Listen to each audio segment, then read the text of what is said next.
vet our own crews, as well as be able to teach them additional, give them additional training. So if we take the crystal ball out, what's the future look like for Always On Call? Hopefully staying in business. um, it's continued to grow, and we've just been doing what we've been doing, and that's trying to just provide a good service to the client. Um, we've doubled the amount of hours that we've produced every year since what we've started, and we just look to keep expanding across the country, being able to set up more satellite locations like we have in Charlotte, Orlando, and Fort Lauderdale, so that we can help the clients on a smaller basis. What's really started to happen to our longer clientele, or people that were GMs at places that have broken off and gone in their own direction, is companies have started to build themselves around our services. So there's a lot of value in being able to keep a small staff of just your key people, keep your payroll low, not worried about keeping a whole host of people with 40 hours a week or they're going to quit on you, and still being able to respond to whatever job comes across you. We're able to help middle that problem. I know a lot of our members, we have entrepreneurs, smaller companies, and they're always very cautious about jobs that they think are too big for them to handle, manpower wise, drying out projects, something like that. To me, it sounds like you're a solution to that type of situation. Well, yeah, absolutely. We're a solution to that. But it speaks highly of being involved with a group like Normie, because there's a lot of apprehension when it comes to landing a job that you potentially larger than you've ever had before. What are your tools? What are your resources? What are your specialities? What is your cash flow? Those are all factors that you have to think about. So companies like Always On Call can come in and help solve those problems. But if you have other partnerships that you've met through groups like Normie, then you have other people that you can call and possibly bring in and help segment that project so that it's not a large project. We always try to keep in mind every large project is just a bunch of small projects. Sounds like the way the government handles things, but in a good way. So what else should we know about you? As an individual? You gave us some of your background, but where's your passion come from here? Just the business, actually. That's, I don't know, been my gift, my talent, my passion, as you say. Just ever since I've young, I've always just had an eye for business and wanted to succeed in business. And at an early point in my life, I started pursuing the money. And shortly thereafter, I realized that you can't pursue the money. It's about who you help, how you help them, and your impact on the world around you. And if you do those things right and you keep your eye on the prize and work in that direction, then you always have what you need. That's my own personal philosophy on it. Be careful. You keep talking like that, people are going to think you're a nice guy. We don't want that. No, we can't have that. So how would somebody get in touch with you? For two ways. One is if they were interested in working for you, and the other way would be, to get your services to help them out. My phone number is 407-505-9338. That's my cell phone. Our company office number is 407-637-6433. And our contact information is available at alwaysoncall.info, not .com. Alwaysoncall.info. Alwaysoncall.info. Okay. Yeah, people, I'm sure, make that mistake a lot, and they'll put the .com in or .net or all the other things. Yeah. Well, I appreciate you spending time with us. I know you're traveling today, and you got to head out to the airport, so I really appreciate you spending some time here. I think the information and the services that you're able to provide for our industry, especially people within the Normie membership that need additional manpower and quickly, it's a great resource. So thank you for all that you do with that. Well, thank you for the opportunity to talk a little bit about what I do. A personal thanks to you, Tim, and Doug, and how Normie's had my back. And, I appreciate everything that you guys do for our industry. Thank you. Thank you. Take care. Have a good day. The Perfect Fit Filter by Best Living Systems, another innovative product by Best Living Systems that will change the way you breathe indoors. Older style filters use cardboard frames which become quickly filled up with mold and dead skin cells, causing them to flex inward and allow air to go right past the filter. With the Perfect Fit Filter, there is no blow-by. Because there is no cardboard for the mold to eat, this Perfect Fit Filter is designed with a sturdy internal frame and sized to fit virtually any size opening. It allows the edges of the filter media to enclose the frame of your return air grills, so every cubic inch of air is filtered. No reason to go searching for your specific size in your local big box store. The Perfect Fit Filter is shipped directly to you when you need them. In a home or office environment, this incredible 1-inch filter provides MERV 7 protection to serve as a 90-day filter. How can you leave this filter in for 90 days? Popular pleated filters provide tiny crevices where mold and bacteria get trapped. Because you are bringing to their nests dead skin cells and other organic materials, the microbes find a safe harbor, an environment where they can grow and reproduce. This is called bionesting, and the Perfect Fit Filter reduces the possibility of these microbes contaminating the air we breathe. Because the Perfect Fit Filter is rated with a MERV 7, the industry standard for 1-inch filters, it does not restrict airflow or put unnecessary strain on your air handler. The Perfect Fit Filter, now available by monthly subscription and free shipping at perfectfitfilter.com. The Perfect Fit for people who like to breathe.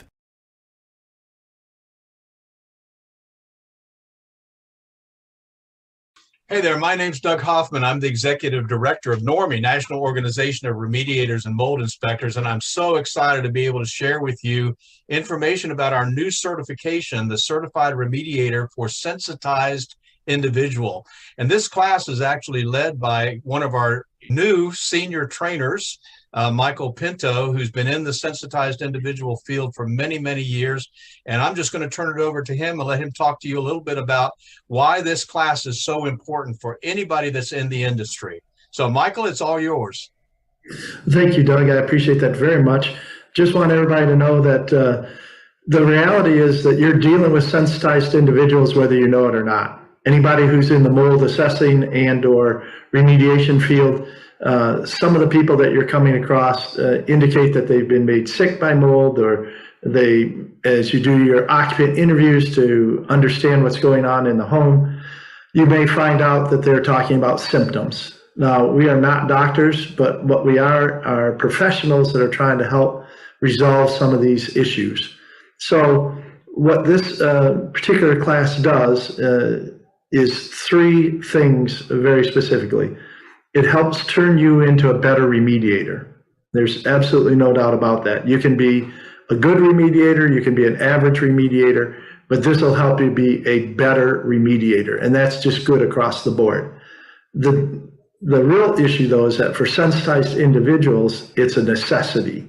You can't miss the details. The second thing that the class does is expand upon some of the things that just get missed in a general sense in regards to following the IICRC S520, the mold standard. Most people know about conditions 1, 2, and 3, normal fungal ecology, and visible fungal growth as condition 3. What gets missed is that whole condition 2, deposition of airborne spores. And that brings us to the third thing as well, is how much money are you leaving on the table when you're doing a partial remediation and focusing on removing the source material, but you're not even investigating or offering to do some of the whole house cleaning or the cleaning that is necessary to take the condition 2 parts of the office or the home and bring that all back to a normal fungal ecology, rather than just the area that you contained to remove the mold in the basement or the mold under the sink or the mold in the bathroom. So all of these things come into play in the NCRSI course, but the biggest thing is it makes you a better remediator across the board. And I'm excited to be one of the instructors, not the only instructor, but one of the instructors, and just share some of these tips and tricks over the course of the 2-day class. So we hope to see you there, and you can check the NORMI schedule and the best training system schedule for when the next course is Looking forward to seeing you either online or in person. Thank you, Michael, and I'll look forward to seeing you at the next class. Absolutely, Doug. Bless you.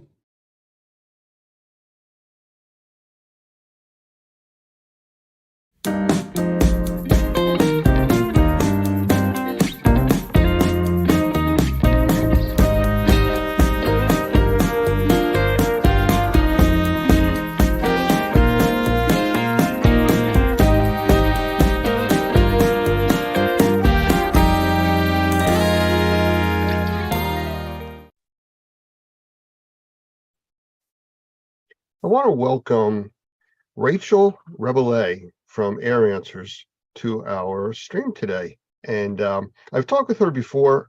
It's always interesting when we meet up with the people from Air Answers. They're always coming up with something new and more high tech into the industry of indoor air quality, allergens, and some really cool scientific stuff. So, Rachel, how about a quick hello, and we'll start chatting. Hi. Well, thanks for having me, Lance. Really happy to be here. And hello to everyone out there in the Normie universe. Well, it's funny you say that. We're broadcasting this on all kinds of channels through social media, and it's going to be out there in a lot of places. Well, that's But, exciting. again, it's technology, and it's there to be used, just like the stuff you guys are coming out with. So Mhm. with that, I got a few questions for you.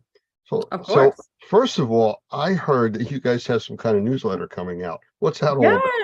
Yes. We're going to have a quarterly newsletter we send out with all of our updates, update on our testing that we're offering, information about partnerships or conferences that we're going to. And there'll be a link on there to set up a consultation with us. It'll be a short 15-minute free consultation to learn more about the technology. Can anybody sign up for that newsletter?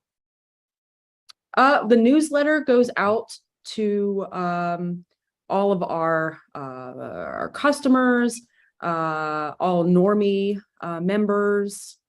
So yeah, I mean, anyone who's interested in it, go to our website and fill out the contact us for more information link, and we'll provide you with a newsletter. That's what I was looking for. So yes, okay. Because I know a lot of our members, even if they're not using your services as yet, and may still want to get that newsletter. Oh yeah, great, sure. Okay, I'm just curious, what prompted that? I mean, because you haven't done that in the past. Well, we thought it would just be, we always have so much going on, and we don't feel sometimes that we're getting that information out there. And this time around, we've decided we really wanted people to know what we're doing, new things that we're adding, things that would be potentially more interesting to different businesses. And, we just want people to know what's going on. Okay, very good. Well, I'll be signing up for that because I don't think I'm getting it yet. And No. I just found out that you're doing that. So, Oh, no. Oh, you'll get one. okay. It's important to stay up to date. And just so you know, I just want to segue into this really quick. I am using the official Air Answers coffee mug that I got at the last convention with you guys. It's an amazing coffee cup. I'll talk about that later. It's the best coffee cup. Yes, it is. All right. So as far as technology, and the coffee cup is a lot of technology because it keeps stuff warm for hours. Exactly. I know you have new tests coming up. I mean, we've talked quite a bit recently, and you keep describing new processes that are coming. Can you talk about some of the newer ones and the old ones too, but definitely the newer ones? Okay. Well, one of the things that we have coming out this week for anyone who's working with, cannabis grow facilities, we're adding botrytis onto our menu. We have powdery mildew, and then we're going to be adding botrytis to that.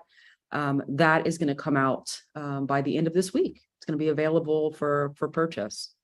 I know from what we've done in the IAQ industry, the grow houses are really concerned about the different powdery funguses and stuff. Oh yeah. And I'm assuming that's what you're talking about here. I didn't know the specific name before, but I know that they have to submit samples to different government entities for testing purposes. And that's one of the things they're really concerned about, because they could lose an entire crop if that's out of control. Oh yeah, the whole crop can go because of, botrytis or bud rot and, powdery mildew issues.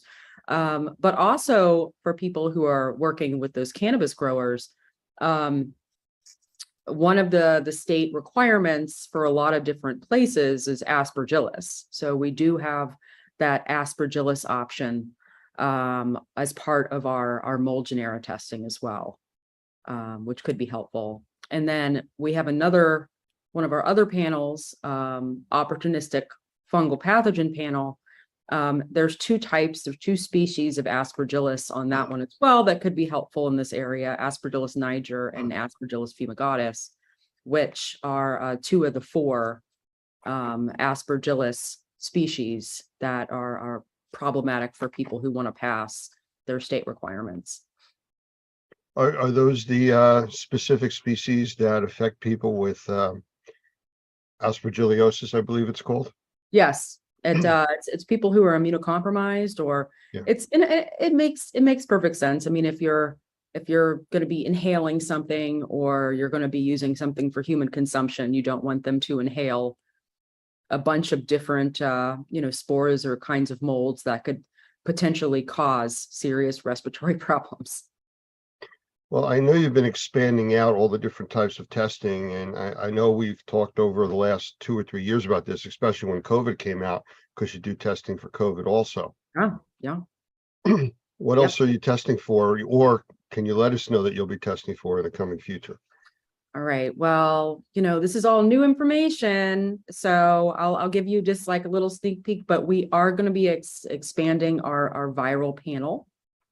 And so we will be adding more viruses to that, and viruses that would be potentially interesting to, people in schools and people in buildings and everything else. So we're working to expand that. So we're going to be adding not just COVID, we're going to be having other viruses as well. I mean, it sounds specifically the way you're talking, like it's also targeting a little bit more into the medical industry. I mean, we obviously know the indoor air quality is desperate need for all of this testing, but it sounds like the medical industry may have a bigger interest in this. Could be. Yeah. I could see the medical industry being interested in this as well. Yeah, I know that, we've run into issues over the years with the medical industry has been resistant to deal with more of the environmental issues affecting people, but I think that's changing now. And I think stuff like your technology is making a big difference where it's accessible and understandable to the lay person and the doctors. Mm-hmm.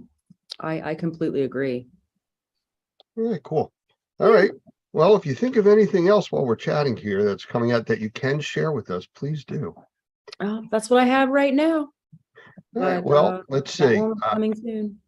I know we were at, I believe it was the ISSA convention. Was the Yeah. last time. And Yeah. I think you guys are going to be at the IAQA convention also. That's correct. We will have a booth at the IAQA, and I will be participating in a panel conversation moderated by Michael Pinto on mycotoxins. So there'll be a group of us in that panel discussion, and that'll take place at the I think it's I forget what night of the I think it's like 4:30 or 5 o'clock on Tuesday, but it's during the IAQA. So keep an eye out for that panel discussion, and it should be really interesting. I know Doug Hoffman is going to be at the IAQA show. I'm not sure if I am or not yet. I have a few things coming up, so I may not be able to get there, but I know Doug is going to be there, so you'll be probably chatting with him. Oh yeah. Michael Pinto, is one of our senior instructors. I mean, he runs some classes for us that are really specific to sensitized individuals. And one of the important things in his teachings is also your technology, Mhm. because the people that are sensitized, which I believe now is they're considering between 20 and 25% of the population out there. It's like 1 in 4 people are considered crazy. sensitized. Oh yeah. And it's not that it's really been that different over the last several years. It's just become an awareness now. And now people want to know what's going on in their environment. And that's really where your type of technology really comes in. Oh, yeah. I keep calling it technology, and I don't want it to sound science fiction like, but You don't want to say electrokinetic capture technology? no, it's too early in the day for that. Haven't had enough coffee yet? Yeah, pretty much. No, I don't want to do that, but I do want to say that, we had talked, a few months back about the teaching of your technology to like our members and the public. And you would come up with some specific short videos Yeah. that really went into detail, but quickly, so people could understand it, how to use the technology, what it could be used for, Mhm. and actually how to just to turn it on. Yep. We found with a lot of the technology that's out there that people don't want to read instructions any longer. Yeah. I'm guilty of it myself. You open up that furniture you want to put together, no, we don't need these. And some of the companies now have been putting out just pictures, no more words, instructions. But you went to the next step and actually did videos showing people how to manipulate the cartridges, how to turn things on and off and reset, which was extremely helpful. And we Well, if actually there's anyone else who needs, I mean, if there's any other videos you can think of, we're gladly put those together as well, if they will help to provide more information. be careful what you offer to do. No. Because we never know. I mean, we're dealing with several different generations of assessors, inspectors, remediators, and the general public, and they all learn differently. Some people have to read directions. Other people have to look at pictures. Other people need to just have a video explaining it to them. And Yeah. having all these different ways out there really makes a difference. So yeah, we may be asking you to do a few more of those things. Great. I understand. I'm very visual myself. So, I mean, I put together I got a table from Amazon the other day, and it went right to YouTube, and it had a whole video on how to put it together. So, I completely understand. Can you talk a little bit more about the types of allergens that you guys can test for? Mm. I get a lot of questions from people about, I know I have allergies, but I don't know what I'm allergic to. Or I went to a doctor and he said I'm allergic to these 4 things, but I don't know. I don't think I have, anything in the house related to a cat, but they say I'm allergic to cats. That type of testing. Yeah. Yep. I completely understand. We've had quite a few people who moved into places and they don't know, everyone automatically goes to mold. It's like, well, my eyes are itchy and I'm having these problems directly because of mold. And then you find out that, we find cat allergen in the home. So what we specifically test for is we have a cat allergen, dog allergen, dust mite, cockroach, mouse, and 3 different types of pollens. So we do tree pollen, grass pollen, and ragweed pollen. I got to go back to the dogs and cats for a moment. Okay. Is it testing, because this is a question I get all the time about the allergen portion of it, is it testing basically the saliva aspect of it or the dander, or what is it looking at? It's actually testing for a particular protein, and that protein is what the allergen is. And that allergen can be found in saliva, it can be found in urine, and it can be found on the animal dander. So it can be in any of those things. So we're specifically targeting the actual allergen. That's interesting because when I've talked with people that have dog allergies, cat allergies, they're always worried about the fur and the dander that's all over the place. That's what they think they're allergic to, but it's basically the proteins. It's the that proteins exist on that, Mhm. from them licking themselves or whatever. And that's what we found with, people think, oh, I got a hypoallergenic dog or hypoallergenic pet. And they say, well, it doesn't have any allergens. Oh, yes, it does. It still has allergens. It's not going to lose its fur as much. But I mean, there's still allergens in its saliva. There's still allergens in the urine. There's still allergens coming from that are, on the skin. So, I mean, it still has allergens They just don't shed as much. So when we do testing in homes where people have hypoallergenic animals, we're still going to find those allergens because they're still going to be there. Let's change the subject here for a minute. We're in the process of working with several entities in different parts of the world, Uh-huh. and they're very interested in using the technology from Air Answers. Mhm. Is there a time limit on shipping? Because it does take a little bit longer to send stuff into the lab here in the US if they were overseas. Is there any concerns there? With time of shipping, or, well, the stability of the sample is fine.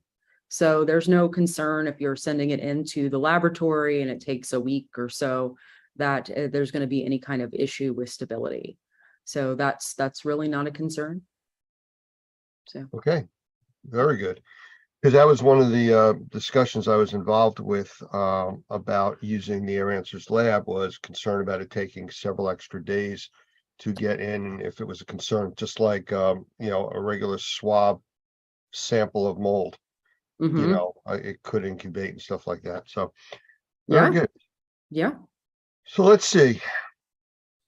Could we ask you to run through a list, if you can, of all the different things that you test for, and then maybe summarize it by how long these tests take? Because I know there's different Sure. time periods. There's a day, 3 days, 5 days. I mean, there's all different time periods for different types of testing. Great. And I'll go through this list and I'll actually provide you with that information as well. So if any Normie member has questions about that, you'll have that information to help them with as well. Okay, well, I will start with our beta-glucan testing. Our beta-glucan testing is our marker for actively growing mold. So, you know, for anyone who wants to know if mold is actually growing in the environment that you're assessing, then, you know, beta-glucan would be the test to do. Beta-glucan, you would run beta-glucan for either 24 hours or a 5-day run. And the turnaround time for beta-glucan in the laboratory is a 24-hour turnaround time. So once we receive the cartridge in the laboratory, it's going to be 24 hours, you know, to get that sample, to get the results, sorry. The next one, I will go through the mold genera. The mold genera is 8 different types of molds. I'll try to name them all. Didn't want to Penicillium. put you on the spot, but Oh, you're fine. yes, I did. Aspergillus, Penicillium, Stachybotrys, Fusarium, Catonium, Fusarium, Cladosporium, Trichoderma, Memnunella, and I think that was 8. Was it 8? I don't know. Well, it had. Well, We you have definitely hit our 5 no tolerance molds. exactly. I hit your 0 tolerance molds there.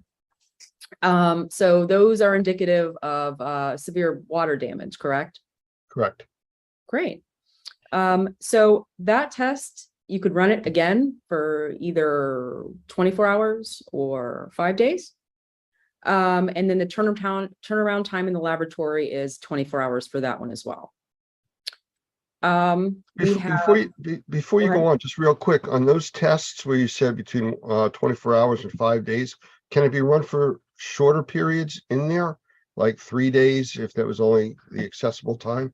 Or does Well, that cause a the problem? reason why we tell people either 24 hours or 5 days is because part of the calculation that we provide the results, part of that calculation has to do with time and volume.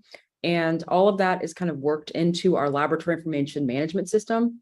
So it's to provide people with information. And then also what we're doing is building out a database so that we're able to develop our own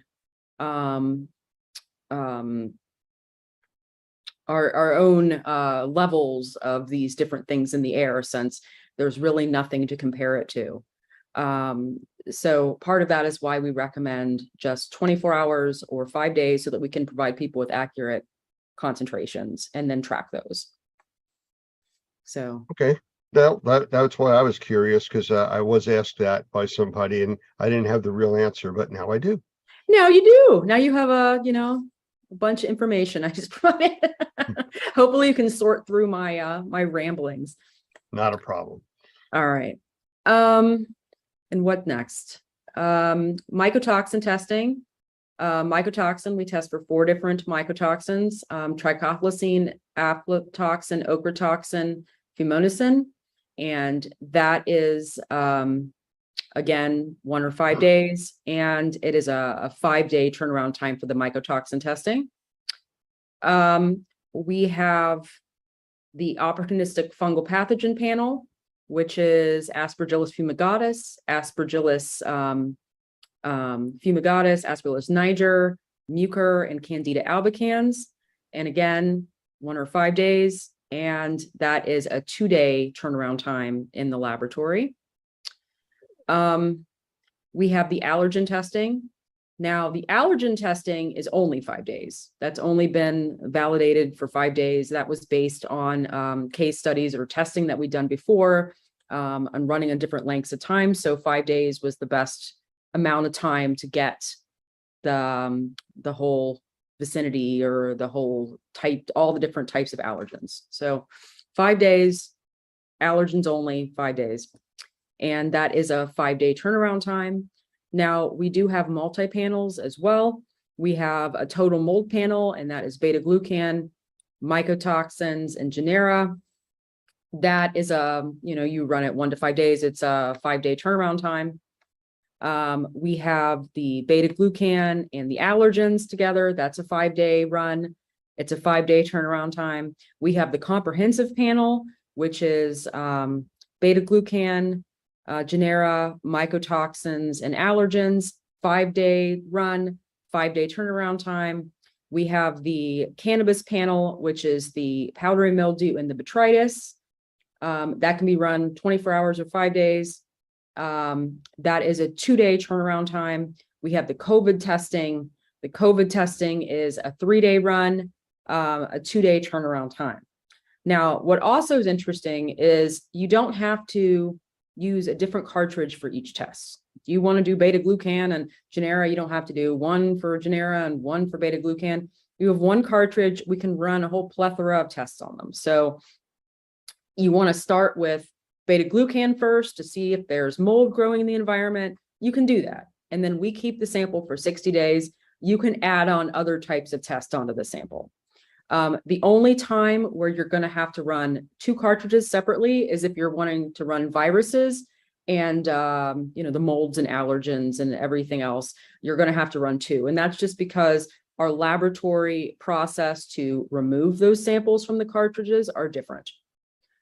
So viruses, different sample, but if you have the, one sample, you can run everything else on it. You can have beta-glucan, you can do all the genera, you can do the mycotoxins, you can do the allergens, you can all do that off one cartridge. So As long as it meets the minimum time requirement. Exactly. Yep. So running a 5-day sample, you could basically test for any and all except for viruses. Yep. If you're doing just the 1 day, you can run all the molds, the allergens. We'd recommend that you run it, another sample for 5 days. But if you want to run it 24 hours and do beta-glucan, mycotoxins, all the mold genus assays, the opportunistic fungal pathogens, powdery mildew, you can run all that off of one cartridge. There's a lot of options there, and it sounds like you can mix and match and do everything. But, for the people watching, it's really about testing for what your specific concerns are, or what the assessor or remediator considers the concerns. Yep. And it's getting you data. It's getting you information to help you come up with a plan. Yeah, definitely is. So we do provide a lot of different options. One of the other things is we love to hear what customers want to test for, because with the molecular type testing we do in our laboratory, we can build out our menu quite a bit. So if there's anything that we aren't offering right now that we could potentially offer in the future, please just let us know.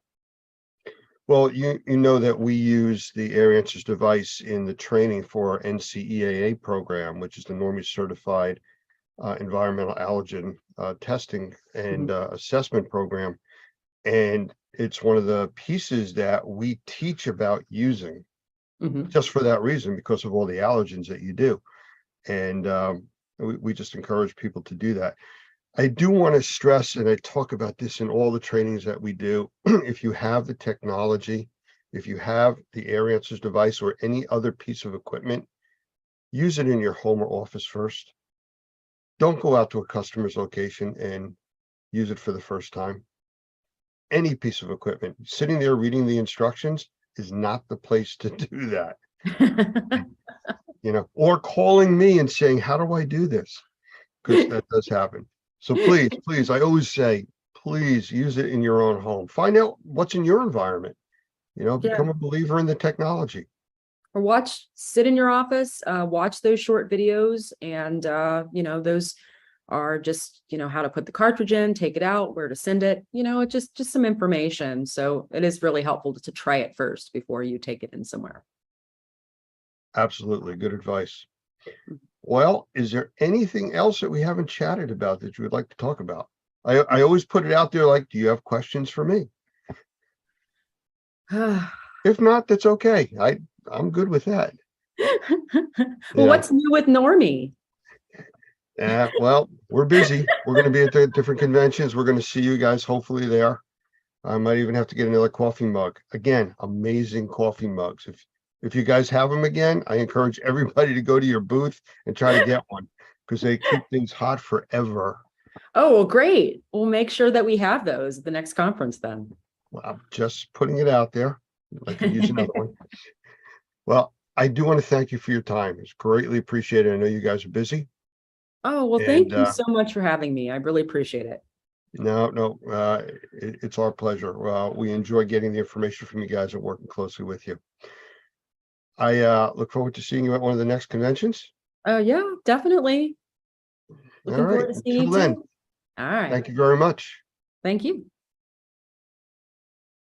The Perfect Fit Filter by Best Living Systems, another innovative product by Best Living Systems that will change the way you breathe indoors. Older style filters use cardboard frames which become quickly filled up with mold and dead skin cells, causing them to flex inward and allow air to go right past the filter. With the Perfect Fit Filter, there is no blow-by. Because there is no cardboard for the mold to eat, this Perfect Fit Filter is designed with a sturdy internal frame and sized to fit virtually any size opening. It allows the edges of the filter media to enclose the frame of your return air grills, so every cubic inch of air is filtered. No reason to go searching for your specific size in your local big box store. The Perfect Fit Filter is shipped directly to you when you need them. In a home or office environment, this incredible 1-inch filter provides MERV 7 protection to serve as a 90-day filter. How can you leave this filter in for 90 days? Popular pleated filters provide tiny crevices where mold and bacteria get trapped. Because you are bringing to their nests dead skin cells and other organic materials, the microbes find a safe harbor, an environment where they can grow and reproduce. This is called bionesting, and the Perfect Fit Filter reduces the possibility of these microbes contaminating the air we breathe. Because the Perfect Fit Filter is rated with a MERV 7, the industry standard for 1-inch filters, it does not restrict airflow or put unnecessary strain on your air handler. The Perfect Fit Filter, now available by monthly subscription and free shipping at perfectfitfilter.com. The Perfect Fit for people who like to breathe.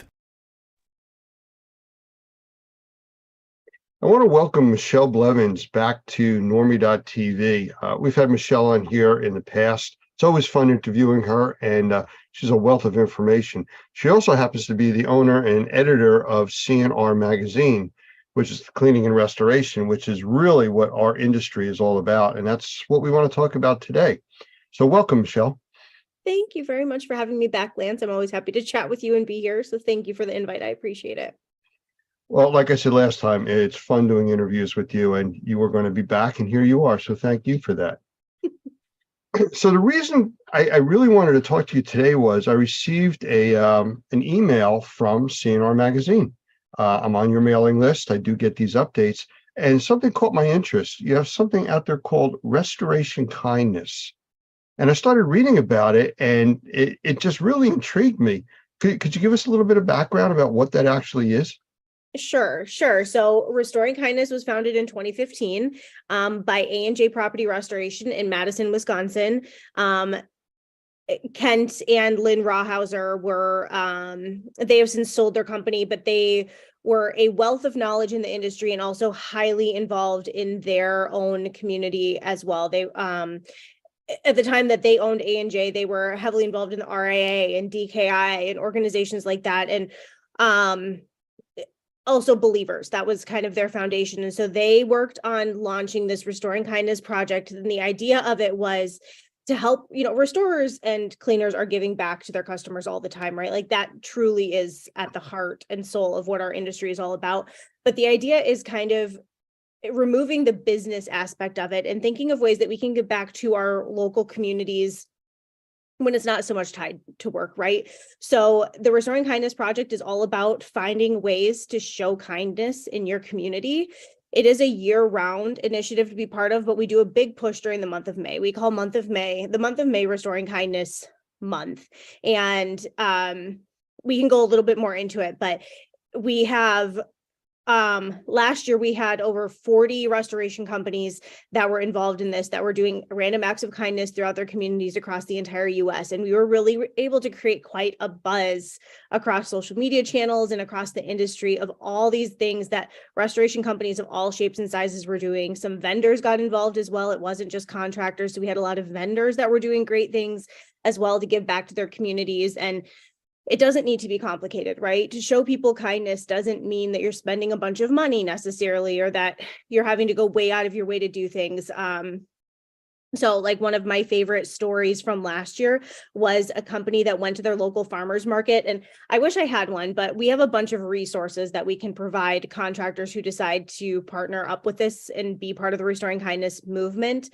But there are little postcards that you can download off of the Restoring Kindness website, put your logo on there, and then you just print them off and take them when you're doing your random acts of kindness or whatever. And so there was a company that went to their local farmers market on a Saturday morning and bought a bunch of pints of strawberries from one of the local vendors, and then just stuck the cards in there and said, "Hope you have a sweet Saturday. Enjoy this pint of strawberries on us." And then the little postcard in there. And something like that would make me smile on a Saturday morning when I'm at the farmers market and picking up fresh produce and stuff like that. So that blessed the community and also probably blessed the farmer or whoever had grown those berries. That was something super simple and out of the box. I can give other examples, but I don't want to run away with the conversation. So I'm going to let you steer this where you want to go, but that's kind of the crux of what it's all about. Oh, it's my turn? Yeah, it's your turn. Oh, okay. No, just checking. I've been with Normie since 2006, National Organization of Remediators and Microbial Inspectors. And one of the things that I always come across is I'll get phone calls from people, our members, our trainees, calling in for support, saying they have this situation, the customer really can't afford to have the work done. They can't afford to do something.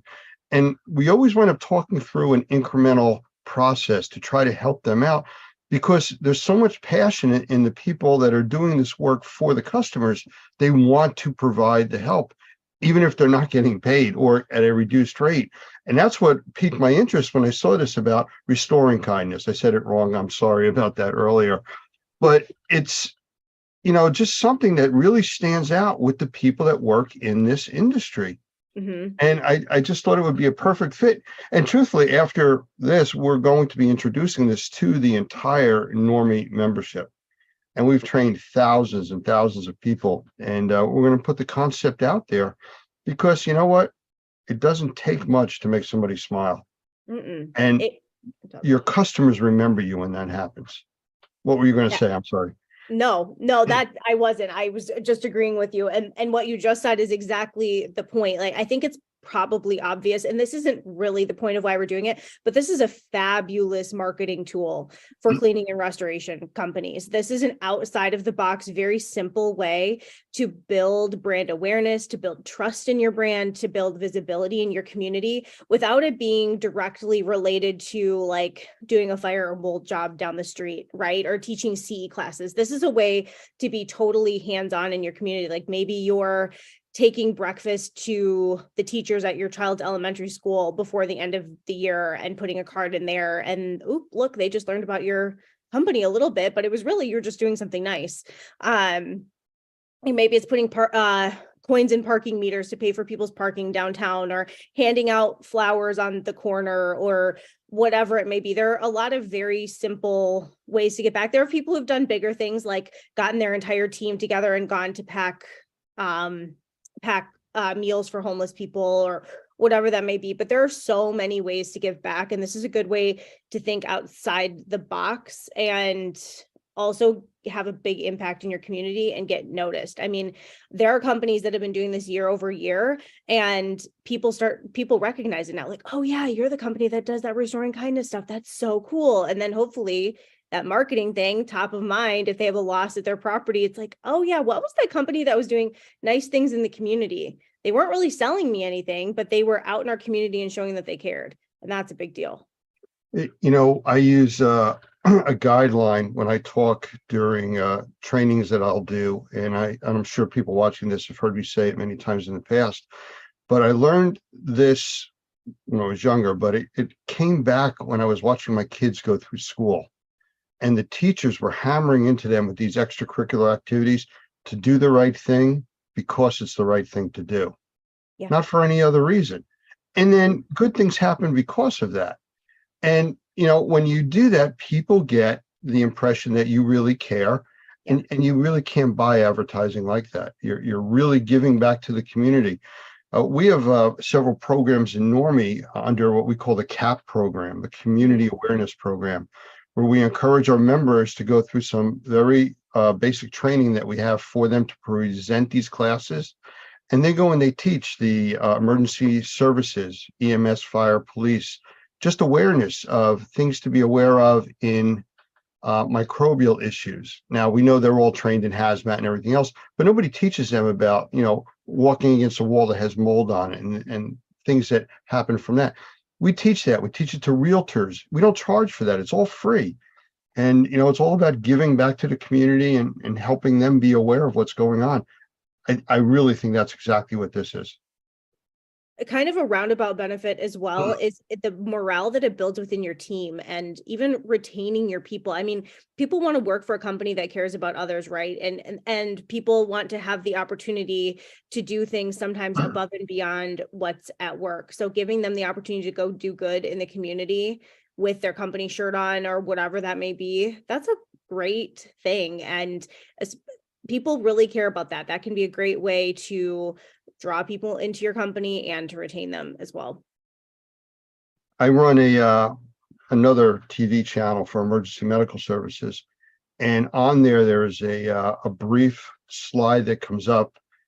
It's a recruiting slide to get volunteers. Different parts of the country are big with volunteers, but on the slide it says, "When's the last time somebody thanked you for saving their life?"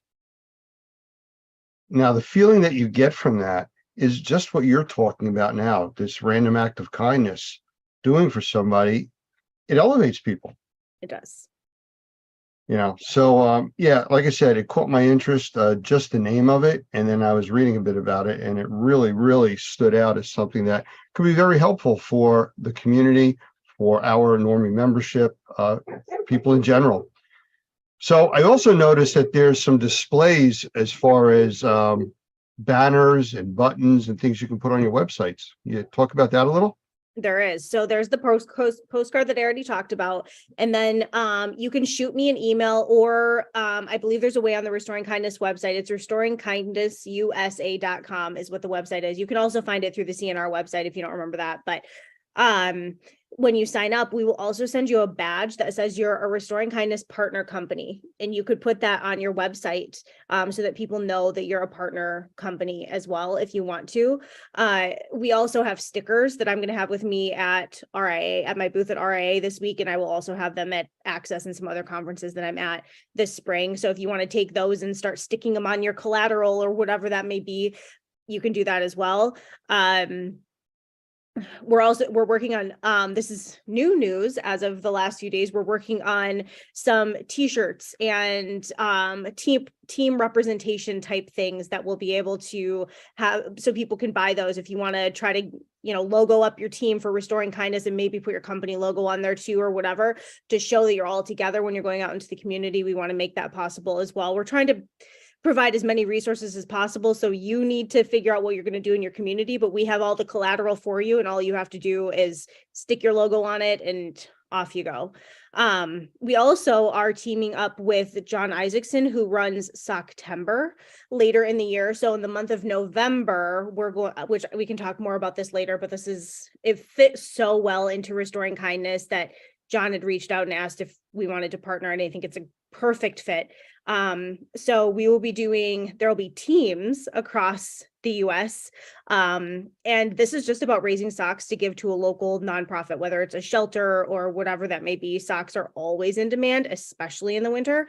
And so there's these teams across the US that try to raise as many socks as they can, and whoever has the most socks wins. There's a big trophy, bragging rights you get to pass around. So that's something else that will come later this year for people who are like, May is like, now I can't even wrap my head around organizing something now. There's going to be organized events later in the year as well, if you want to wait to get involved, or you can do a random act of kindness in June, July, August, whenever that may be. It doesn't have to be in May. Well, the timing is right, because I believe May is also the recognized month for emergency medical services. Okay. And that's, again, the other channel that I will let this interview run on. And it's getting the word out into the communities about it and raising stuff like that. I can tell you that a lot of, if not the majority of emergency medical services throughout the country is volunteer. And it's all about those people doing it, not for the money and the glory. It's obviously they're helping their communities. And this is just another extension of that. Yes, it is. Yeah, and we want it. So another value that I will say is, people always want links and stuff to their website. So if you're a partner company with us, we put your company's logo right on the Restoring Kindness website with a backlink to your company, so that people know that you're a partner company. We can help drive traffic to you, or back and forth, or whatever that may be. All we ask is that when you do your act of kindness, or you do a project in the community, whether it's once or 10 times or whatever, take a couple pictures, throw it on social media, and put the hashtag Restoring Kindness on there. My team keeps an eye on that, and we share as much as possible from what we see on the Restoring Kindness and CNR social media channels. We have Facebook, LinkedIn, and Instagram, all for Restoring Kindness and for CNR. So we try to share as much as possible. We also pull a lot of that to share on the website, and we do a big spread in CNR magazine once a year on Restoring Kindness and showing what people are doing and some of the big cool projects that people have done and all of that. So be sure to share. It's not bragging. We're going to do the bragging for you, just throw it up there, Restoring Kindness hashtag. Be proud of what you're doing. Be proud of what your team is doing, and let us share it with the entire country, with all of North America, now that we're partnered with Team Canada, and be proud. Our industry should be proud. It's all about giving back. Absolutely. Have you guys considered any type of national event or any kind of a convention type of setup yet? No, it's not a bad idea. Although I hear the word event in my head, like goes, oh. But it's not a bad idea. We are going to have, so RIA, we're recording this the week before the Restoration Industry Association event, and we will be talking a little bit about it on stage during the main town hall event on the first day. And then there's going to be some extra things happening throughout related to Restoring Kindness throughout the event. And then at Access, which is Alacrity's conference in Orlando in May, they are also a great partner. And we're going to have a photo booth with some cute things to hold up for it, and do some other little projects around that event as well. But an event by itself, not yet, but I like it. Well, let's go to the next step as far as giving back. I'm sure that we could work with you and offer up. We have a Zoom webinar platform that if you wanted to have a global type meeting and invite all of the partners and everybody in, we would be glad to host that for you. I love that. Thank you. I'm making myself a note, making notes as we go. That is a great idea. I thought about I wanted to do something like that last year, where it was even like a virtual happy hour type celebration when it was all over, and get people together. And hey, if you want to join us, grab a drink at 4 p.m. or whatever, or don't grab a drink, or grab a water, or whatever it may be. but at the end of the month, so that hopefully that's a time when people are excited, it's all fresh on their mind, people can share what they've done, and it can be a celebration of what's happened over the last year. So I'll keep that in mind. It's a good idea. So we went from interview to brainstorming. We did. I like it. I'm all about the brainstorming. That I- was a big shift. You Well, started it. You well- asked about you started it, Lance. You started it. Following up on what you said about the different platforms that you're going to use of social media, we're actually going to show this during a recertification training that we do every Tuesday afternoon for our membership. But when we do that, we also go live for the public, and we're Okay. going to push this out across 12 platforms, including LinkedIn, Facebook, YouTube, Twitter, Twitch, DLive, and a whole bunch of other ones, plus Normie.tv. So it's going to be out there across all the different platforms. For your people or anybody else that follows in that organization, we can get it onto your site too. And it's more than welcome for you guys to share it. Perfect. I know we talked a little bit about that offline. I think it's a great idea. So I just have to talk to my dev team on my side to figure out what that looks like. I'm always in awe whenever you and I talk that you manage all of these channels, because some of these I haven't even heard of. And then you like Twitch. I recently heard another person mention that word recently, and I was like, oh, Lance talked about that. I've heard about that before. But the thought of managing all this to me makes my head want to explode. So good for you for Well, I'm not sure which rock you were under, but just so you know, Twitch is the third largest streaming platform in the world. They do over 140 million users a month. yes, I'm under a rock. I know. No, I'm just kidding. But no, I No, did it's true. I know. Yes, it's true. it's out there. And there are these platforms for people, and everybody has different tastes. YouTube, Ustream, there's tons of them. And we just try to get the word out, and that's what we're offering to do here to help you guys out with the Restoring Kindness. I think it's a great program to look into, to get involved with, and to give back. Well, thank you, Lance. Thank you for having me and letting me talk a little bit about it. For anybody who is interested, you can just go to restoringkindnessusa.com and click to sign up, get involved there. It's super easy. And my team will be in touch with you to make sure you have everything that you need. And we're here to support any way we can. Any other super secret things we should know about that you can't tell us? It'd be fun if I did have something I couldn't tell you, but told you anyway. But I don't think so. I don't think I have anything new and exciting, I hate to say. Okay. Well, again, thank you for spending time with us. It's always fun when you're here. We look forward to getting this out and becoming part of Restoring Kindness ourselves. And hopefully a lot of our membership will jump into and take part in giving back to the community. Love it. Thank you so much, Lance. Great to see you as always. Thank you. Take care. You too.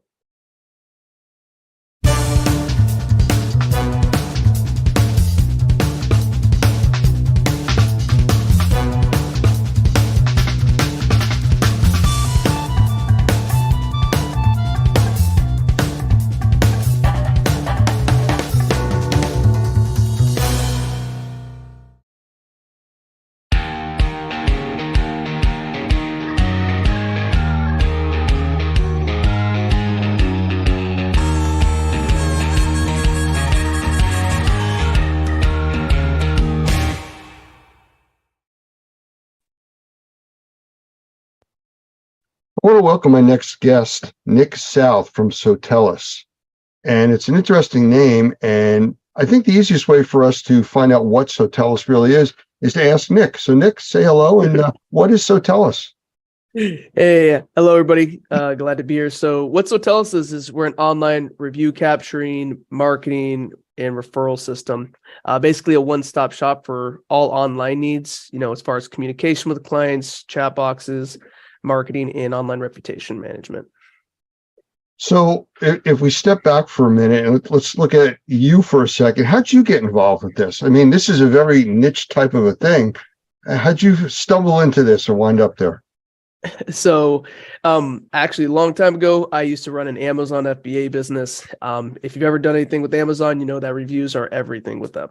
So if you want people finding your products and people seeing you more often online, you need reviews. So during that time, I just saw like a very niche and very important part of how online reputation affects a business. And then I ended up running into somebody involved with Sotellus that, I ended up meeting the owners. I loved what they were doing. I love that their mission is to help empower the small businesses, to give them the same marketing material, and power that, these large franchises who have 50K to, burn a month. Right. So it really attracted me over to doing that with them. Well, I've been doing a lot of the social media and marketing and stuff with Normie for many years, and it's kind of a education as you go, and then they change it. Once you understand it, everything changes again. The one thing that's constant though is the reviews. So, if you look at it from a distance, you see all kinds of reviews, but why are they so important? From your perspective, I mean, right. Private businesses, I understand, but from your perspective. Well, I always, you can go the statistical route, roughly about 90% of people will look at a business's reviews. 70% of people are going to Google and research a business before they even call in. But then just think about yourself. Like I always ask somebody, everybody knows about Amazon. Everybody goes and buys stuff on Amazon. When was the last time you bought a product and you didn't check out the reviews? And I always use the example of if you see two products that are the exact same, but this product B is $10 cheaper than product A, but product A has 205 stars and product B has only 5. Almost everybody will choose product A and spend the extra $10 just to ensure that they're going to get a similar result or have a similar experience as those other happy people. So to me, it sounds more like a reputation kind of a thing based on what other people that have used your services say. Exactly. It reviews is reputation, right? It's social proof. It's where reviews are is just results from your actual quality of service, right? It's exactly why if you have, tons of 5-star reviews, people tend to choose your service more than somebody who has a bunch of 2 stars. I've seen a lot of sites where you see, like 300 5-star reviews. Is that like real, or is that something that, everybody is perfect and that's the only people that do reviews? Right. So it just depends on that business. A lot of the times if they have that amount of reviews, right, and it's a lot of 5 stars, Google's very strict on finding out and flagging people if they end up having fake reviews, right? So we'll get this happen once in a great while. Somebody calls in wanting to buy reviews from us. We have to educate them and just let them know that we don't do that. That is illegal. You can get fined by the FTC. There's a lot of problems that can ensure with that. So most of the time they should be real, just because of the fact that Google's going to find out and flag them, because they'll search every profile. They'll see how many reviews those profiles have left on other places. And if they see that they're just all recently created and left 1 5-star, then they know they're not real. So let's say I want to show the public reviews about myself. I mean, I know I have reviews on Facebook and Google and who knows wherever else. How do I use the reviews to show the public who I am and what I do? So there's a bunch of different ways to market these reviews out and to get them in front of people, really. To get in front of people, one thing is, take your listings, put them in your email signatures, take other reviews you have from different platforms and post them like on your social media. The best part about with us and our software is that all that stuff is done automatically and they're all aggregated. Instead of just like if you're somebody who has, let's say 60 reviews, but they're spread across, 6 different platforms, it doesn't really look that great. Right? Because not everybody who goes to Google will also go to Yelp and then go to Facebook and then go to LinkedIn, etc. So what we do is we pull all these reviews in and we actually show all positive reviews on single places and use that to market out. So you have like one page with all the positive reviews on there. All the reviews get posted onto your Facebook page, inside your Google business, on your website, right? Basically as many places as somebody could possibly find your company, you want social proof. Okay, but I can talk about Normie, and we are using Sotellus with a lot of our review stuff, which has really made a big difference. But how do you get all the reviews in one place? I mean, they're all over the place on different market platforms. Right. So that's the trick. If you don't have some form of system in place, the only thing that you can really do is you're going to have to take like your Google link, your Yelp link, your Facebook link, and you're going to have to put all these different little links to those pages, like inside of like your emails and your texts, which is, it's unreasonable. most people aren't going to go click on all those different links. Nobody wants to see 5 different links to the reviews in there. So with our platform, you'll have one single link that incorporates all positive reviews from the videos, the Sotellus, the Googles, the Facebooks, right?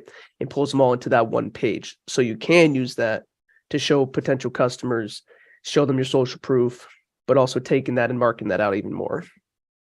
Well, I know that's what we had done, where we've filled out in our profile on setting up our process with you guys, all the different locations that we're aware of that were reviewed. I mean, I'm sure there's others. And I've noticed that if it like pulls a review from Facebook, it posts it on Google and vice versa, and on Yelp and all these different places. That's what you guys do? Exactly. Yeah. So if you run into somebody who, let's say maybe didn't have a Facebook account, so they couldn't leave a Facebook review, but they had a Google, right? So they'll leave you the review on Google. Well, we're still going to take that review, right? We still post it on the other places, such as your website, SEO, public page, and all that great stuff. But we still take that review and it automatically gets posted onto your Facebook wall, right? So all the different platforms that people are finding reviews on, like Google and Facebook, we're taking the reviews from the other platforms and posting them into there as well. Like, for example, on Google, a lot of businesses don't know about this, but there's a section on the listing called Google My Business Posting. A very big amount of business owners actually don't utilize it or don't even know about it because, it's Google. They're not going to promote a free feature no matter how powerful it is, just because they're not making money off of it. So we created this sort of partnership with Google where we're the only review system that automatically posts into there. So if you do get a review on a platform, like let's say it's a client that doesn't have any platforms, they don't have Google, Facebook, Yelp, etc. It doesn't matter, right? We'll still get the review with us, and we're still going to post it into the Google Business, onto the Facebook page, and onto about 5 additional places after that as well. So even if they don't have those review pages set up for their business, you're still going to have the reviews that are posted go out to those locations anyways. So the business owner will still need to have an account on those locations. This is something that our coach will help them set up. But if the customer doesn't have an account with those platforms, they can't leave a review. So if they don't have a Gmail, they can't leave a Google review. But they'll still be able to leave a review with Sotellus without having to create an account or anything, which we could still take and then post inside the Google Business. Okay, I remember from the trade show that we were at where we talked with you guys a lot, you had a specific app that would handle all that stuff right on the spot. Matter of fact, that was one of the things I liked most about your stuff, where not only can you do, typing, I like your stuff, it could be an audio or video review also. Yeah, that's a big thing with us. A very big hit is that we are the only verified video review system on the planet right now that's actually acknowledged by Google. So because of that, there's a bunch of big things that come along with being the only video review system. Is that one, they're undoubtedly the most powerful, right? 80% of today's traffic online is video. Okay, so it's like everybody has seen a 5-star Google review that doesn't even have a review. It's just a rating, or they just said highly recommend. Right. But when you see a video of an actual customer that's been verified by another company showing and proving that it's real, and that customer is just raving about how much they loved your service, they loved your product, the great business owner that you are, right? That becomes a lot more powerful and enticing for potential clients. And then on top of that, the great thing is that they're also the fastest ranking reviews because they're the only ones that are able to be played and watched more than one time. But you're able to capture those on person with a patented mobile app that we have. So you just pull up your app, click a button, put the customer's name and number in, and get the review right then and there. And that way, that's why we have such a high capture rate, is because we figured out that just sending out invites is great, text and emails, of course, following up with them. It creates a higher conversion rate, if you follow up. But when you ask somebody in person, like right after the service is done, right at the height of their either excitement, their emotions, their gratitude, right, that is the best time to get a review, is right then and there on the spot. Because even the customers that want to leave reviews, not all the time, they don't always leave them just because something comes up, right? As soon as that service was done, they might have had to run out the house 2 minutes later to go grab the kids from school. I work for a review company, and that's happened to me before.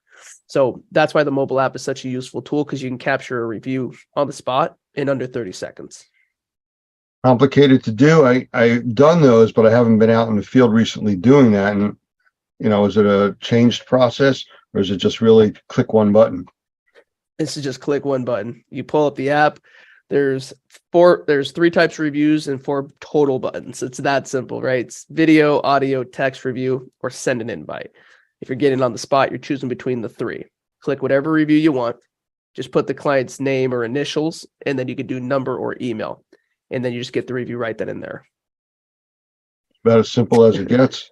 Yeah, it could not be any easier to capture review in person.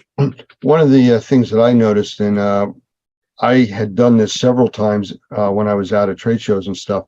I've gotten video reviews, audio reviews from what I would call influencers.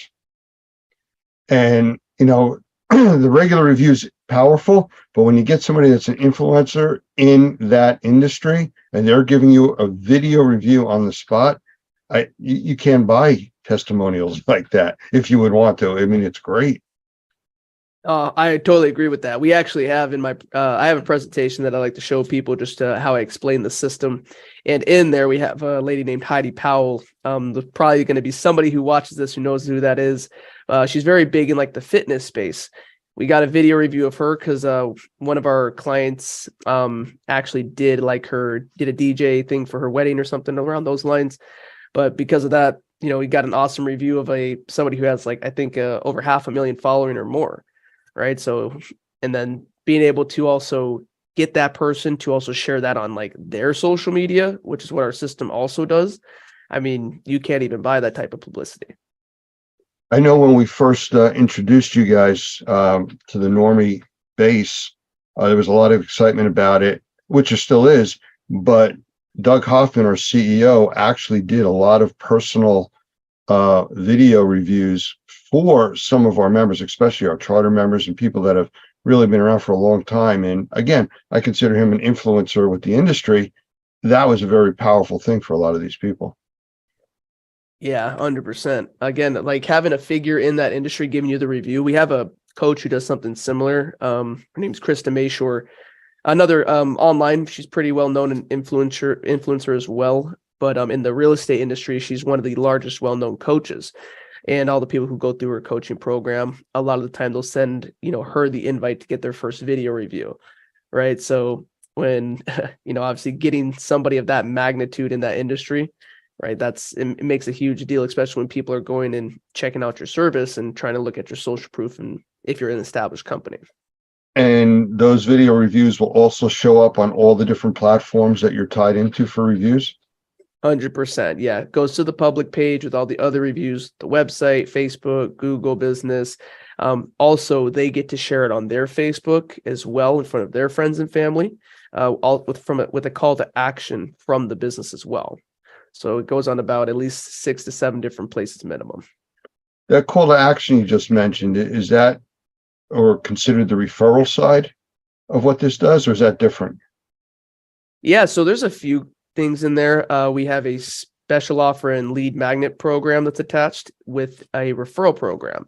So every customer that gives our clients a review, that customer is going to be asked to share the review. They could share it with people directly, and they can also share it on Facebook by just clicking a button, right? When they share it on Facebook, we know the average person's got about 500 friends, right? So instead of just a one-to-one referral, we figured let's try to get one to many.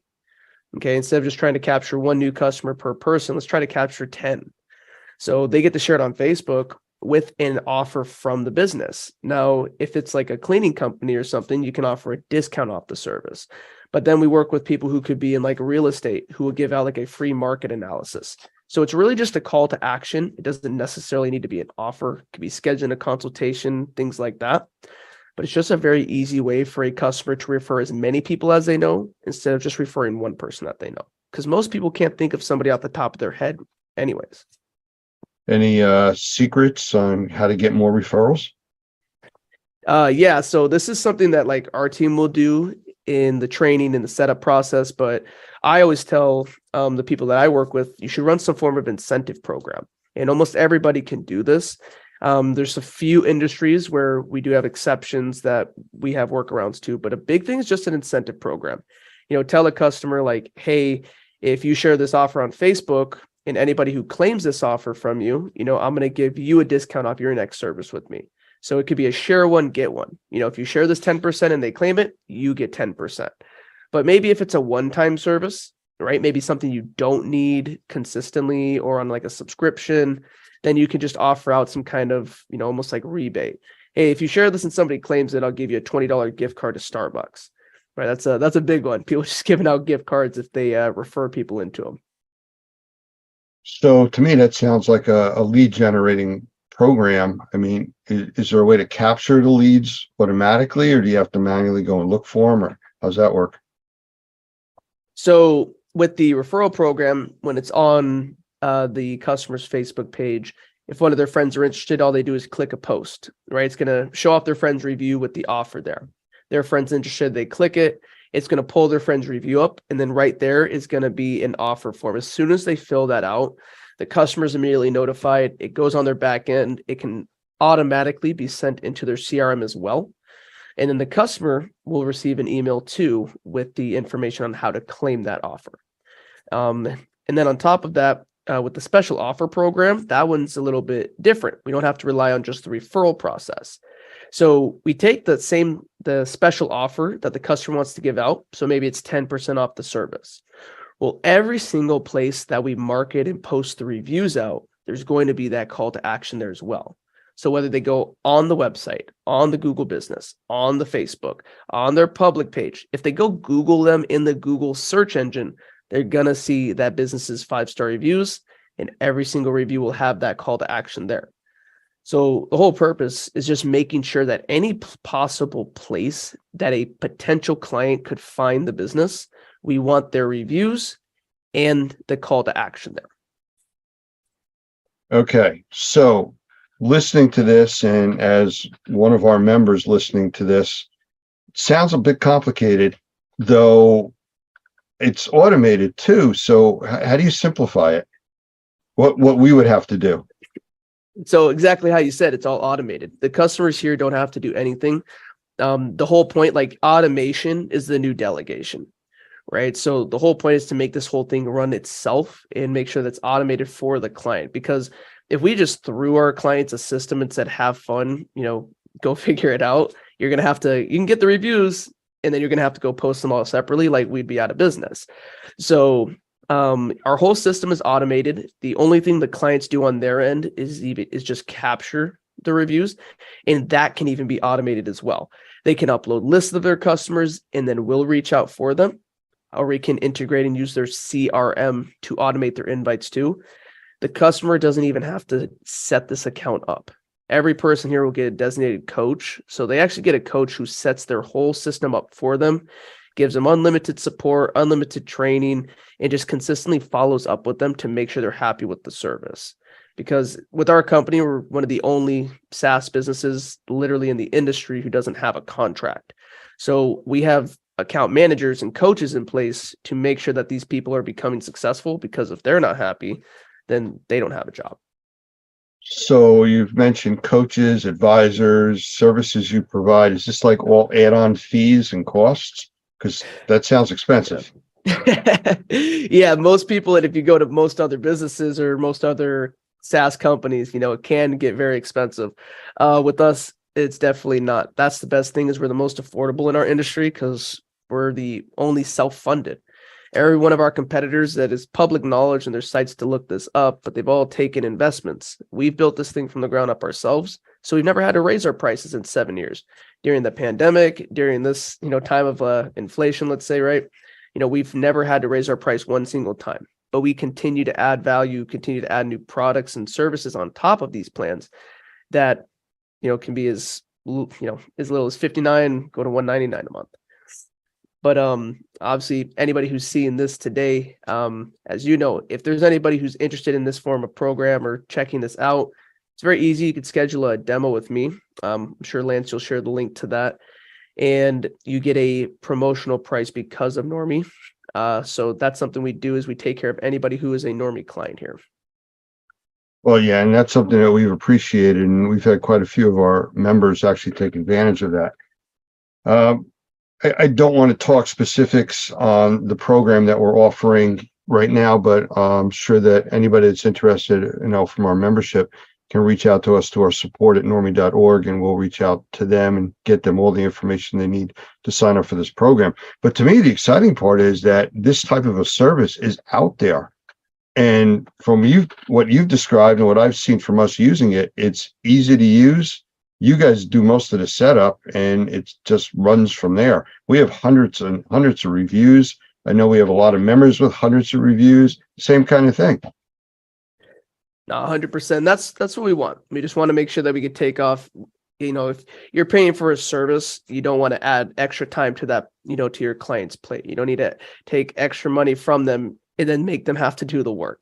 So yeah, the whole thing here is taking care of the client, to the basically 99% of the work is done by us, from the setup to the implementation to the actual value of the product, and consistently making sure that it's getting reviews, getting you found, getting you customers, and it's all done for you. So is there anything new coming to the system that you can't tell us about yet that you're going to tell us about? So one thing we did just recently launch is like a chat box, and it's auto responsive. That's one of our newest features that I really do enjoy, just because we work with a lot of small business owners. Of course, some of them are owner operator. Some of them have teams from, 5 to 20 people. Well, our chat box gives people a chance to talk to a client that's on the website without having to be there to monitor the website, right? We send them out a text or an email letting them know somebody's there. But if they're not available, or if, it's outside of their business hours, then it just gets their information for them and sends that over to them. One thing too is one thing I will mention, probably should have, is our new dashboard we are launching. It's going to have just more analytics, even easier to navigate. And it's going to integrate with the app too. So those two things are going to be launching to be revamped, redone, and just give the customer a lot more access and make it just easier for them. Okay. Well, that is new stuff. So if our members wanted to reach out to you for more information, how would they contact you? The easiest way I would say would be to go to Sotellus.com and go to /Nick. So you just put Sotellus.com /Nick, Nick. It'll take you right to my calendar.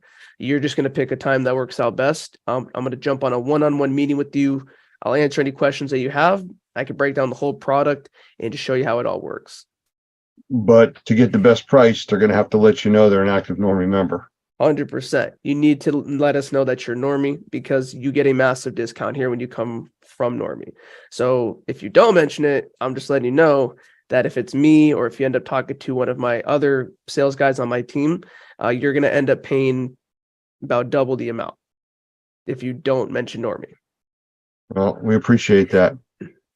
Nick, I appreciate you spending time with us. Anything else in closing you think our members should know about? I think we're all good. Just, again, make sure to manage that reputation. Keep getting reviews, guys. Don't set a limit on that. A lot of people think once you get a certain amount of reviews, it's great. Just a statistic to remember, 85% of people will disregard reviews older than 3 months old. So if you don't have a system in place and an automated process to consistently get new reviews and build your reputation, eventually you fall by the wayside, right? Or your competitors start to outrank you and outshine you. So I just say, make sure, even if you're not using a system like us, you need to find a way to consistently get new reviews. Wait. So you just said something there about reviews older than 3 months kind of like fall away. I mean, I know I've gone on sites and you see people with reviews from 2006, 2010. I mean, they have some value, at least they show you've been in business, but Right. What's the dynamic change for current reviews? So I don't mean the reviews fall by the wayside. What I was saying is that your listing does, though. Your listing stops ranking. Your listing will lose its ranking. It will continue to stay stagnant if you don't consistently capture reviews. So the reason behind this, just it's a very easy statistic to go Google. I actually have one that I can share with you that you can feel free to post, but it just shows that 85% of consumers, right, that's when they check out reviews, if they're older than 90 days old, they tend to disregard them, because the whole purpose is this. Maybe you had 200 reviews in the first 5 years of being open or something, right? Or you have 500 total reviews right now, but you haven't gotten a new review in the past 90 days. Well, what happens is people question that. What has now changed in that business in these last 3 months? What is there a difference in quality? Did they sell it? Is there a new management? People start to question, why are they not getting the same positive feedback over the last 90 days that they were getting prior? And I think that's and I don't disagree with them. I think that's a very valuable question for them to ask, is because if you were getting so much positive feedback before, why aren't you now? Well, that makes sense. And that clarifies my question, because I could see value in old reviews being on the site showing a history, Right. But it makes a lot of sense if you're not getting anything current. All right. I appreciate you spending the time with us. I want to thank you. I'd encourage everybody watching this to either reach out to us at support@normie.org or to contact Nick directly at sotellus.com/Nick. Yeah, /Nick. Make sure to put the /. All right. Thank you very much, Nick. No problem, Lance. Thank you.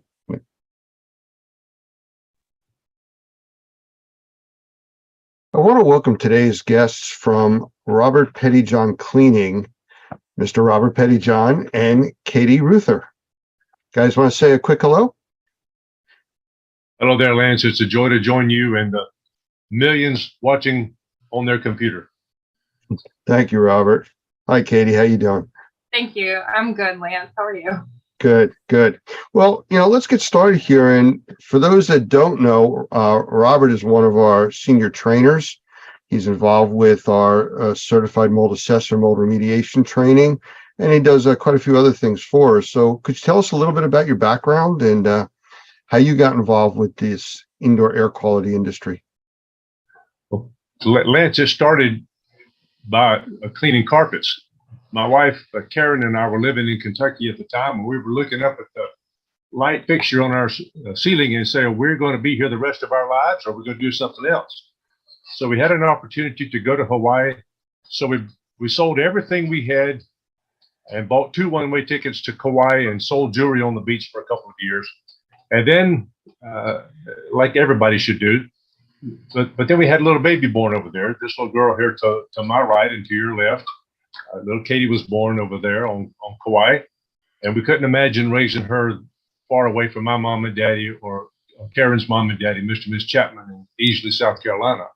So we came back to South Carolina, and I did a few odd jobs, and one thing led to another, and I felt the Lord lead me to come up here to Southeastern Seminary to get a PhD in world religions. But he obviously had other things in mind, because we were stone cold broke when we got up here.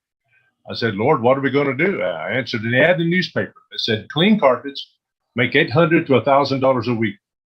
I said, well, that'll pay a few bills. So I started doing it. It was a carpet cleaning company is what it was.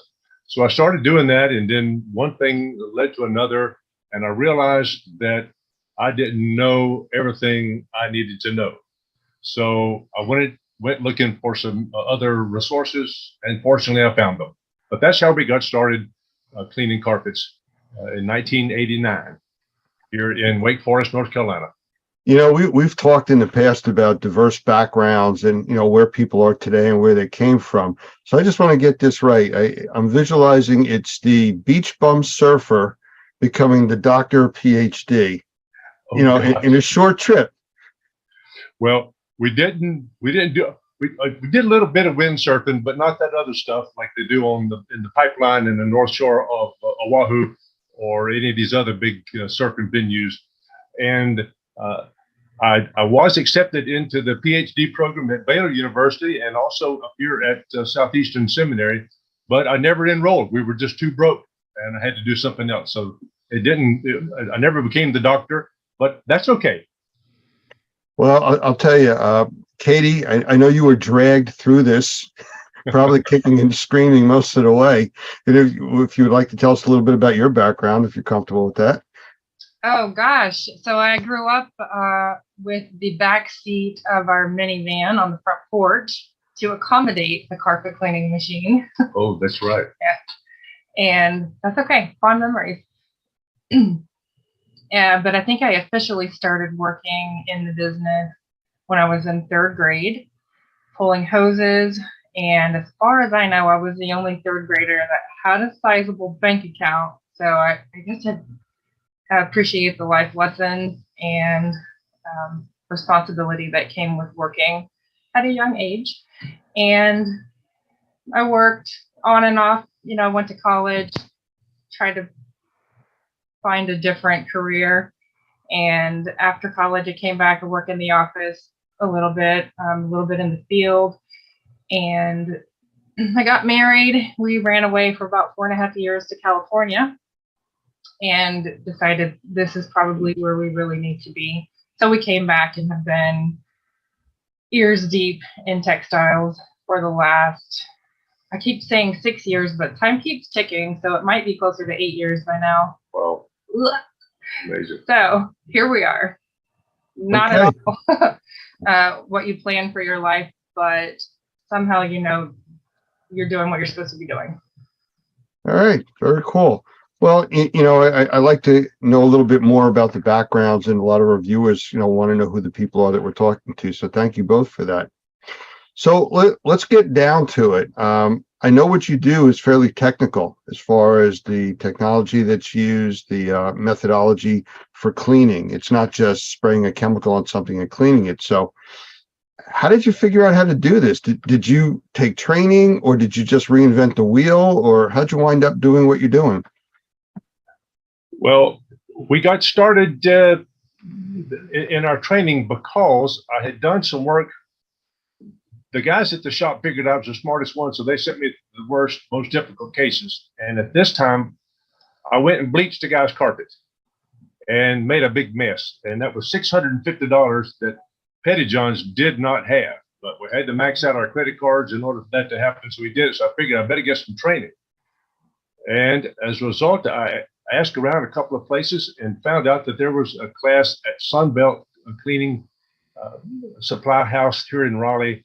And the great Lee Pemberton from McKeesport, Pennsylvania, was the one who was teaching the class. And thankfully, I got the right teacher at the right time. And he told me everything I needed to do and to know in order to get started properly. And I could not be any more thankful for that. So absolutely, training and education, there is no substitute whatsoever for that unless you have a bottomless bank account that can handle all your screw ups. Okay. Well, with that, in the world of indoor air quality, which is where we all work under, I know there's a lot of trade organizations and support groups and things like that. Did you ever try, or are you still working with those types of groups, trade associations, organizations that helped you through this? To back up to education for just a moment, one of the fun full circle parts of being in a family business is, while my dad took classes from Lee Pemberton, I think I was able to fully explore my love of upholstery cleaning from Lee's son, Jim, a few years ago. Or many years later. So I think that their family business becoming full circle as our family business has become second generation is one of the beautiful little components that you don't just see everywhere. So that's very well put. Yes, it is. But does that really mean that when you were in 3rd and 4th grade, you were helping him with his homework? I don't know. You're exposing all our family secrets now. I just wanted to make it clear for everybody where we were. Well, that one of the benefits of being at a class like that is that you usually are associated with people that are where you want to be. And one of those people was a fellow named Chubb Safrit, S-A-F-R-I-T. He lived in Concord, North Carolina, right outside of Charlotte. And Chubb at that meeting told me, he said, Robert, if you want to do this business, you do this and this and this and this. And I did that and that and that and that. And then one thing led to another. And now here, what is today's date? 24th The 24th of what? March. March 24th in 2023. I'm being interviewed by the great Lance Eisen and the Normie crowd, along with my baby daughter, Katie. And I'm so very thankful to be here. But that would not have happened had I not been in the right training organization, doing the right things by people who knew what they were talking about. Well, I understand, and I thank you for that. And I understand that you've been a part of and some leadership in organizations too along the way. That's where I was trying to go to with this, to kind of talk about your path to where you've gotten to now with the different groups, support groups, organizations, things like that you've been involved with. That's a good question. Well, you ask good questions, man. Thank you very, very much, Lance. Well, yes, both my wife and I have been privileged to serve as president of the Mid-South Professional Cleaners Association, the finest regional trade association anywhere in the country, without question. My daughter Katie is on the board of directors right now at Mid-South. We were the founding members of the Association of Drug Care Specialists that is headquartered in Dallas, Texas, one of the charter members of that organization. I'm one of just a handful of certified drug specialists here in the United States, the only one in the Southeast. I'm also privileged to be a part of the Restoration Industry Association, where I'm one of about 125 certified water loss specialists in the whole country. And that's a real big deal. So whenever, years ago, we used to go get gas and we had to get paid for it inside the convenience store. And when I came home, Karen said, "You went to the gas station, didn't you?" I said, "Yeah, how do you know?" "Because you smell like smoke." You remember that everybody smoked inside those gas stations. Well, that's the way it is now. You start to smell like the people you hang around. And fortunately, being a part of this national organization of remediators and microbial inspectors known as Normie, I'm beginning to smell like you, Lance, and I'm so thankful for that. I know there's a compliment in there someplace. I'm just not quite sure how far I have to dig for it. So I'm just going to kind of move on, and let's talk about indoor air quality, as long as you talked about, smells and things like that. Rug cleaners, carpet cleaners, I've seen these guys with their trucks, and they go out and they spray some stuff on the floor and vacuum it back up, and they're off to the next job. But why wouldn't they be more focused on how it's affecting the rest of the environment with indoor air quality? So, I mean, how do you view that component of what you do? Well, one of the benefits of being involved in an organization like Mid-South is that back in 1989, when we first started, we ran into a fellow. His name is Dr. Michael Berry. He was in charge of the Research Triangle Institute, and at the time was a very, very close friend of the Mid-South Professional Cleaners Association. As a matter of fact, one of his students, a guy named Donald Pumphrey from up in Brown Summit, North Carolina, did a cleaning of the Frank Porter Graham Child Care Center in Chapel Hill, and discovered that the recidivism rate for people who got for the kids that were in that carpet cleaning, they got their carpets cleaned regularly, was much, much, much less. They almost never ever got sick. So Dr. Berry, in his book called Cleaning for Health, I don't know if people can see this. This is the one that Dr. Gavin McGregor Skinner is very interested in working with right now. But he says in his book some very, very powerful things about this business of cleaning. He said, in carpeted buildings, check entrances. It is especially important for you to analyze how or where unwanted matter gets deposited inside. This matter can be wet or dry or oily when it rains or snows or whatever the case may be. But he also says something very, very profound. He said, with housekeeping, we manage and take advantage of the sink effect we find inside. Kitchens have a literal sink. If dirty dishes and garbage are allowed to build up in it, bacteria will proliferate, and someone is likely to get sick. Some surfaces are better sinks than others, Dr. Berry says. Carpets and fabrics are very effective sinks. Pollutants stick on or fall into their fabric surfaces due to gravity or electrostatic attraction. Such complex webs of fibers can trap and hold pollutants for a very, very long time. Housekeeping that makes the indoor environment biologically clean promotes long-lasting health.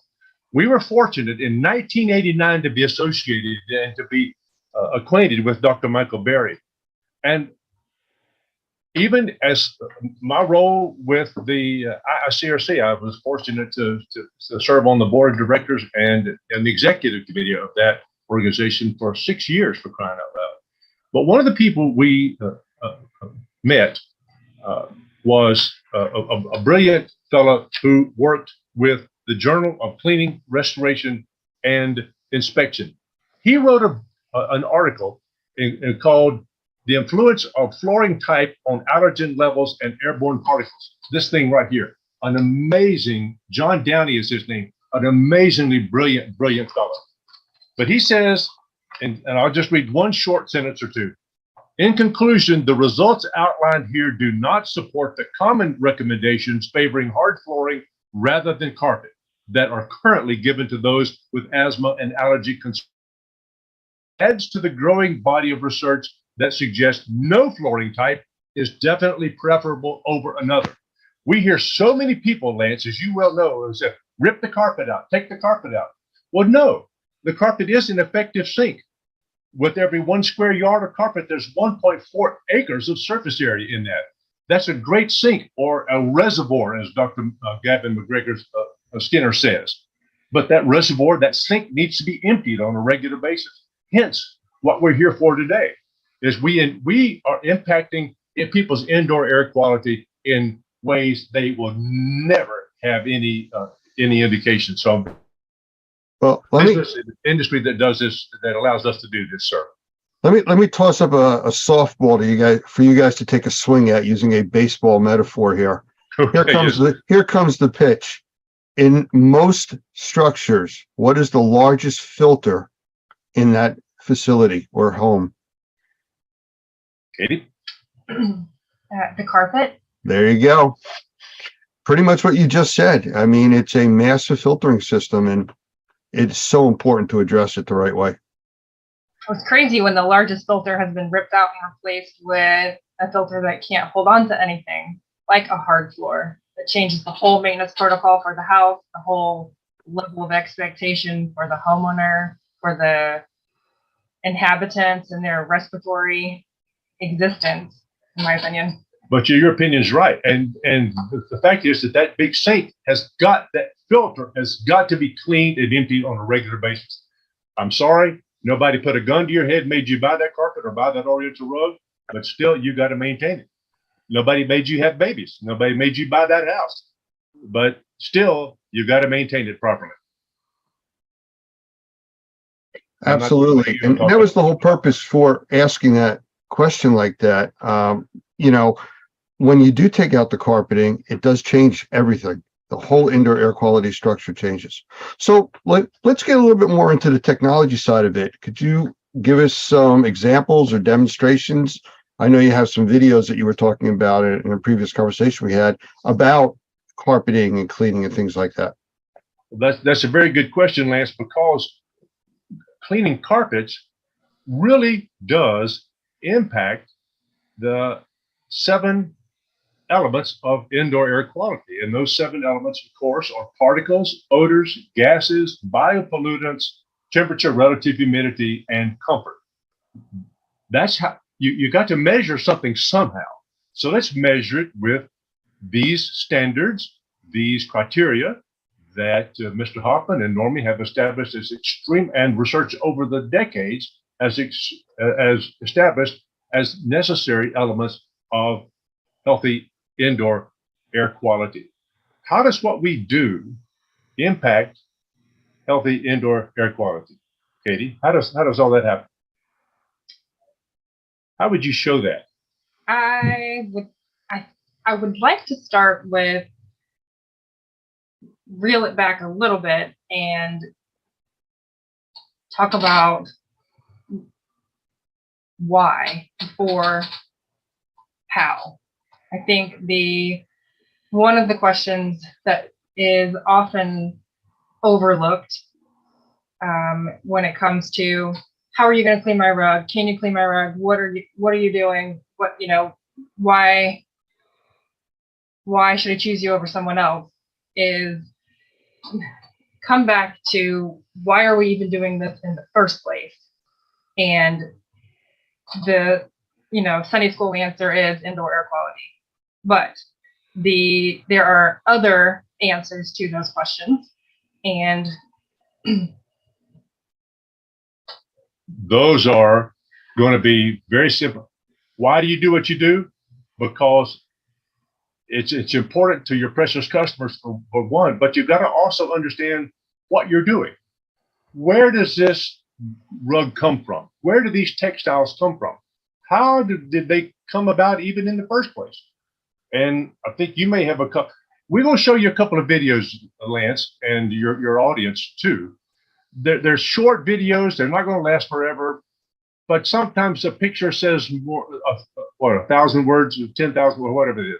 Short videos, like an active picture, so you can just catch a little glimpse of interaction and not necessarily watch the whole movie. And you got some of those videos? I think I've got a few. Oh, that's great. Let's do it. Okay, we'll go for it. Good. All right. So let's do a share screen. Meeny, meeny, miny, moe. So why do we clean rugs? Oh. One of the first whys is this right here.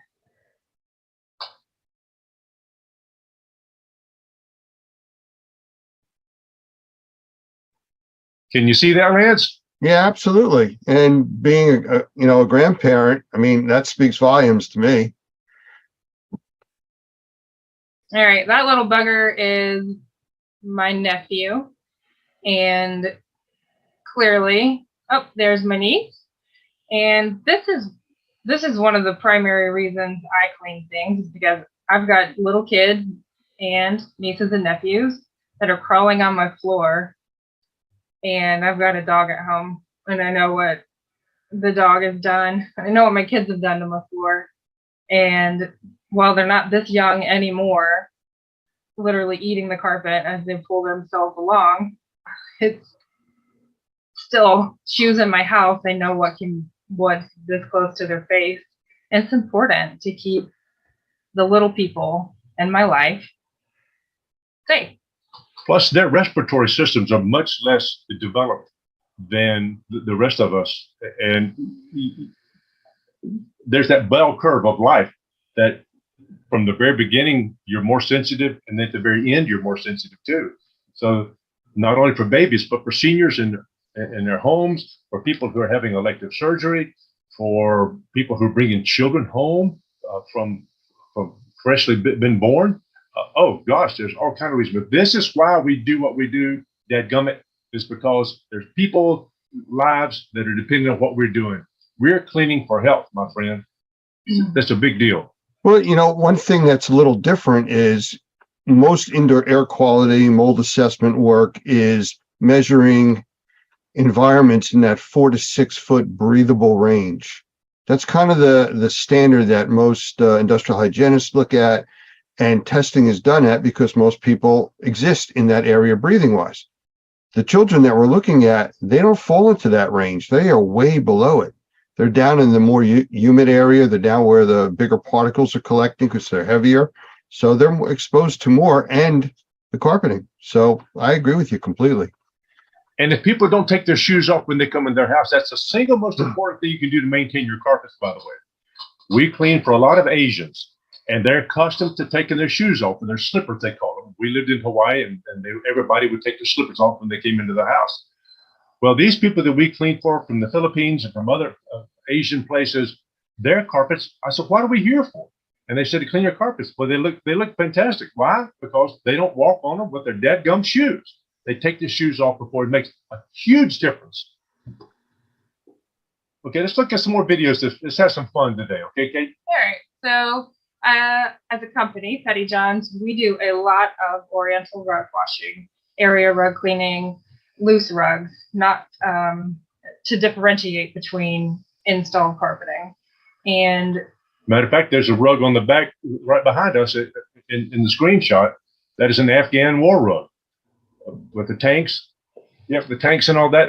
That was made at a special time. We have a rug here on the wall from Tabriz in Iran. We got a bunch of rugs out there from Iran and from Turkey, Syria, from up in the Four Corners area of our country where the Navajo rugs are. Big deal. Let's show the video and see where they come from. So before you clean something, it's helpful to have an understanding of how it's made. And I like to differentiate between loose rugs and installed carpet because there's a lot of, can't you just clean my rug in my home? It's sitting on the floor just like my carpet is. Well, the construction difference between broadloom carpet that's installed in your home and a hand knotted Oriental rug or even a machine made loose rug is wildly different. The density of the tufts, the material, the backing in and of itself is just wildly more accessible and meant to be cleaned in home on a broadloom installed carpet versus a hand knotted rug, which is super dense and a lot of that dry soiling is going to get driven into the foundation and it's just not accessible from a cleaning standpoint in the home. While Katie's looking at these videos, let me say one thing to you, Lance. You used the term broadloom a while ago. Hey, Robert, hang on one second. If you're guys are gonna talk for a while, stop your share so we can see you on the big screen instead of just a little screen with your files. Okay. Oh, that's fine. So I understand. So that was just the tiny amount of background before we get into where does the Oriental rug come from, or where does the hand knotted rug come from?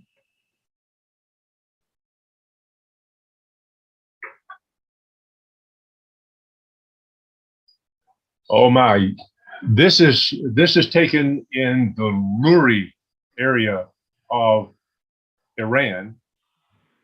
There are two major nomadic tribes there, the Luris and the Qashqai's. And you can see that this is a big deal in their lives. I mean, this was only taken just a few years ago when I had the privilege to go to Iran and see these sites firsthand.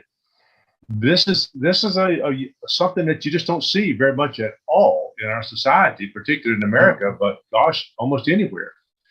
And then look who's bringing up the rear, being sure that the job's done right. Two women, by George. Isn't that fascinating? Wow.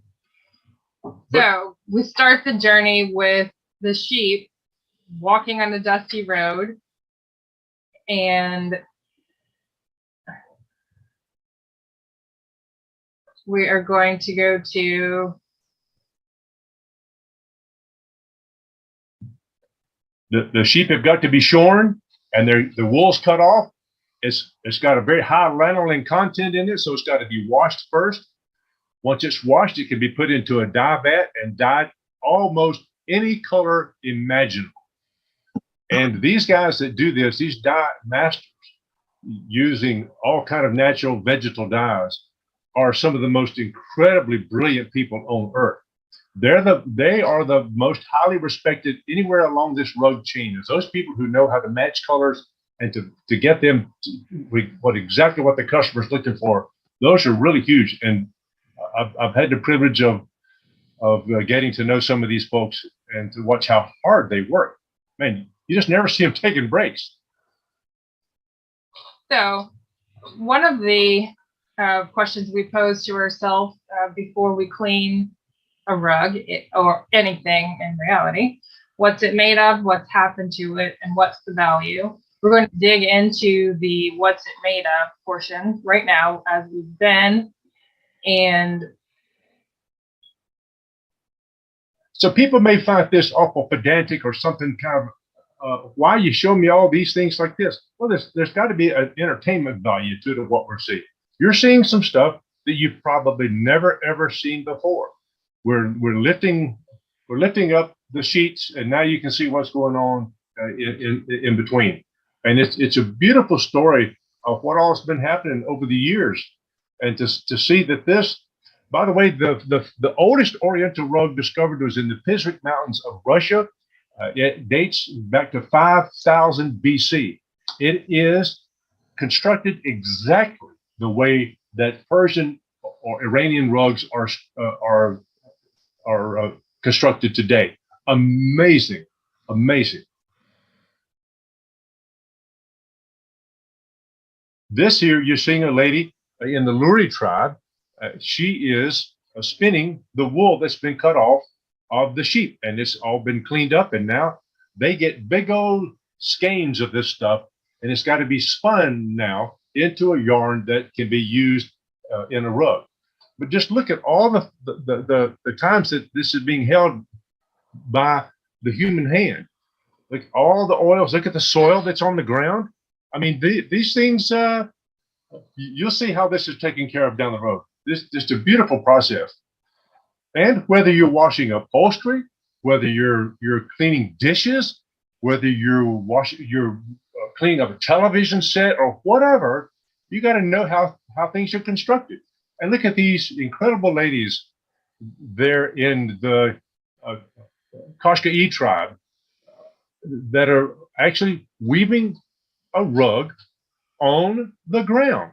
These are nomadic tribes, much like you read about in the Old Testament. And these girls are all dressed up, ready to meet their husband should he come by. And it is, I mean, literally, that's the truth. And just look at what they're doing on the ground, for crying out loud. Wow.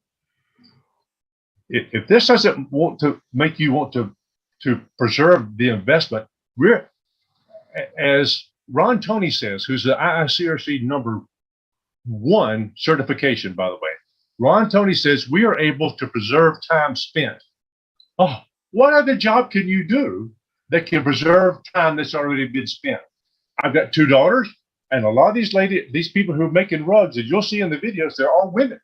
Men are out there smoking cigars and drinking tea and trying to sell something. But no, these ladies are the ones working.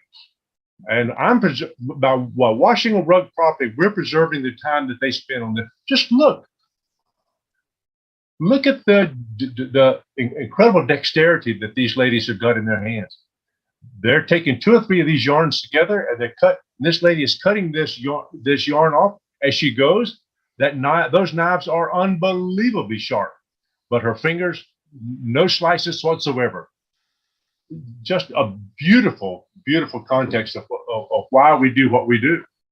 And if you don't know why you do what you do, it becomes a game of gossip, somebody has said.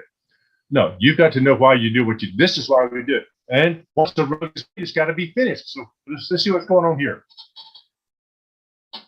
If you've ever felt a wool rug on the back of the rug, it can feel kind of scratchy and kind of rough. Well, in order for that not to happen, they actually set fire to the bottom of a rug. Wool, on the other hand, wool rugs do not catch a fire. That's why they are used exclusively in the airplane business. You look at the airplane that you fly on, the Delta, Pan Am, whatever you got. There's not Pan Am no more, is it? No. Okay. But any other airline you fly, they all have wool carpets. Why? Because they don't catch a fire and burn. What does the burning actually do? The burning actually removes the scratchy stuff that's on the back of the rug. There's an aesthetic value to having an Oriental rug. And one of them is it feels so soft and so plush under your hands. You can pick it up and look at the back side of it.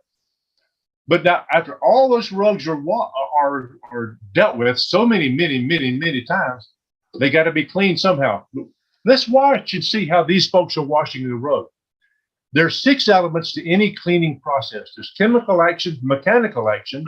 This is where you're brushing your teeth or your hair or your dishes or whatever. Chemical action, mechanical action, dwell time, temperature, rinse, or dry. Those 6 elements. You can see that they're wetting this thing down. They're actually using laundry detergent to wash these rugs out on. And they want to wash them and get them as clean as possible but you just look. Are they rinsing them out completely? Are they really getting those things completely clean and rinsed out? There's a question about that. Let's continue. Now, once you wash something, you got to dry it up. This is Mr. Reza Zolanbari, one of the most brilliant and compassionate men you'll ever meet. He has Zolanvari rugs. You can look them up. And these are, you see the rocks out in Iran, that sun is beating on those rocks all the time. And they've taken these rugs, they've turned them face up, and the rugs, the bottom of it, what Mr. Zolanvari is explaining is that these rugs are drying from the bottom and from the top with the sunshine and a little bit of air. There's not very much air movement. Temperature, air movement, and dehumidification are the three factors that influence drying anything, whether you have a flood in your house or you're drying wet rugs. Temperature, air movement, and dehumidification. You're seeing that process. Plus, they're being exposed to the UV light, which is helping to deepen the colors in these yarns. They thought of everything over the thousands and thousands of years that they've been doing this. It's in the book of Judges. You can read it. But when you make a rug, you got to sell it. So here they are, flipping rugs. It's called flipping rugs to the public. Here's what that looks like. And this was taken in Iran or Persia, whatever you want to call it, by some of the most careful, beautiful human beings. Just look at these textiles. Look at how beautiful they are. Oh, my stars. So many hands are involved in the production of the rug before a brand new rug gets to a showroom or gets to your home, where it's new and presumed to be clean and ready to use. And the concept of clean, the definitive clean, it's kind of vague because, hold on just 1 second, you'll see in this video, it's about 2 seconds away. You're going to see Oops. that has just potentially touched a brand new item that you're going to bring into your home and your child's going to crawl across, or you're going to drop a little crumb and you're going to pick it up and eat it because that was a really good blueberry muffin and you just bought the rug so it's clean. So this is actually the very first rug I ever bought. It's actually a grain bag. I bought this at the Grand Bazaar in Istanbul, Turkey. And to be able to, and what happened was that the folks used to put the grain in these bags and put their bags on top of, on the back of the horse and take them back and forth to wherever they needed to go. So this is now, fortunately, this has been cleaned, and that man that you saw in there has got a huge, huge heart, but he is unfortunately no longer with us. A dear, dear friend of our rug industry, and he's no longer with us. So, but this is understanding where these come from and how they get around and how they make it into people's houses. There's a story behind every one of these rugs. There may not be a story behind a carpet, but there's almost always a story behind an Oriental rug. We bought this rug in Ephesus on our honeymoon when we were on the Mediterranean Sea. We bought this, the very first purchase we bought, we went downtown and bought it at the rug shop. And now this is the first thing we ever bought as a married couple, somebody would say.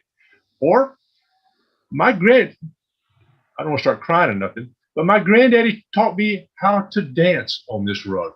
Or this is when my brother and I used to play the Hot Wheels around the outside edges of the guard border on these rugs. All kind of stories behind them. And you just mentioned one about your mama a while ago. There's stories behind them all. And these are very, very real. A lady brought a rug into us the other day, about 6 or 9 years ago, something like that. And it was a polypropylene, tore up and all that. And I said, ma'am, if you'd prefer, we could just go ahead and put it up back there. And I was pointing to the dumpster. She said, oh, no. This is the only thing my mother ever gave me.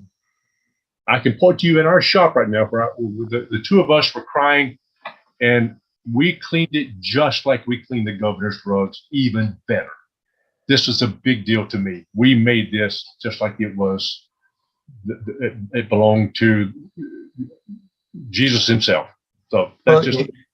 You know, when you're talking about how the rugs were made, the care that goes into them and everything else, I mean, just like with anything that you would want to clean or repair or fix, you have to know what it's made of. You have to know how it's constructed. Otherwise, you're blindly going in there and possibly doing something to damage it, throwing bleach on it to get the dirt out. Well, that's going to take out the color. or using the wrong type of equipment to disassemble something. So it's really important to understand how things are constructed, which is what you just showed us. So thank you very much for that.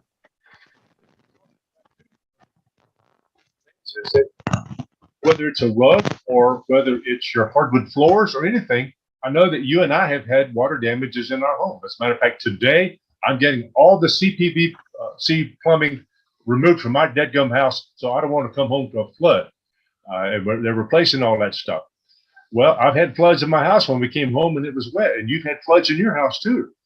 And to know for the restoration contractor or the remediation contractor to know what it's made of before he starts just sawing into something is just really huge. You made an excellent point, Lance. That's a beautiful point. Yes, sir. Yes, sir.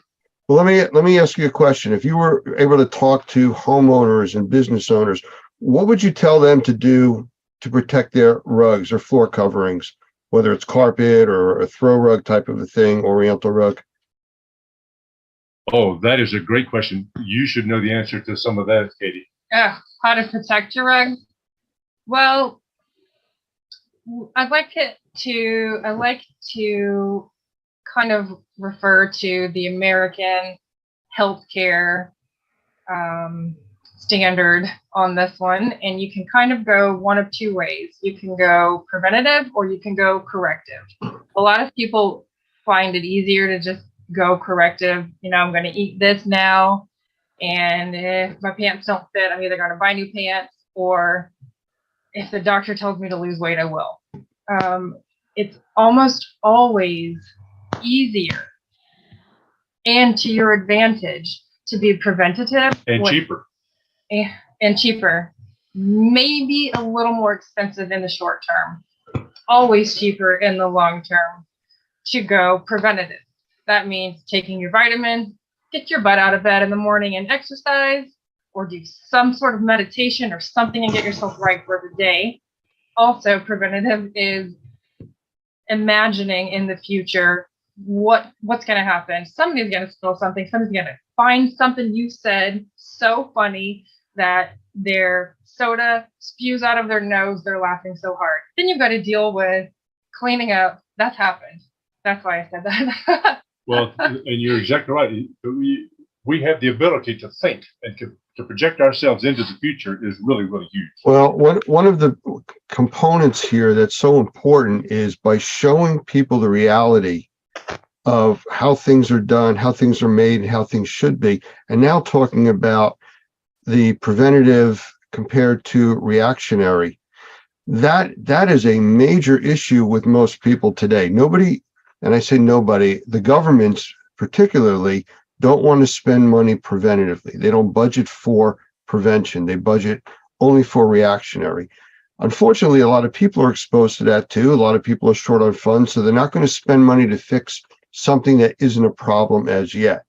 What you're demonstrating to us is the risk to that and how much more it costs down the road. I guess the easiest example for most people to understand would be driving your car for 10 years and never changing the oil. Well, it seems to be running fine. I'll leave it alone. Well, one day the engine seizes and that, $10 can of oil just cost you $5,000 for a new engine. So, it's taking care of it now before it becomes a problem is so important. Sure. I 100% agree. I highly recommend putting a protective coating on your textiles when they're new or freshly cleaned, because of the simple, buy yourself some time in case of a spill. Make your vacuuming more effective. You're going to vacuum anyway. You floss your teeth regularly, and your dentist knows when you don't. Your rug cleaner knows when you're not vacuuming regularly. So put the protective coating on there. It makes it almost extends to the point where it can save relationships in your life. Oh gosh, yes. Because at some point, your child might spill a chocolate milkshake on your dad's rug. And is that what your child did? I think so. I think so too. And even though the rug was protected, there was a very brief moment that was captured. You could feel it, the tension in the air. Had that rug not been protected, I know what it's like to spot clean a protected rug and know what it's like to spot clean an unprotected rug. It's just a lot more difficult. And I don't know what the result's going to look like. But it was a timeout. Everybody stay calm. I need a paper towel. I need a spoon. I need a little bit of water on a towel. And the milkshake scooped right up into the towel. And within, honestly, about 2 minutes worth of work, we had that rug back to pre-loss condition. And there were no hard feelings other than the milkshake, the effort put into the milkshake, which you can't help. But stuff is going to happen. But you bring up a good point. A lot of times, people in there who are visiting with you in your home, they'll spill something and they'll never tell you. They'll just overlook it and hope you don't notice it or something. And now you've got some funky mess somewhere down the road that you got to deal with. Had that rug been protected properly, like you said, or at least have the knowledge of somebody that knows what they're doing in order to clean that rug or that piece of upholstery or whatever the case, those things are very, very expensive. And being able to take care of that. And that is also one of the components of indoor air quality, which is odors. And some of these odors don't show up until the humidity maybe get high in the air or something. Now it gets kind of funky. So these are real life situations that we come across with all the time. So to bring one of your previous questions back full circle, what is the carpet cleaner? What does the rug cleaner even have to do with indoor air quality? I have a video. I will share my screen again. A video that's going to kind of walk us through, now that we know what a rug is made of, how it's constructed, we can look at the entire rug cleaning process and see what is important about the rug cleaning process and how it is critical to the indoor environment. I can pause this as needed if we get chatty about something. So this in our shop here's another war rug. Clearly we have a theme in my household because my husband was in the military, and this is not a true Afghan war rug. It was made in Pakistan. And the first, I do hate that. Let's go back. The first thing we do is inspect it just to be sure that we're all on the same page with the client, because no matter what kind of service you're providing, setting the expectation with your client on the front end always makes it easier to do your job right. That's the same way it is with mold remediation or anything we're doing at any company, whether we're doing mold remediation or carpet cleaning or upholstery cleaning, whatever. House painting, whatever it is. By the way, that's Andrew right there. That is my husband. By the way, this guy in this video is an Iraqi war veteran, a Purple Heart recipient, a man's man. He's not scared of nothing. And he happens to be my son-in-law, and I'm very, very thankful that he's part of the family. So the last little portion was the tumble duster, and this is compressed air, 125 CFM, 125, what else? PSI. PSI, man thing, that's okay. And this is the dry soil removal that is critical to the first step of the cleaning process. Because can you pause it just a second? Yep. Procter & Gamble back in the 70s did a study of what was in dirty carpets, and they did a dirty upholstery because they wanted to sell a product over the counter.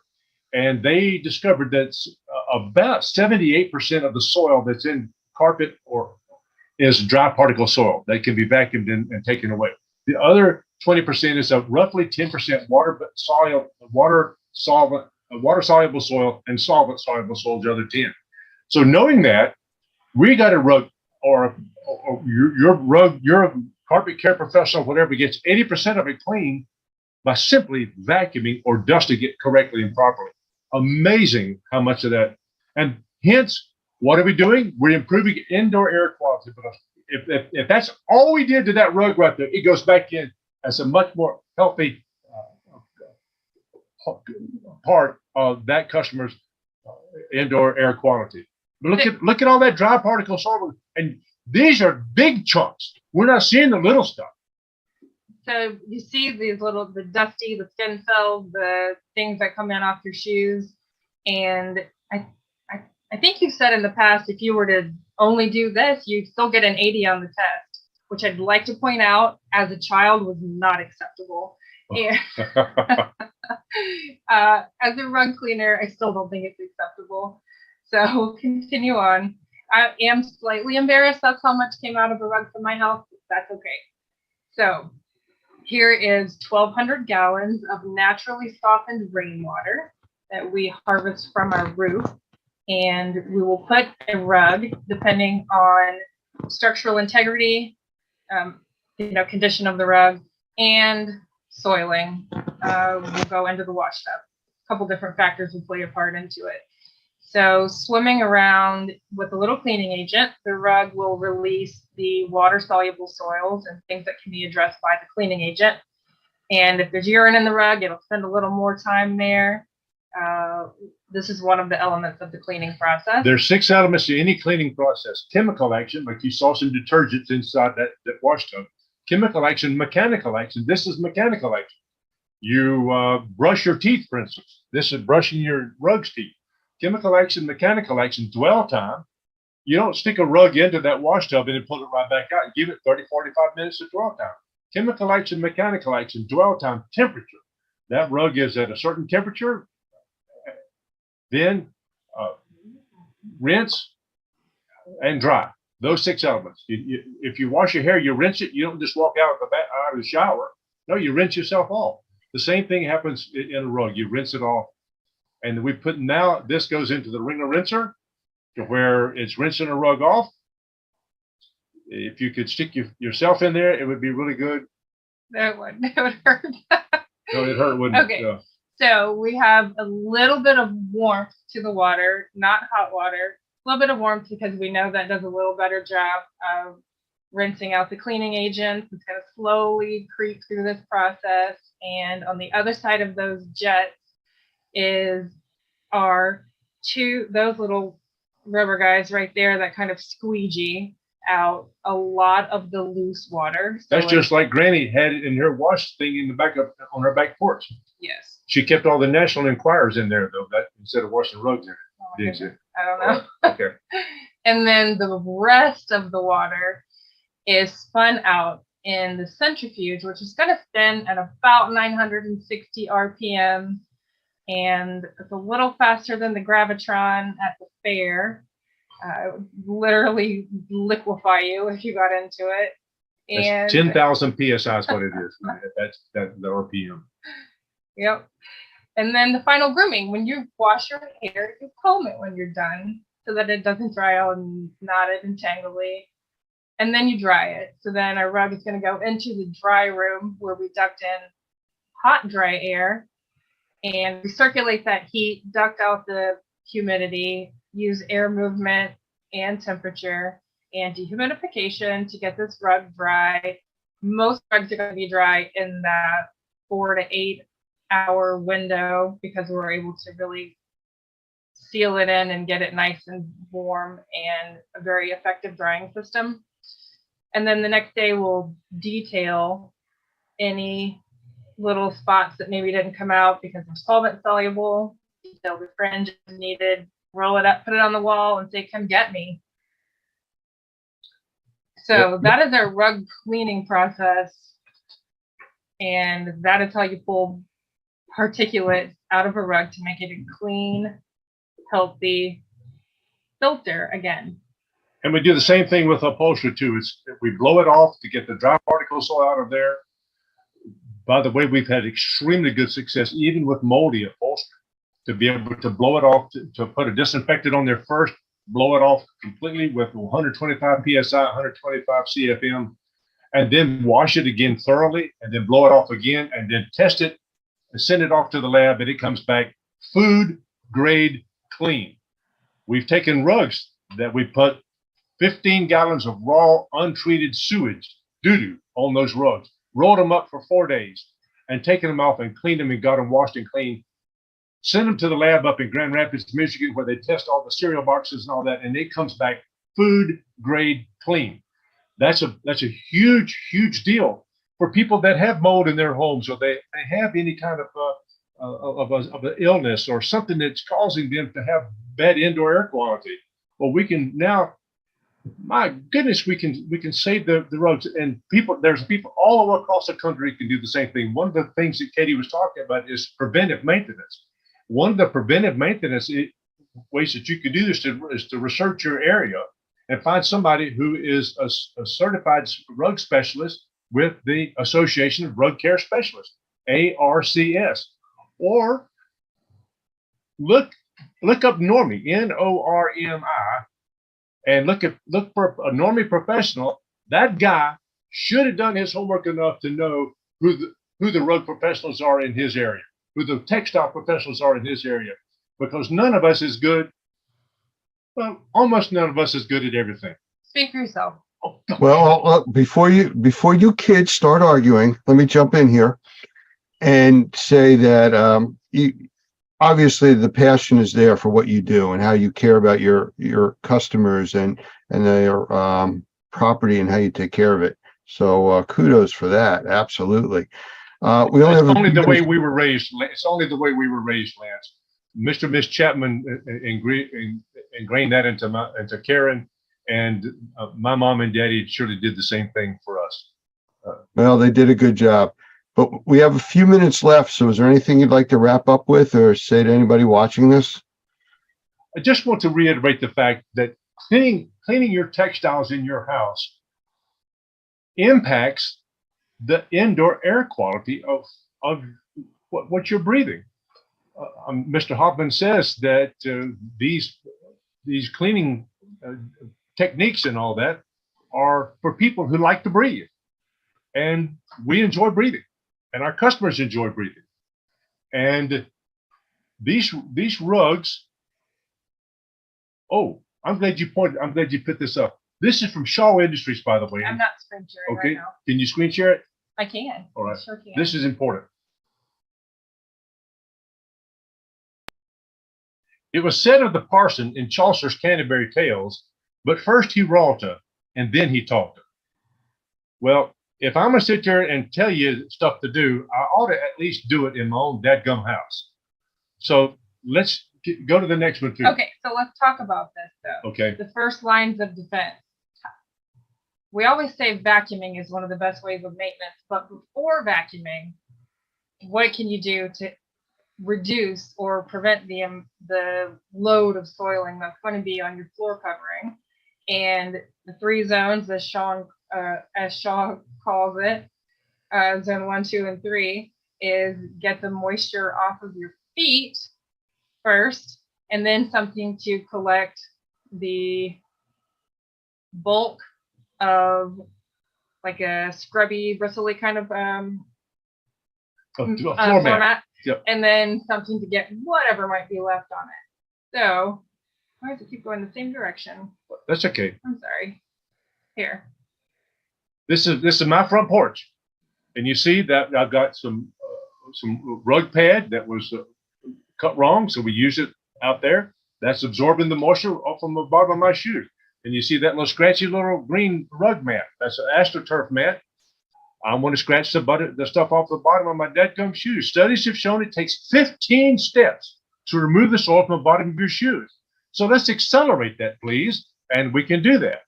And then another thing we do is we put a nylon walk-off mat there and put our shoes over to the side so that we're not traipsing that stuff all in our house.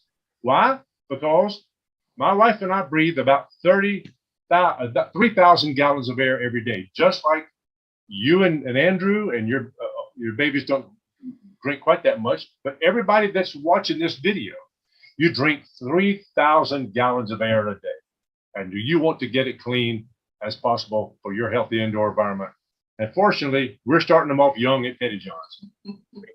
But she needs to put the phone up and not talk to her friends while she's doing some work, though. You know, Katie, you had spoken earlier about that whole child labor thing when you were growing up. And Oh, gosh, no, I see this isn't really skipping a generation.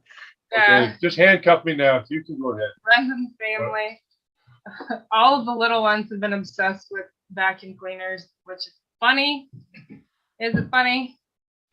I think it's in our DNA. But it goes back to these things here we're talking about here, Lance. These cleaning for health. Research has shown that if you can identify where the reservoirs or the sinks are in your house or in your office or in your car or anywhere, then you can identify the pathways that that reservoir takes to get into your lungs or into your body, that a germ or a virus or a mold spore or something would get into there. Then you can interrupt that pathway and stop that from getting into your body. This is one of the beautiful things that Dr. Gavin McGregor Skinner is teaching people to become essential cleaning professionals. And by the way, during the corona, you remember we called some politician's office and told him that we cleaned the governor's rugs. And he said, okay, you're an assistant cleaning professional. So we got that designation early on. And how many times have we taken a rug and taken the ATP meter and before and after and seen the reduction in organic load almost non-existent? We had fun playing with that during COVID when everyone was hyper aware of ATP meters and organic load. And we tested a random rug out in our shop. I think it had urine in it, so we knew it was going to have a decent organic load to begin with. And when we were done cleaning it, literally right out of the centrifuge, we groomed it, we put it on the poles like you saw in the video, did another ATP swab on it, and did one of those cartoon eye rub things, did another swipe with another test, and it said 0. We were like, did you do it right? Unbelievable. No. Well, I'll tell you what, I want to interrupt you here because I think you're giving away all the secrets to part 2 of Petty John Cleaning here. So we're just about out of time for this segment. So if we can wrap this up, maybe we'll do another segment in the near future and go into some more detail on that. Well, fortunately, this business is in our blood. My granny lived at 25 Liley Street in Somerville, Georgia, right across from the Bigelow Sanford rug mill. And she babysitted all the children for the executives of that place. My uncle was a dolpher there. Both of my aunts worked in that rug plant. And my daddy's PhD is in organic chemistry, for crying out loud. And he worked at DuPont for 35 years as a senior research chemist with them, and developed a lot of different textiles that we use today, as a matter of fact. And fortunately, it's in our blood, but also a respect for the people who made this rug is in our blood, and respect for our precious customers is in our blood too. We're not here. John Donne says, no man is an island unto himself. We're not here by ourselves, and we're part of the whole. And what we do impacts people's lives. And that's the beautiful thing about Normie, is that Mr. Hoffman and you, Lance, and Roger, and all those guys, and David, and all those guys out there are just are preaching this sermon over and over and over again. And it's taking. I think our society and our culture is really beginning to develop a huge appreciation for proper indoor air quality. And thank you, Lance, for what you've done and for allowing us to look under the sheets to see what's going on at Petty John's too. Well, Katie, Robert, I thank you very much for spending this time with us. Very educational, and maybe we'll do this again with the part 2. Well, that'd be fun. Thank you. Thank you so much, Lance. Thank you, Lance. Take care.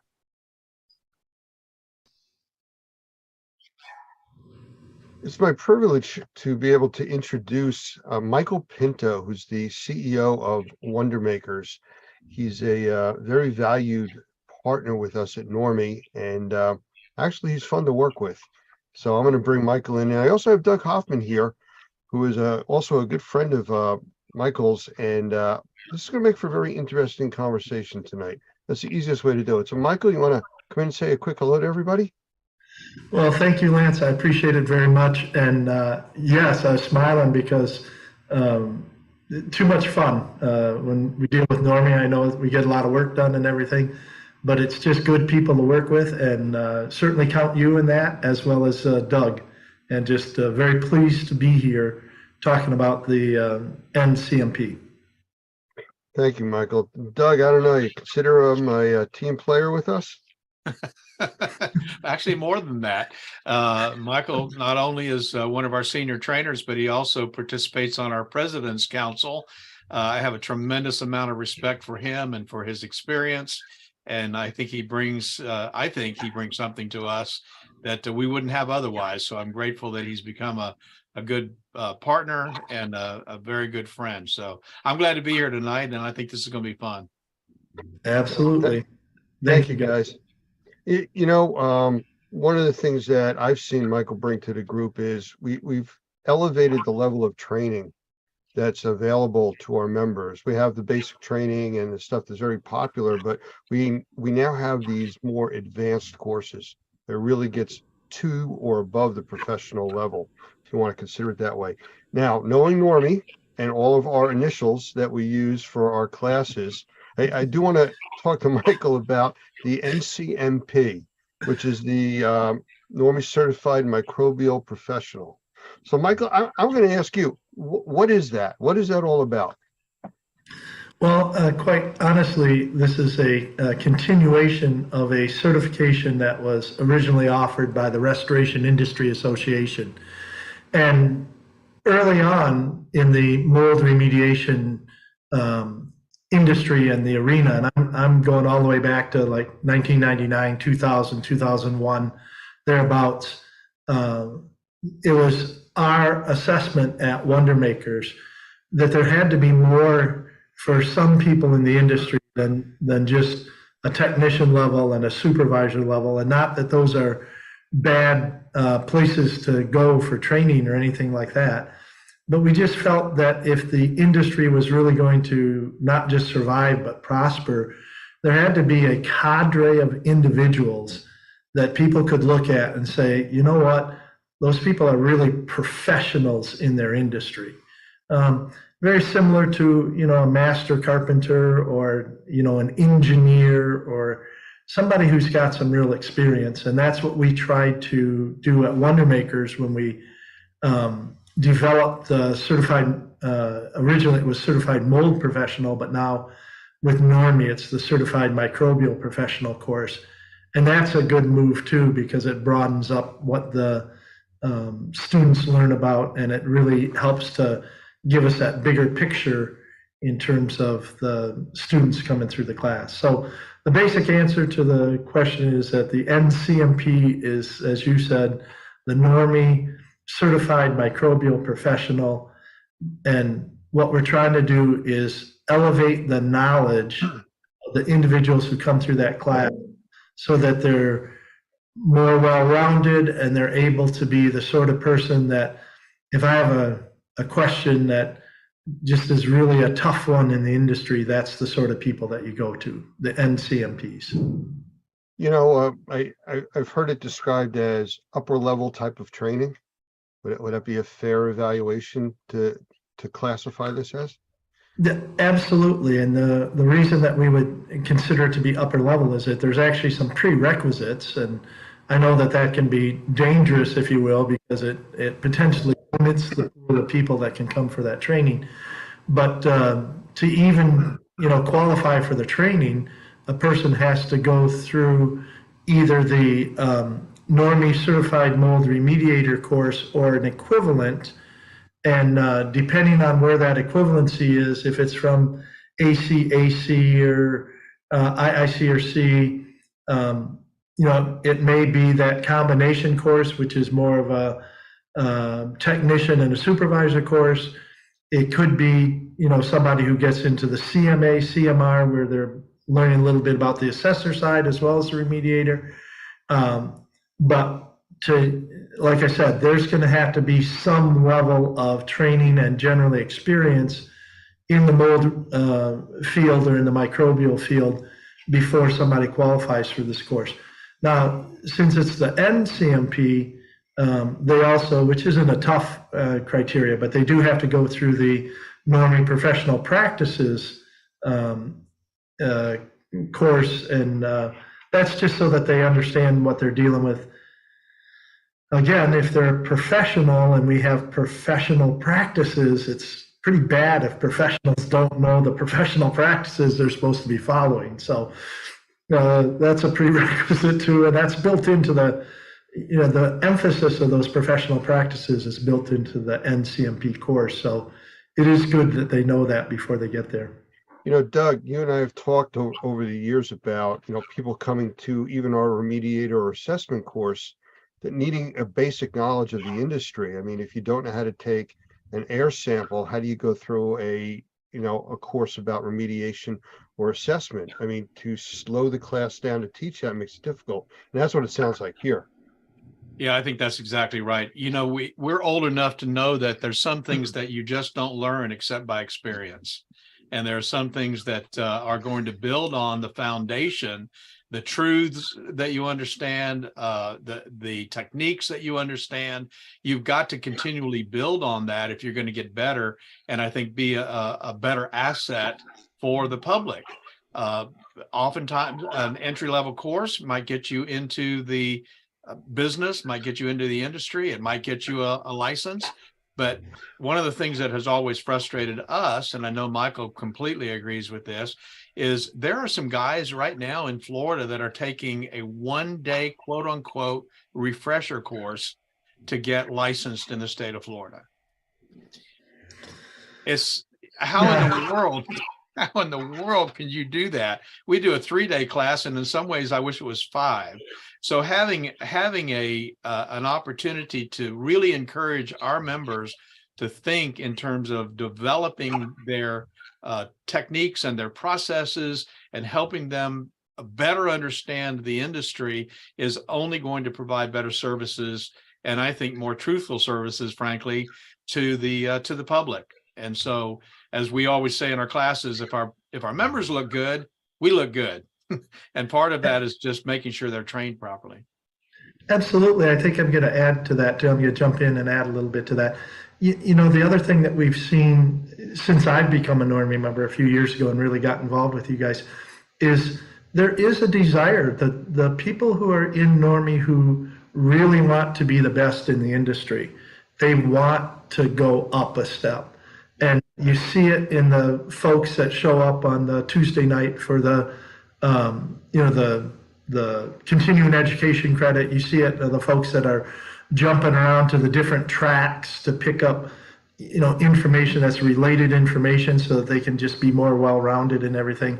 And I believe we see it in terms of the people that want this, as you put it, Lance, upper level training so that they can better understand how everything ties together and, be a real resource for both clients and their company.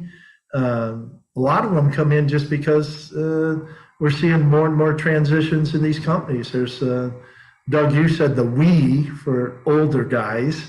Thank you very much. But we are seeing a lot of that transition. You've got a lot of people that are moving into retirement and leaving these positions of responsibility in some of these remediation organizations, and we have a lot of people that are trying to step up to those. And like you said a minute ago, how do they do that without decades of experience?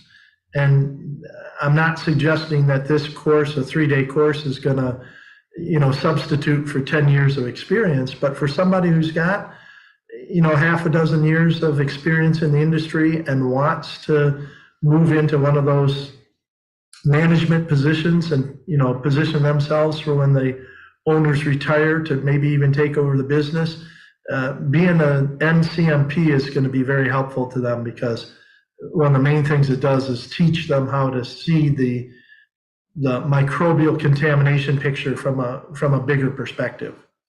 Right. We've talked a lot about, as I use the term, upper level type of training, and we've talked a bit about what's involved, but what makes this class really special? Is there like something you could really zoom in on to point that out? Oh, I think the thing from my perspective, and having been the primary instructor for this for 20 years, the thing that the students all talk about afterwards are two things.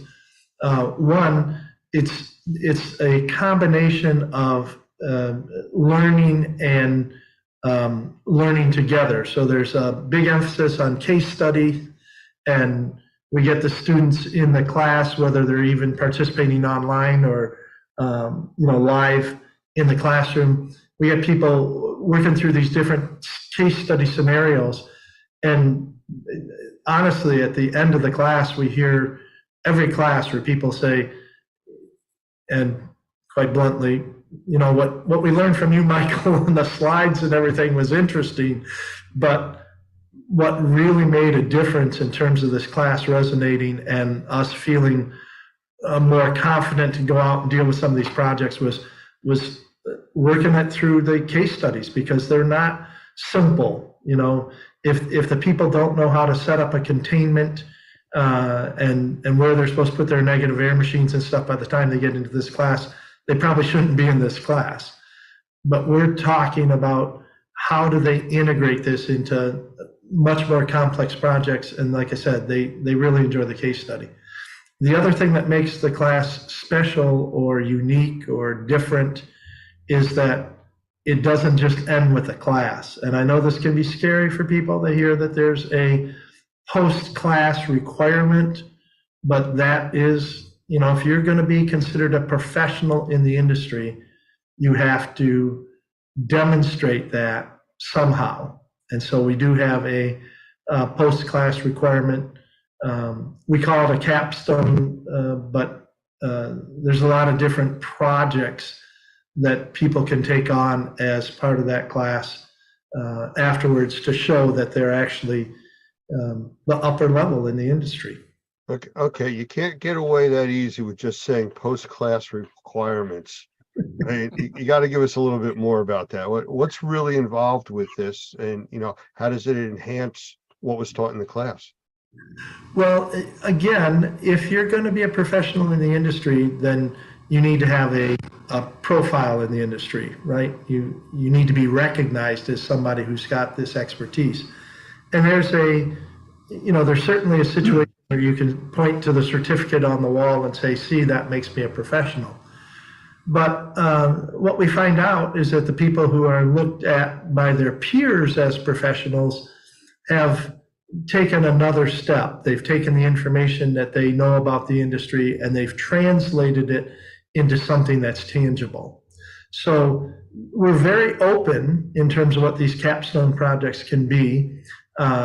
We've had people come through the class and understand, you know, we're way behind internally on some of the safety and health programs or our respirator protection program, or we don't have good marketing materials now that we understand this in a little bit better way for our customers, or we don't even know how, we haven't been doing a good job putting ourselves out in the industry. So all of those things, we've had capstones in the past from some of the professionals where they do their own, marketing brochures or safety and health programs. We've had people actually do experiments. They come into class and they've kind of had what I call a burning question. And this one gentleman just was totally fixated on the whole idea of the 10 square foot rule, which came from the New York City guidelines. And he was very much reflecting my attitude, saying, well, you know, if it's 9.5 feet, does that make it like less dangerous than if it's 10.5 feet? What if it's 1 inch, right? And so he actually did an experiment. He set up a containment area and did removal of less than 10 square feet. It actually turned out to be about 6 square feet of mold contaminated material under controlled conditions, and then did a lot of sampling while he was doing that to show what the impact was. And it, you know what, if you don't use your standard remediation techniques like negative pressure and HEPA vacuums, and the New York City guidelines say that you can just, you know, take a piece of drywall and cut it out, right? And he pretty much proved that to be false. Now that was way, I don't want to say way more, but that was on the kind of the top end of what somebody might do for a capstone project. A lot of them will actually just take their information and dig into one subset of the microbial industry, and then even write it up for an article for some of the technical journals or for the trade journals and stuff. And regardless of what they decide to do, two things are important in terms of the post class requirement. One is that we work really hard in the class so that by the time everybody leaves, they know what they're doing. And then if they already know what they're doing, we can also help them in class provide the resources and the guidance and the encouragement they need to finish that up after class, so that they do class, they do their test, but more importantly, this capstone project is what starts to set them apart.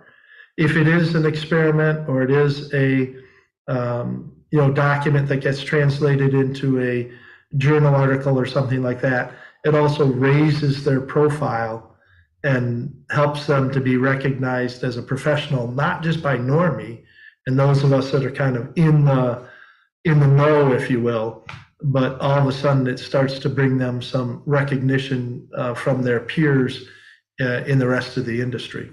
So, what I'm hearing from you talk about this, it sounds like, well, let's look at the government as an example.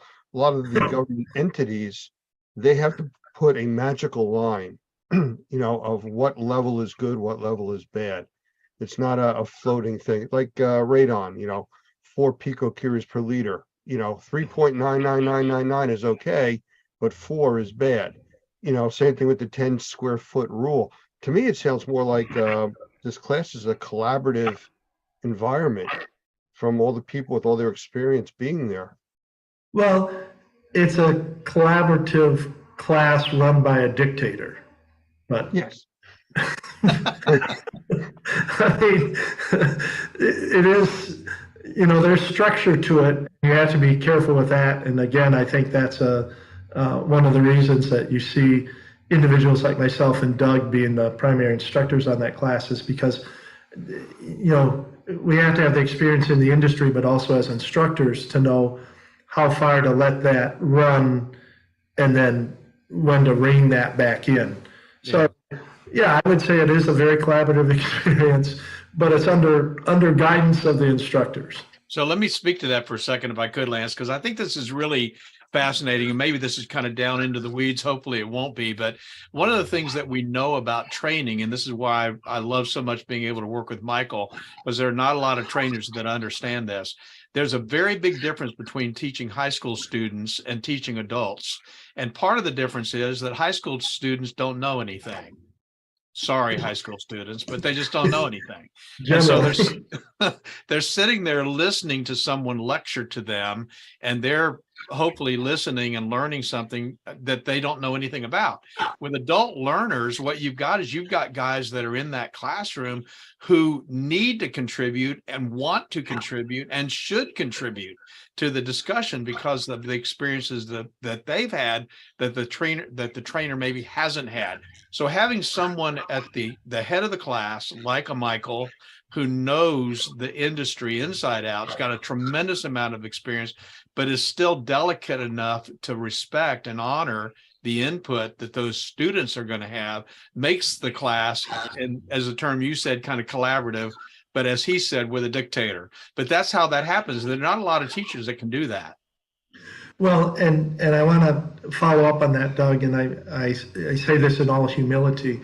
When I'm teaching that class, I learned so much. And one of the first admissions that I make to the students is that I am not a remediator. Right? I don't go out and tear buildings apart on a daily basis. And quite honestly, other than being out there, for the post remediation or doing sampling or sometimes getting out over the course of, multiple decades and actually getting my hands dirty just for the practice of it. I'm not a remediator. And so, and I never have been. I haven't been a contractor. I'm a consultant. I'm a trainer. I'm, a recognized professional. I'm an educator in the industry. But I have to tip my hat to the people who go out and do this every day. And by the time they get into this class, we generally, as you say, Doug, we have individuals that have a lot of experience and with the right coaching are willing to share what they know, so it does become collaborative. And sometimes it takes a half a day for people to warm up and understand that, We've got, I'm sorry, this is going to sound woke and horrible. It's a safe space for them to, open up and share their ideas and stuff. But I was using that term well before it was fashionable. Well, it sounds like it's a extremely packed 3 days, and I guess that's one of the reasons that you have the post-class type of work. But it doesn't though sound to me like it's drinking from a fire hose. A lot of these classes where they pack so much information in. So, Doug, I know you've talked about that kind of stuff in a long time, and you've seen Michael teach his class several times. The flow rate, I guess, would be the best way to describe that. Comfortable? Yeah, I think that's that delicate balance that I was talking about, as somebody who really knows what they're doing from a training standpoint, being able to give that information out in a way that it can be absorbed, but then start to see when the eyes are glazing over and take a break, And sometimes that just takes experience, just teaching experience and understanding how the classroom works. It is a lot of information. One of the things that we've really tried to do is to make sure that they have in their hands all the slides that we've discussed. They can take copious notes, obviously for an exam that would follow, the certified proctored exam that would follow. But I think the idea is that being able to gauge the climate of the class, that's just something that, as I said, not a lot of people are able to do. But that's why one of the reasons I'm so happy that we've got Michael on board, because I think we have several trainers like that, and they're not easy to find. Well, thank you for the compliment. What I will say is that it's real work to teach that class too. I mean, to be an active listener, it takes as much energy as to be an active speaker. And each class is different, more so than the mold technician class or even the sensitized individual classes that I teach. The MCMP class is different because I have, as a lead instructor, I have a little bit more tendency to let some of that collaborative discussion run, and then have figured out how to bring it back, or how to, if I have to trim a little bit from some of the, subject matter that we're going to talk about. Like you said, they have all the slides there so that they're not necessarily losing any of the critical information, but we may, speed up going through some of that in class in order to give more time for the discussion, depending on where the discussion's going. Or sometimes, depending on who's in the class and the whole dynamics of it, or just toward the end of the class, a lot of times they're just tired. And so, a lot of times it reverts back toward the last afternoon of the class, where I do a little bit more of the lecture style presentation than throughout the rest of it, just because if they've really been at it kind of hammer and tongs for 2.5 days, it can be wearing on the students as well. Doug, as executive director of Normie, how do you see the NPMC course really, or CMP, affecting the Normie structure? And what does it actually bring to us? Well, I think this is a good time for me to talk about the Normie Pro designation, which I think is so significant. And that Normie Pro designation, which, oh, by the way, no one has yet, which not even Lance nor Doug nor Michael has this designation yet, was actually born. The Normie Pro designation was really born out of a need, as many good ideas are, to provide to the public a professional who could handle virtually any kind of issue, any kind of problem that they might face. And it was born out of this need when you and I, Lance, got a call from BP Oil, and they said, we need somebody to go offshore and do an assessment on one of our deep water oil rigs. And we both looked at each other and went, do we really have a normie member who's qualified to do this? Somebody who has the safety training, someone who has the security clearances, there's somebody who has the experience in the background. Because when you get out on an oil rig, deep water oil rig, there's only one way out and one way back, and it's a helicopter. And there's not a lot of discussion or being able to, run to Lowe's and get something. So we decided, well, this is something that we should do. And so we did that. But out of that was born this idea of how do we get our guys to a master level? I think everybody's very familiar with what that terminology is. ICRC talks about that, and others. How do we get our guys to the level where they can handle even those kinds of jobs?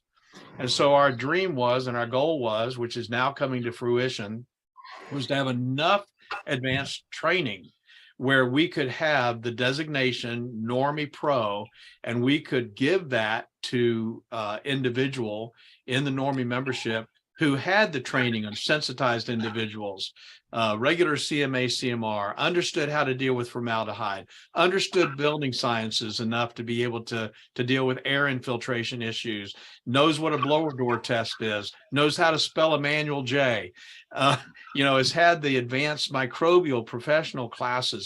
How do we put all of that together and say, this guy, this lady, we're going to give this designation to Normie Pro? And then when we get those kinds of calls, that's the person that we can send on that kind of project. So the Normie Pro designation, which again, I say nobody has, we're still working on that.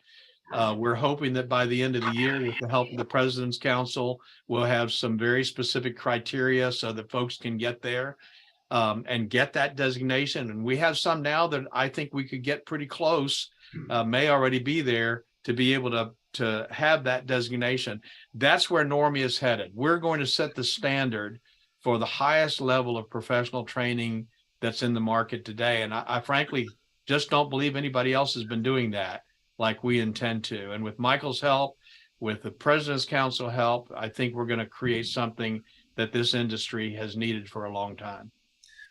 And again, I just love jumping in on what Doug lays out as the foundation here. Truly, this NCMP class, one of the main ideas behind it is to help people see microbial contamination from a much broader perspective. And that was some of the stuff that you were talking about, Doug. There's great pieces of equipment, and there's good things that we can steal, if you will, from the radon industry, like Lance had referred to earlier. And there's things on the asbestos side, there's things in the safety arena, there's things from all these different industries, general indoor air quality. And the more we can get people to think about it in terms of concepts and how these similar concepts can be applied to a project, but when we're faced with a potential problem, we don't have to be restricted to trying to find a mold piece of equipment or something, right? We can see it from a bigger perspective and reach out and realize that, hey, there's things from the indoor air quality arena that we may want to put in here. A great example, just if I can be a little bit, suck up just a little bit, is the ionizer for the tail of the negative air machine that's available, the PRVK, right?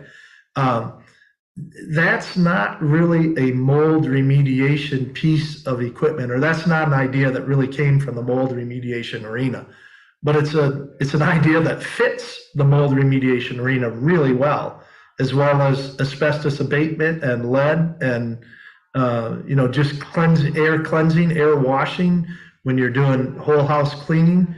It's a technology that we're bringing over from somewhere else, and people need to understand a little bit about how that interacts and can be used in so many different arenas.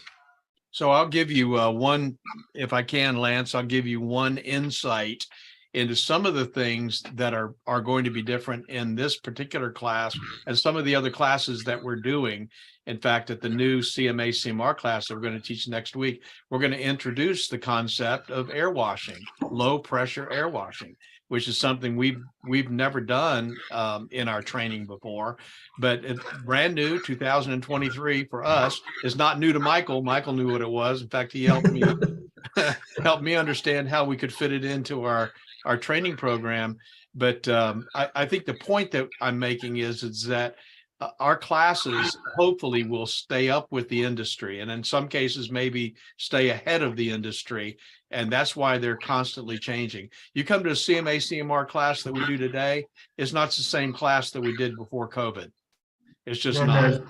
And the NCMP class that we're going to do next is going to be different than the one that we did before. Yeah. And the other thing I would share there, Doug, and building on that, is that the only way we stay at and above where the industry is to rely on the people that are working in it every day. That's right. That's right. And tease out of them I'll be blunt with you. I'm thinking about it now over the course of the last 2 decades. Basically, every concept that's in this NCMP course, I have taken from, with their permission and with their discussion in class. But basically, I've taken from experts in the industry that are doing it every day. Yeah. And that, to me, is the best knowledge to share. Is not. And again, I have gone through lots of levels of academic training, but there's a difference between information that's coming at you from an academic standpoint and information that's coming at you from things that have worked and really made a difference in the real world. So, Michael, that's so important on so many levels. I mean, we teach in our classes about, for people that are becoming supervisors, to ask the people doing the work that have the working knowledge, how to improve their conditions, improve the technologies, give them what they need. And that's exactly what it sounds like you're talking about. Well, the other thing I would add to that, Lance, is that it's important for the professionals to look and listen and learn. As I said, the more advanced I get and the more little buttons and designations and all the stuff I have, quite honestly, the humbler I'm getting, because I just am figuring out how much I don't know in all these different areas that I probably should know to pull together. And I'm honored, quite honestly, it truly is. I think about it, I'm honored to be an instructor in this class, because I'm sharing ideas. And, you may have heard the term, I'm sure a lot of people have heard this term, standing on the shoulders of giants. And the crazy thing about that is that a lot of the giants whose shoulders we're standing on for this class are peoples whose names are not necessarily household names or even really well known in the industry, quite honestly. They're just individuals who go to work every day, do a really good job, and are creative as how they do it, and we're kind enough to share some of that in that collaborative portion of the class that then we can, build on and use for the next one. I knew the word collaborative was going to come back in there someplace. Well, I had to for your benefit, Lance. Thank you. Anything else about the class either of you would want to say? Well, yes, I'll just say that I think this class, whenever it happens, we're looking at dates coming up in the next couple of months. But whenever this class actually happens, I'm really highly encouraged by the guys that have been taking our CMA CMR class. It's not too soon to get into this class, even whether you have a little bit of experience or a lot of experience. I think if you've been trained by Normie and you have that basic foundation CMA CMR class, this would be a very, very good class for you to take. I want to add something completely different, and that is that our experience in this class is that it's challenging. It's a fair amount of work and everything. That shouldn't necessarily scare people who want to be professionals. But probably the biggest thing is it's fun, and the people that come through this class, talk to me even years and decades later about the relationships that they built in that class and their team when they were on their,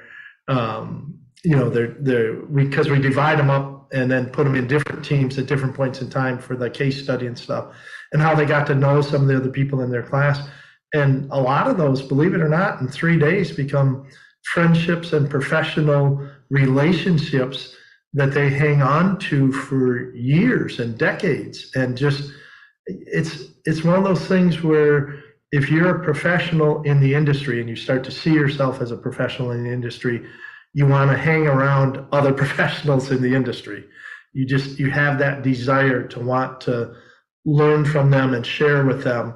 And so we see this, and we see it happen in a very fun way in the class. So the fun factor is actually quite high, as compared to some of the other ones like the CMA. And not that that's not a fun class, but there's so much basic information that's getting across in some of these other classes that you don't quite have the same ability to allow the students in class to express themselves. And the collaborative nature and the case study nature of portions of this class allow some of those personalities to come out. And basically it just usually turns it into a pretty fun class. I think listening to the two of you, and we've talked for probably close to 40 minutes already, the way I would just sum up what I've heard is 2 words: upper level. Yep. I think that does it. That says it all. Gentlemen, anything else? I think we've covered quite a bit of information here tonight. Well, I'm just really appreciative of having the opportunity to chat with you and with Doug all at the same time and everything. And I would encourage anybody who's even, remotely curious to dig into it. And they can certainly call Normie and talk to Doug about it. They can, get the referral. They can chat with me about it. I'll be happy to spend more time explaining it.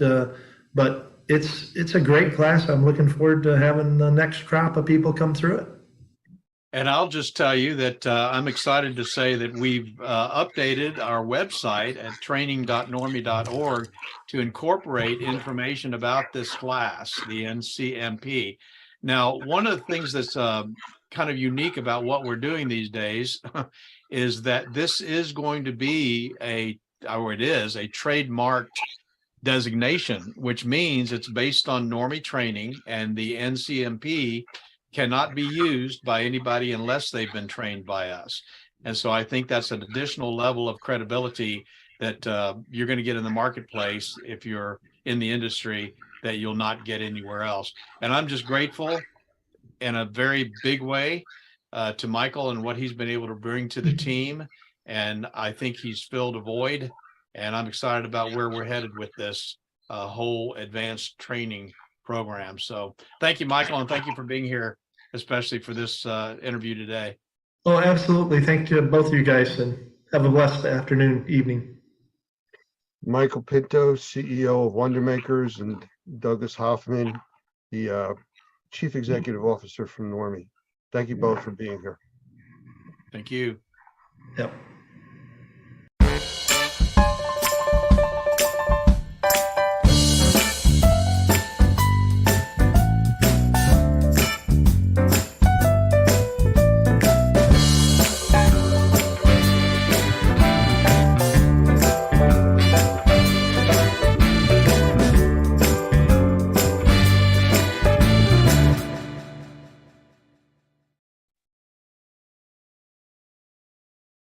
I want to welcome my guest today, Jim Sefrin, who is the Director of Infraspection Institute out of Burlington, New Jersey.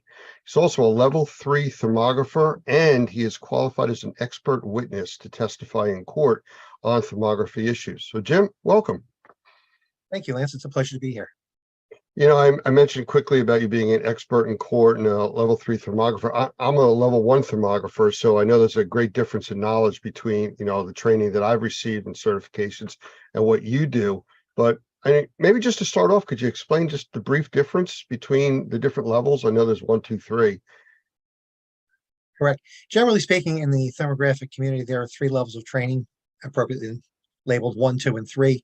While I can't speak to the levels of other organizations, with my company, Infospection Institute, we define level 1 thermography as the basics of thermography and heat transfer and qualitative infrared inspections, that is thermal imaging. In our level 2 courses, we build upon the subject matter that students have learned in level 1 and then add in accurate non-contact temperature measuring. In level 3, this is about best practices. And in level 3, we continue to build upon the skill sets that a level 2 thermographer has gained, and teach them how to appropriately manage an infrared inspection program, even if they manage a program with just one thermographer. We talk about the safety standards, compliance with international standards. We talk about thermography as legal evidence and the things that thermographers need to be aware of in preparing each and every report, even if they don't intend for it to be used as a piece of evidence in pending litigation. Well, what I'm going to do at this point is I'm going to jump backwards a little bit. I mean, you explained the difference in the certifications, which clarified it to me because it's been a while since I've gone through that. But for the people that are watching this now, what's the basics? What is thermography?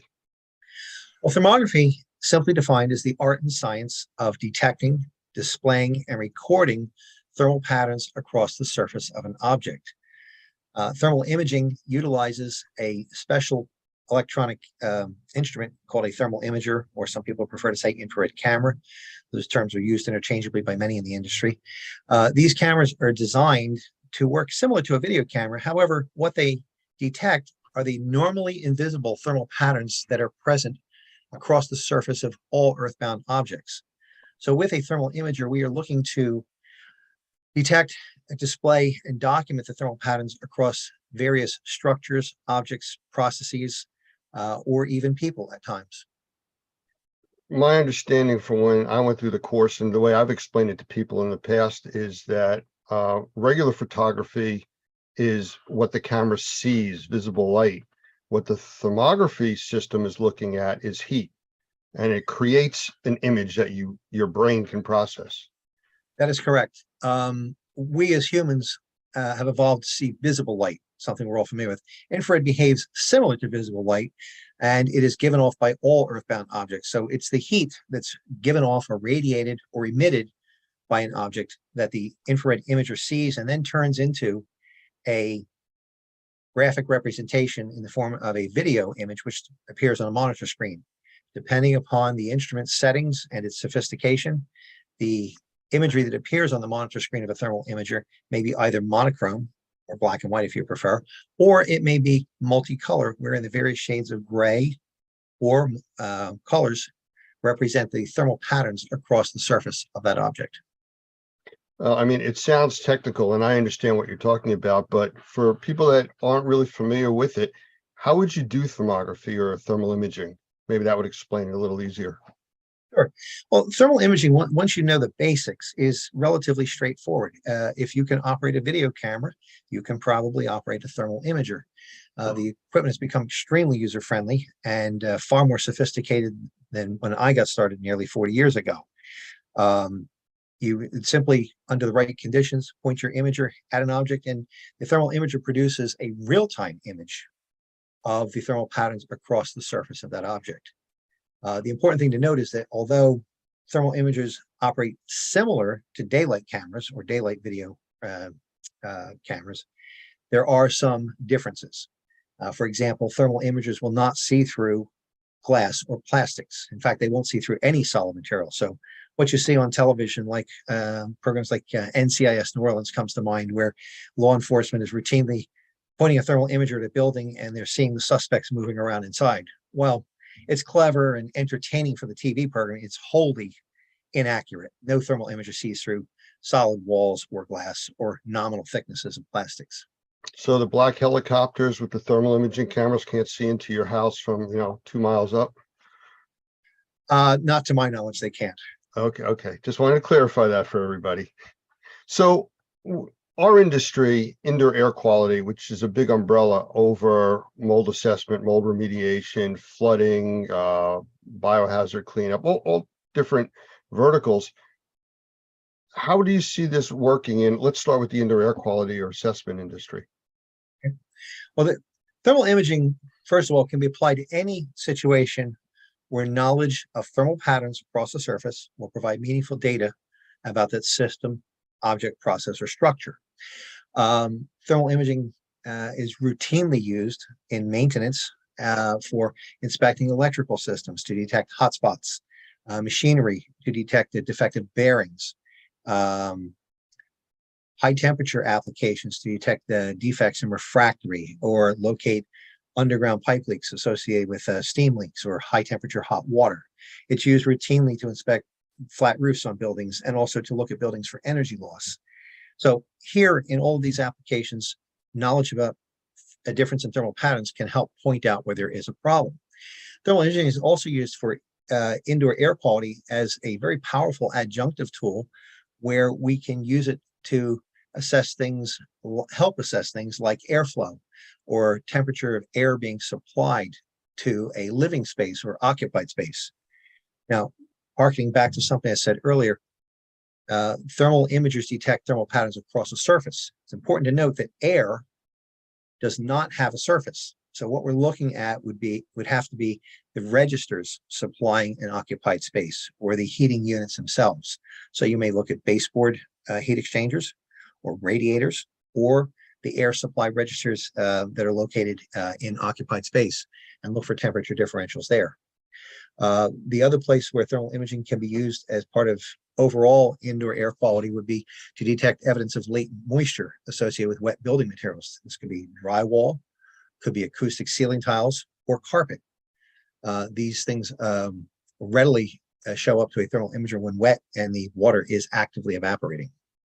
Yeah, you just mentioned a moment ago about, air not having a surface, but I've used thermal imaging to look at temperature stacking in a room where that's multiple levels where the air is not really circulating. And you can actually see not the air, but you can see its effect on the walls.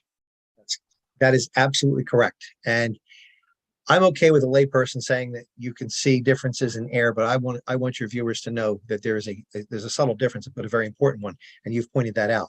So if an occupant of an occupied space wanted to refer to we're seeing air temperatures, I'm okay with it. I'm not going to correct them on the spot. But for those who are trained, they know that we cannot see different temperatures in air, but you can see the influence or effects, and that is toward the bottom of a wall. It may be particularly in the winter months, maybe cooler toward the bottom and then get warmer, a wall surface get warmer the higher you go within the room. Yeah, it was a pretty powerful photo that I use in some of the training that we do showing stacking, because you try to explain it to people, they don't get it because you can't see it till you look at the results of it with thermal imager. And it definitely speaks volumes. So what kind of limitations are there on the thermal imaging equipment, at least that's available now? That's a great question, Lance. Where we stand right now in 2023, with respect to equipment, there has never been a greater variety of thermal imaging systems available to the public. They range from very, very simple. In fact, for as little as $200, you can buy a module that go onto a smartphone or smart device. And with the software that comes with it, turn your smart device, your cell phone, if you will, into a thermal imaging system. It can range up to hundreds of thousands of dollars for the top of the line systems that do very specialized applications. But let's say between the range of $1,000 US and up to $30,000 approximately, there is a wide range of equipment out there that will handle applications associated with mold investigation or indoor air quality. Now, one will always get what one pays for. It's particularly true in thermal imaging. You need to choose an imager with sufficient resolution and thermal sensitivity to carry out the task. A imager which retails for $1,000 may be adequate for something of large size in close proximity, maybe 6 to 8 feet of imaging distance, but it's not going to be adequate for picking out fine details from the exterior of a building from a couple hundred feet away. I remember when I got my first IR camera, and it was 18, 19 years ago. I paid over $13,000 for it. Recently, I had an issue with it, and I called about getting some service, and I was basically told that it's too old, we can't fix it. But if you want to send it in, it would be $2,500 for us to evaluate it. I went and bought another camera for $500 to do a quick job that I had to do. And that's very typical of this business. The prices have fallen precipitously over the last 20 years. And meanwhile, the quality of the instrumentation has gone up. But concurrent with it, the falling prices across the board, due to advances in technology, manufacturers have come up with different price points for lesser quality instruments that are available. So now it's basically pick a price point, and there's probably an imager to meet your budget. But you'll find that for indoor air quality, for people who are serious, if you've got between $3,000 and $8,000, there is a lot of instrumentation available to you. And I think it's important to know, I don't sell instrumentation, and I will tell you that I teach people how to use it properly and within the limits of the subject equipment. But price is also a moving target, and I just give some generalities on giving people an idea for budget. Our family of companies have just acquired at least 3 imagers in the last year, and I think we bought equipment that was around $15K by the time we were done, because we added additional lenses so that we would have different fields of view with the same instrument. It gives us greater capability. But that's probably more horsepower than people need for your average indoor air quality inspection. Well, that was one of the things that I considered when I bought my camera years ago, that I was a level 1 thermographer, and I was basically looking at heat patterns on surfaces for mold assessment, mold remediation, indoor air quality issues. But I went for the better camera. It was a few $1,000s more, because if I went further on in the industry into temperature measurement for engineering purposes and design and stuff like that, I would have had to go out and buy another camera to do that if I didn't get the upgraded one. So I took that into consideration. You know, yeah, I bought the Lamborghini to drive to the grocery store to get the loaf of bread instead of the Volkswagen. But, you know, at the time, it made more sense to me to do that. Absolutely. And we are faced with a similar thing here within our family of companies, where we oftentimes are looking not only at what is our most immediate needs, but what could we do additional with this instrumentation. So we tend to buy a level or two above our most basic needs always. I got to get into the weeds on a question here that it was a big thing quite a few years back, where a lot of the cameras that were being produced couldn't be exported out of the United States until the manufacturers made a change in the speed of the cameras. Is that still an issue? Let me take apart I think it was 2 questions. So let me take each one in turn. What you're referring to are regulations on the import or export of infrared technology. And what you are at present, back then and still to this day, if you have an imager with a frame rate of 30 hertz, which is considered real time, you cannot export that or take that instrumentation beyond the borders of the United States without authorization from the U.S. Department of State. If you do, you can wind up in very serious trouble. In fact, it's a felony. The change that you're referring to is that some manufacturers came out with imagers that had a frame rate of 9 hertz. 9 hertz is not considered real time, and it is not covered by such restrictions. Those can be exported readily without an export license. Now, the difference between a 9 hertz imager and a 30 hertz imager is if I were holding a 30 hertz imager right now and I were to pan it across the wall, I'm going to see a real-time image with no smearing, no ghost trailing. However, if you have a 9 hertz, depending upon how it's put together and its processing of signal, as you move quickly, you might get a comet trail or smearing until the imager slows down or you hold steady. So 9 hertz there's nothing wrong with a 9 hertz imager. Hundreds of thousands of these instruments have been made and used here in the US as well as throughout the world.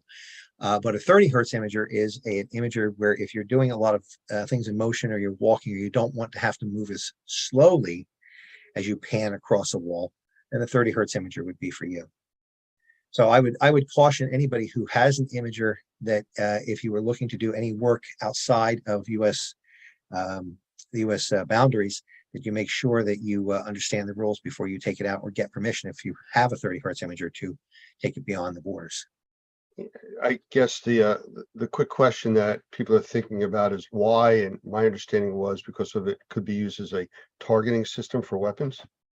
It has to do with military technology. It's considered a high-end technology, it has military uses. And there've been a couple of instances where people have been up to no good, have tried to take sensors outside of this country, and they've gotten detained at the borders by law enforcement authorities. So I'm always mindful of this, because if I'm going to the big house for any reason, it's not going to be for taking an infrared camera across U.S. Lines. It'll be for something worthwhile, I promise you. I actually got stopped once going through TSA security with a camera. They saw the case. It looked like a handgun case. They wanted to search it. They opened it. They searched it. They wanted to swab it, with gunpowder residue detection and stuff. And it was fine. They had no idea what it was. I had to explain it to them, but it was only once I had an issue with that. I suspect that's probably some time ago, because so many people are carrying imagers through onto airplanes. In fact, I'm going to be taking 2 or 3 next week for a class I'm teaching. I'm going to Kansas City for an on-site class, and I'll have 2 or 3 in a duffel bag. And I think that TSA people nowadays have probably seen an imager at least once a shift. I can't imagine that it's all that far into them. But for those who do travel, it's always a good idea to have a battery with your imager if you're boarding a plane and taking this as a carry-on, so that in case you are asked to fire it up and prove that it really is a thermal imager, you can do so. Interesting. I always had the batteries with it, but just never for that reason. But good point. All right. So in my world, indoor air quality and mold assessment remediation, we have standards of practice, professional practices. Are there current accepted standards for thermal imaging? The answer to that question is yes, there are. There are many, actually. My company, Infraspection Institute, actually publishes perhaps the largest inventory of applications and equipment usage standards pertaining to thermography. We have standards related to infrared inspections of electrical systems, mechanical systems, building envelopes, flat roofing systems, boats and recreational yachts, horses, photovoltaic systems, just to name a few. We also publish standards on proper use of the thermal imager, and all of these standards are taught in our courses. Those standards are also available for purchase by lay people or people with an interest in thermal imaging, and they can be accessed through the Infraspection Institute website through our online store. They're available for immediate download. Very reasonably priced, I might add. I say that because I'm a practicing thermographer, and I've seen standards published by ISO and other international entities that retail for as much as $200 to $300 each. Ours are nowhere near that in price. Weren't you at one point involved with writing some of the standards? I've been a co-author of most of the standards that are in place. I'm responsible for the content of the 13 or so that Infraspection publishes. I also am a member of ASTM International and have been since 1985, and have helped to co-author the standards that are published by ASTM. Those standards are later adopted by ISO, and I've also worked with the Roof Consultants Institute, to name a few. In some of the classes that I'm involved with teaching on the remediation and assessment side, I talk about thermography and the importance that it can play in the assessment, inspection process, and repair, making sure you got all the problems. But one of the issues or questions I get all the time, what should I buy? And to your point from earlier, there's different pieces of equipment you can buy for different things you're going to be doing. But I always tell people, get trained in thermography first, learn about it before you go out and buy it. It's kind of like saying you want to go buy a car, but you've never driven one. Right. I couldn't agree more with your advice that you're offering. I use a similar analogy. I say buying an imager with no training or understanding of the technology is like sending your 4-year-old to buy the family car. They may only know the basics, and it's not enough. There are subtle differences that are key differences in the performance, and it's far too easy to make a purchasing mistake if you buy before you understand what you're doing. My best advice to anyone who is looking to join the ranks of thermographers is to get your training first from an unbiased source. And then when you see the different applications, it may change your mind about what instrumentation that you are going to buy, or you may see other business opportunities with respect to infrared inspections that will dovetail nicely with your existing business that would lead you to buy a different piece of equipment.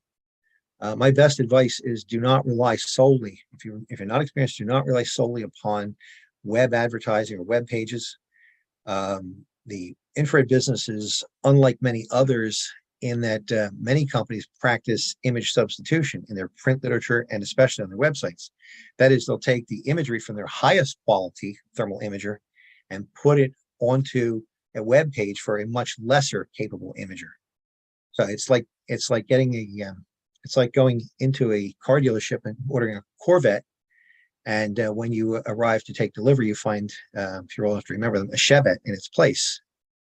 And you say, wait a minute, that's not what I ordered. So, well, come on, they're both vets. I mean, they're both modes of transportation. There's photographs in the literature we shared with you are just for illustrative purposes. So here in the infrared business, and I mean this in all seriousness, image substitution is a widely practiced advertising technique, and it's one that seasoned thermographers like myself, we look at that imagery and go, that's nice, but I want a pre-purchase demo or be able to take it for a test drive first. So while you were explaining all that, I was just thinking about, people not understanding the technology. And I remember being out on an assessment and the homeowner was following me around and watching me look with the camera on things. And I still remember them saying, is that a ghost? There was a tile wall and it was catching a reflection and it was bouncing back the heat pattern. And I said, no, it's not, but it's making me think about the Ghostbusters TV show that was on where they were using thermal imaging cameras. Yeah, and to your point, thermal imaging is often portrayed in the mass media, but frequently it's misrepresented. My wife is a big fan of NCIS New Orleans, so I don't want to besmirch her favorite TV program while she's not around. But NCIS New Orleans is a program where I've noted that there's multiple uses of thermal imaging which are incorrect. But we see other forms of entertainment, ghost hunting programs where thermal imaging is used to find spirits. The topic of UFOs is another. Now, and we touch on this, by the way, in our level 1 course. And the reason I touch on it is because many lay people have been exposed to this and they come away with false impressions of what thermal imaging can or cannot do. And I advise our students, and I would advise your members the same that are using thermal imaging, is when somebody's wrong in their assessment or understanding, just be patient with them. Chances are they've just been misinformed and they've seen it misrepresented on TV. But I point out in our level 1 courses that don't believe everything you say because inaccuracies abound. Another good example, I was giving a level 1 class not so long ago, and I mentioned this on a Monday as part of our day 1 course content. And Tuesday morning, one of my students comes in, he has a bottle of Snapple, and he says, I want to share something with you. And he takes the cap off, and underneath is a Snapple fact, which I had no idea existed until I saw this one. And the Snapple fact stated that polar bears are covered with fur that renders them invisible to thermal imagers. And I found that interesting because it's 180 degrees from the truth. The U.S. Fish and Wildlife Service actually uses thermal imagers from airborne platforms to do census counts of polar bears. And in doing a little more research, I found out that there's somewhere on the order of 1,000 Snapple facts available to the public at large, but there are many things that are incorrect, including the one about polar bear hair. Well, there's something we didn't expect to learn today. Speaking of learning. Bonus. Yeah, bonus. Tell us about the Institute, Infraspection Institute. Sure. Infraspection Institute, my company, has been in business since 1980, and as such, we are the oldest infrared training and certification firm in the world. Infraspection Institute provides training, certification, and support for infrared thermographers from around the globe. We do not sell or take commissions on the sale of infrared equipment. So it puts us in a very unique position in that we offer unbiased training. We are not manufacturer neutral, we're manufacturer or vendor independent. We stay completely above that. We also are recognized as an authoritative body in the business, in that we have written or co-authored many of the standards that are in place for the conduct of infrared inspections for infrared equipment use. Like I mentioned earlier, you're here in New Jersey, where I'm located, you're the southern part of the state. But if somebody wanted to take a course with you, can they do them online? Absolutely. We offer training all across the country and for that matter, throughout the world. We actually have a network of course materials licensees who are authorized to teach our courses. And at present, we have representation on 6 of the 7 continents. We just have not found anyone in Antarctica yet that is ready to set up and offer training there. But we have live instructor-led training available on 6 of the 7 continents. And we also have the world's most comprehensive inventory of distance learning courses for thermography. Those courses are professionally produced and they are available as recordings, meaning that they're available to a student 24/7. And a student can go back during their subscription period for training, can go back and see those recordings as many times as they like. So it allows students to take their training wherever and whenever it's convenient for them. Well, in a few minutes, I'm going to ask you to give us some information about where people could reach out to your school or you for more information about training and anything else. But before that, it just popped into my head and I don't want to forget about it. I remember talking to you years ago and you telling me about being called out to find the mysterious lights over the Gulf of Mexico. Actually, I appreciate that recollection. I'm going to make a little bit of a correction there. I got a call from the National Geographic Society regarding a videotape that had been offered by someone in Mexico as proof that UFOs were visiting and operating over the Gulf of Mexico. The proof was a videotape that had been recorded by a combat aircraft flown by the Mexican Air Force. They were out on a training mission and they were over the Bay of Campeche, which is in the southeast quadrant of the Gulf of Mexico. And during their flight, they noticed a group of hotspots that seemed to be shadowing them and flying in, and I'm going to air quotes here, flying in formation and shadowing these combat aircraft. And they were discussing it back and forth.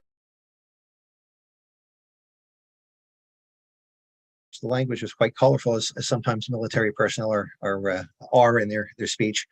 But that aside, this videotape ultimately wound up in the hands of a UFO investigator who had offered this as proof that UFOs were operating over the Bay of Campeche.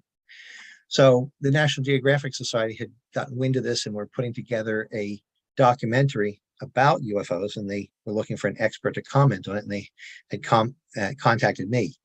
Now, they originally had gone out and tried to get a thermal imager and fly the same area, but they were in a pressurized aircraft and thermal imagers won't see through glass or plastic, so they couldn't see out of the window. So after a fail that was costly for them, they decided to get someone else to come in and work with them, and we offered to do so. And after reviewing that videotape, we came up with an alternate theory of the source of the hotspots in the video, and that was that these hotspots were more likely caused by the presence of oil and gas exploration platforms operating in the Cantarell oil fields, which is in the Bay of Campeche. These platforms have a flare stack, which is a large tower, which is used to burn off waste gases. And these flares run up to 100 feet in height or more from the tip of the nozzle where they are burned off. And this creates a large hotspot when viewed with a thermal imager. The interesting thing about the hotspots was there was a big hotspot in the video, each one, and then had a much smaller, fainter one beneath it. And the thermal imagery dovetailed and correlated perfectly with the heat given off by a flare stack and the reflection of that same flare off the seawater, the surface of the seawater in the Gulf of Mexico. The idea that the group of UFOs were following the Mexican Air Force aircraft was really an optical illusion. Without a point of reference, you lose perspective, and it gives the impression or the illusion that something is following you. The analogy I use when I talk about this in our classes in the introductory part of thermography, the analogy I use, the experience I have firsthand, is when I was young. It's a long time ago. When I was young, I'd go out in the yard at night, and on a clear night, and the moon was out bright, I'd walk across the yard and get this sensation that the moon was following me.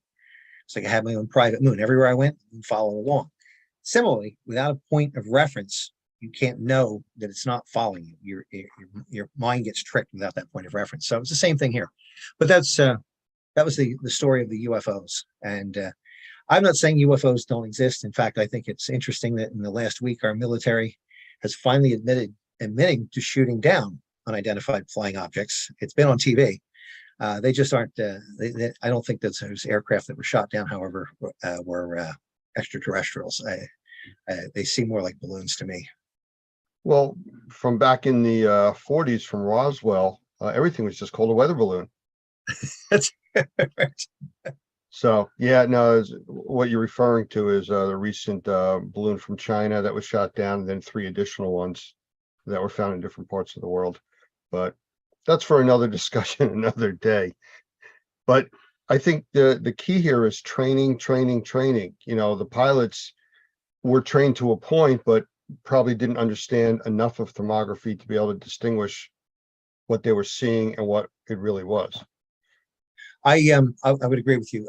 They did not go in pursuit of said UFOs, but rather continued on with their mission. As they say, it's really a very small video clip that was purported to be proof that UFOs existed, but in fact did not. And it's things like this that we caution our students, you know, be aware that these things are on YouTube, they're in the public domain, they're on television, they're in print, they're under Snapple bottle caps, these misrepresentations. And you just need to be aware of it and anticipate that others may have mistaken notions about thermal imaging. But to that end, the greatest limiting factor in any infrared inspection for any application is not the equipment. We touched a little bit on equipment. The greatest limiting factor is the operator and what he or she knows. One of the things that's most important is, in addition to using the right equipment, it's understanding infrared theory and heat transfer, understanding the system or object or structure that you're inspecting, how it's put together, and how it's interacting with its environment, and also being able to anticipate what type of thermal pattern is going to be indicative of a defect or an unwanted condition that you're there to detect. So all of that, it should be part of one's training, and also experience plays a part in this. But with proper training, a person should be able to go out and with their understanding of structures or electrical or mechanical systems or any other system that's being inspected, be able to apply that in a meaningful way. You know, you mentioned something when you were talking about the pilots not going after or in pursuit of the lights that they saw. If we take that into the indoor air quality mold assessment arena, it's like looking at a wall and seeing a heat pattern or cold pattern, depending on how you want to look at it, and not verifying that it is a problem with like a moisture meter, going that next step to validate what you're seeing. That's absolutely correct. In fact, one of the things that I stress in my class is that infrared by itself is not a standalone technology. Almost always, at a bare minimum, we are correlating what we see on the screen with our eyes, doing a cross-reference visually. Now, step beyond that, which is oftentimes required, would be the use of moisture meters, whether it be invasive or capacitance type moisture meters. There's always additional confirmation that's necessary. You cannot know that a certain pattern is caused by the presence of moisture or an air leak until, or missing or misapplied insulation, until you have verified it with the next level of verification. And with indoor air quality, most often it's first visual and then touch. Sometimes it's touch. You reach down, touch the carpet, and it's wet. Or it could be just that simple, or then moving on to moisture meter, or in some cases, physical disassembly of a structure, a wall structure, to look at what's inside, or even using a borescope. That's a lot less invasive, but that's a possibility as well. I mean, it could even be as simple as just a nest from a squirrel inside of a wall, or mice or something, just generating heat on that surface. Yeah. Or under cold weather conditions, if the squirrels or rodents have removed the insulation, it's misapplied insulation. That's a possibility. We have seen in some cases where insects, in particular termites, can bring enough moisture back to the nest to create a cold spot on a wall. And you look at that, and yes, it's moisture causing it, but it's not because of a leak. It's because you have an insect infestation. And that is also a possibility for detection with a thermal imager under the right conditions.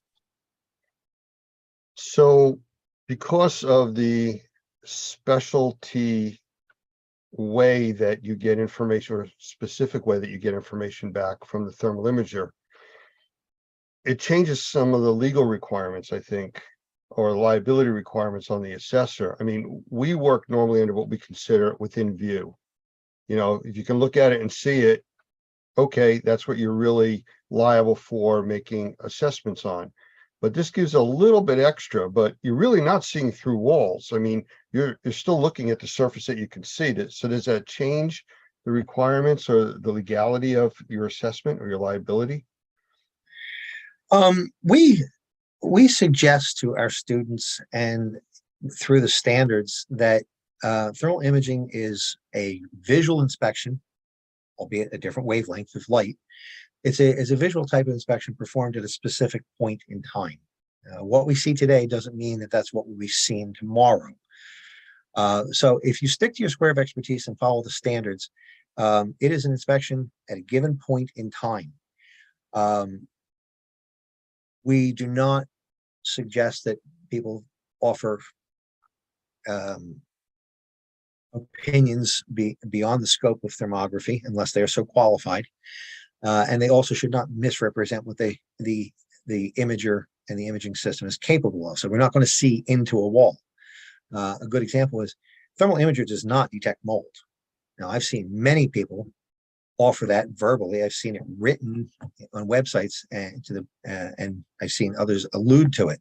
But thermal imagers do not detect mold. Rather, they detect thermal patterns across the surface.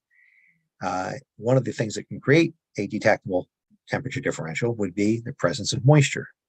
And when building materials become wet for a prolonged period of time, we all know that they can be conducive to mold growth. So unwanted moisture in building materials goes hand in hand with the presence of mold, but that doesn't mean we've detected mold. The confirmation of the presence of mold requires other tests which are beyond thermography. So as far as the legality, I think that if one sticks to the square of expertise, and we're very clear about this in the courses that we teach, is tell them what you know. I see a thermal pattern that is typical of latent moisture in the exterior wall. Visual observation noted a discolored stain in the latex paint in the same shape. Carpet was wet to touch. That's fine.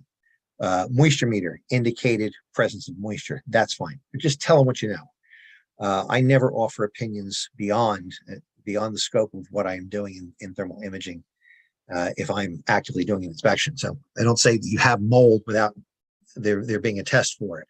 I think you have wet building material, you have wet wall, wet ceiling tile, wet carpet. You should have that investigated as to the cause. In fact, the universal recommendation that we offer to our students is this: investigate cause of thermal anomaly, take appropriate corrective action. That's all you ever need to say. And if you say that and nothing more, I don't see where there's any legal pitfall for you.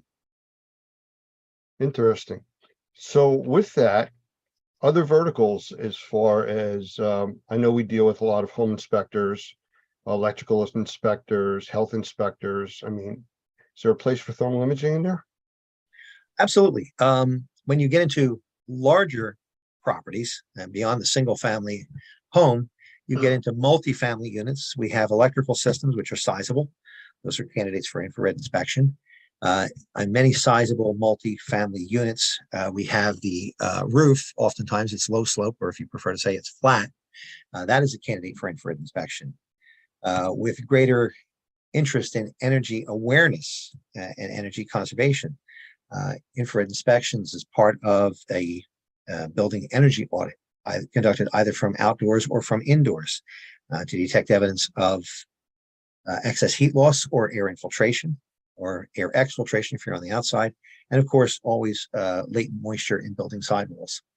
Latent moisture for the mold investigator and mold remediator, we typically are concerned with indoors, inside the building, but there are places where we can have latent moisture in the building structure, which is undesirable, but it may not be creating a mold issue on the inside. A case in point is in our home state of New Jersey and the surrounding states, EFIS, or EFS, as some people prefer to pronounce it, is also known by the trade name Dryvit, is an is a building material which uses acrylic stucco that allows a builder to create stone or masonry facade appearances using very inexpensive building materials.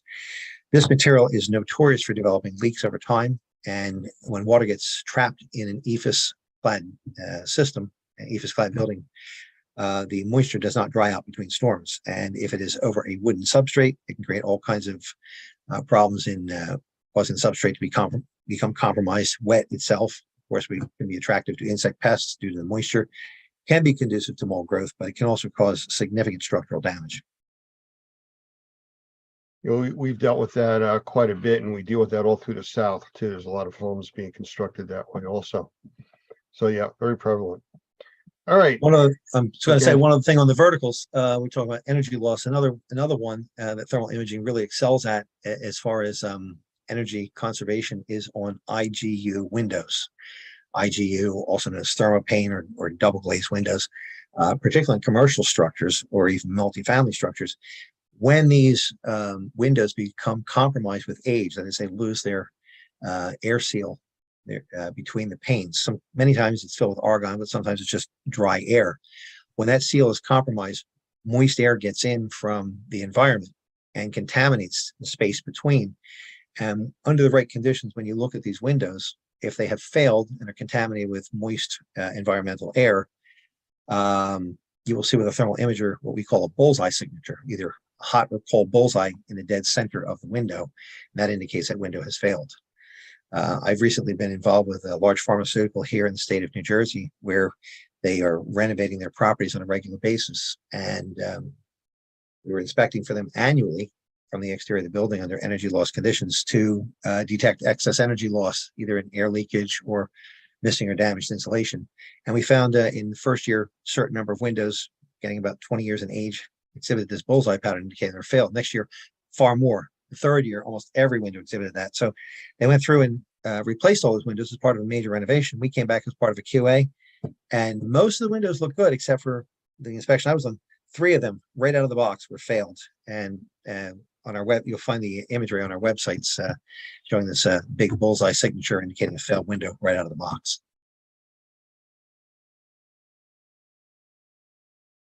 Lance, I've lost your voice. I'm sorry.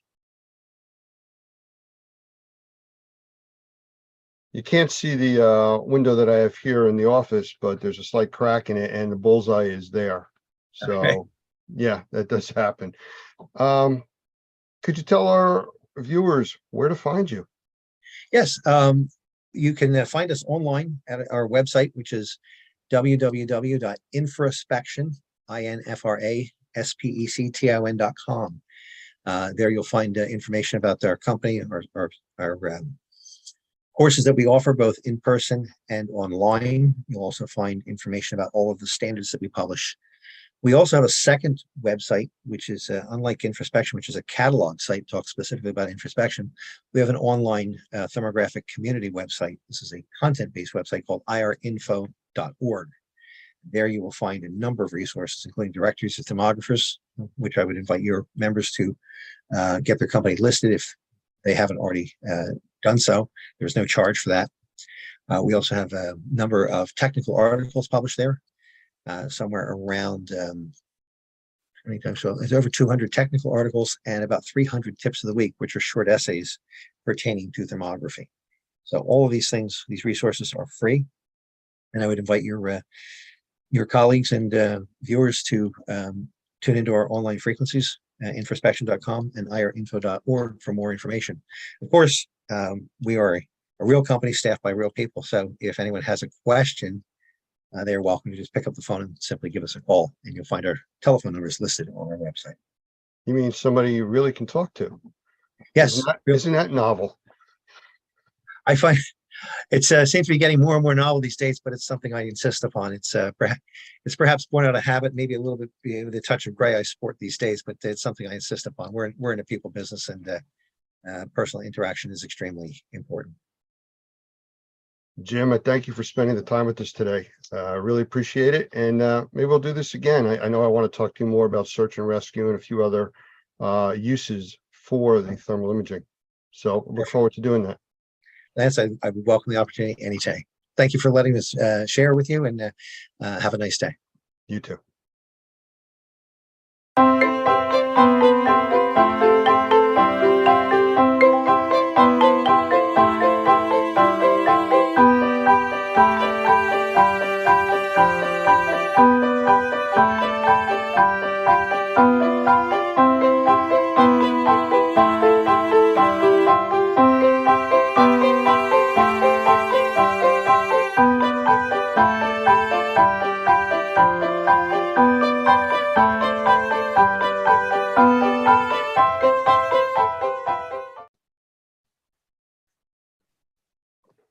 Well, tonight we have a special guest with us, Robert Pettyjohn. Now I met Robert, I don't know, several months back. I believe it was in Treasure Island at a class that we had going, and very, very interesting gentleman.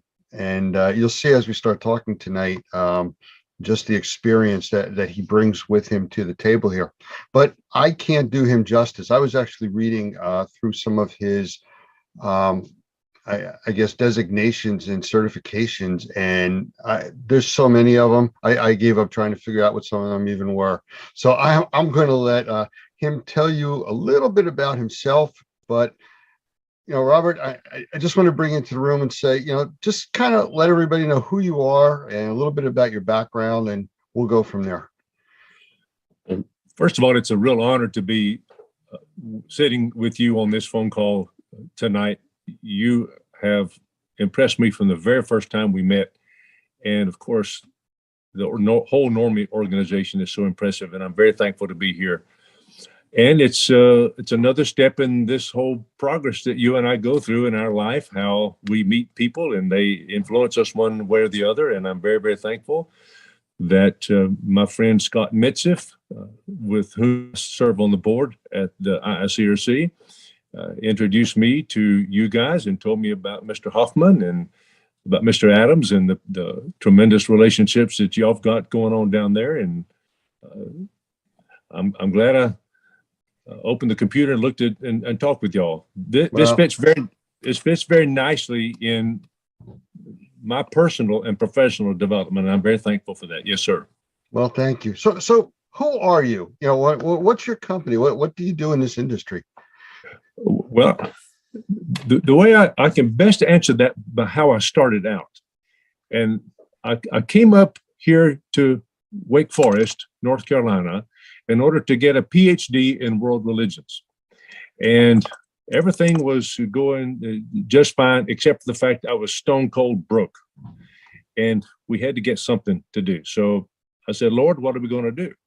And he led me to a fellow named Chubb Safrit in Concord, North Carolina. And Chubb says, Robert, if you want to do this business, and by the way, I had, in order to make ends meet, I had entered an ad in a newspaper that said clean carpets make $800 to $1,000 a week. But it was one of these bait and switch organizations where they send the flyers out in the mail. We'll clean your carpet 6 rooms for $31.95. But when you get to the job, you have to add on and add on and add on, because there's no way you can do it for that away. But I saw that there was people that had a lot of carpet and a lot of it needed to be cleaned. So I asked my friend Chubb Safrit, who is also in the Mid-South Professional Cleaners Association, the regional trade association. And Chubb said, Robert, if you're going to do this business, you got to do this and this and this and this and this. And thankfully I did that and that and that and that and that. And an amazing thing happened to me just this week, and that is that a gentleman from New Jersey asked me to be a part of a Zoom call for the National Organization for Remediators and Mold Inspectors. And I could not believe that this happened. So what an honor to be here and to see how things have progressed from one stage to the other. And now I'm in a Zoom call with you. Who would ever have believed this 31 years ago? I'm so honored to be here. You are most welcome, and thank you for that. We appreciate you being here and talking with us, and just bring the wealth of knowledge that you have, for our members to hear the things that you've done. I know you talked about the carpet cleaning industry, and I know you specialize, I believe, in like Oriental rugs and stuff like that. But I think there's also something out there about you with the infection control also. So it's like, this is a big gambit that you cover of, things for the cleaning industry and restoration side. Well, you know everything about me, don't you? What? Well, there you go. Okay, thanks a lot. No. Oh, you're too cool, buddy. I like you. You ask very good questions. Yes, sir. Thankfully, my mom and daddy instilled me with a huge curiosity. My professor at graduate school said learning is disciplined curiosity. And that means that once the spark goes off, you still got to get up and grab the encyclopedia or whatever, wherever you get your information from, and then learn it and digest it. And I've been very, very fortunate that I've been placed in front of the right people at the right time. My very first IICRC class was with Lee Pemberton, the great Lee Pemberton from McKeesport, Pennsylvania. And to have started off that way is incredible. And that has led one step to the next, to where now I have been asked to serve on the board of directors of the IICRC for the last 4 years.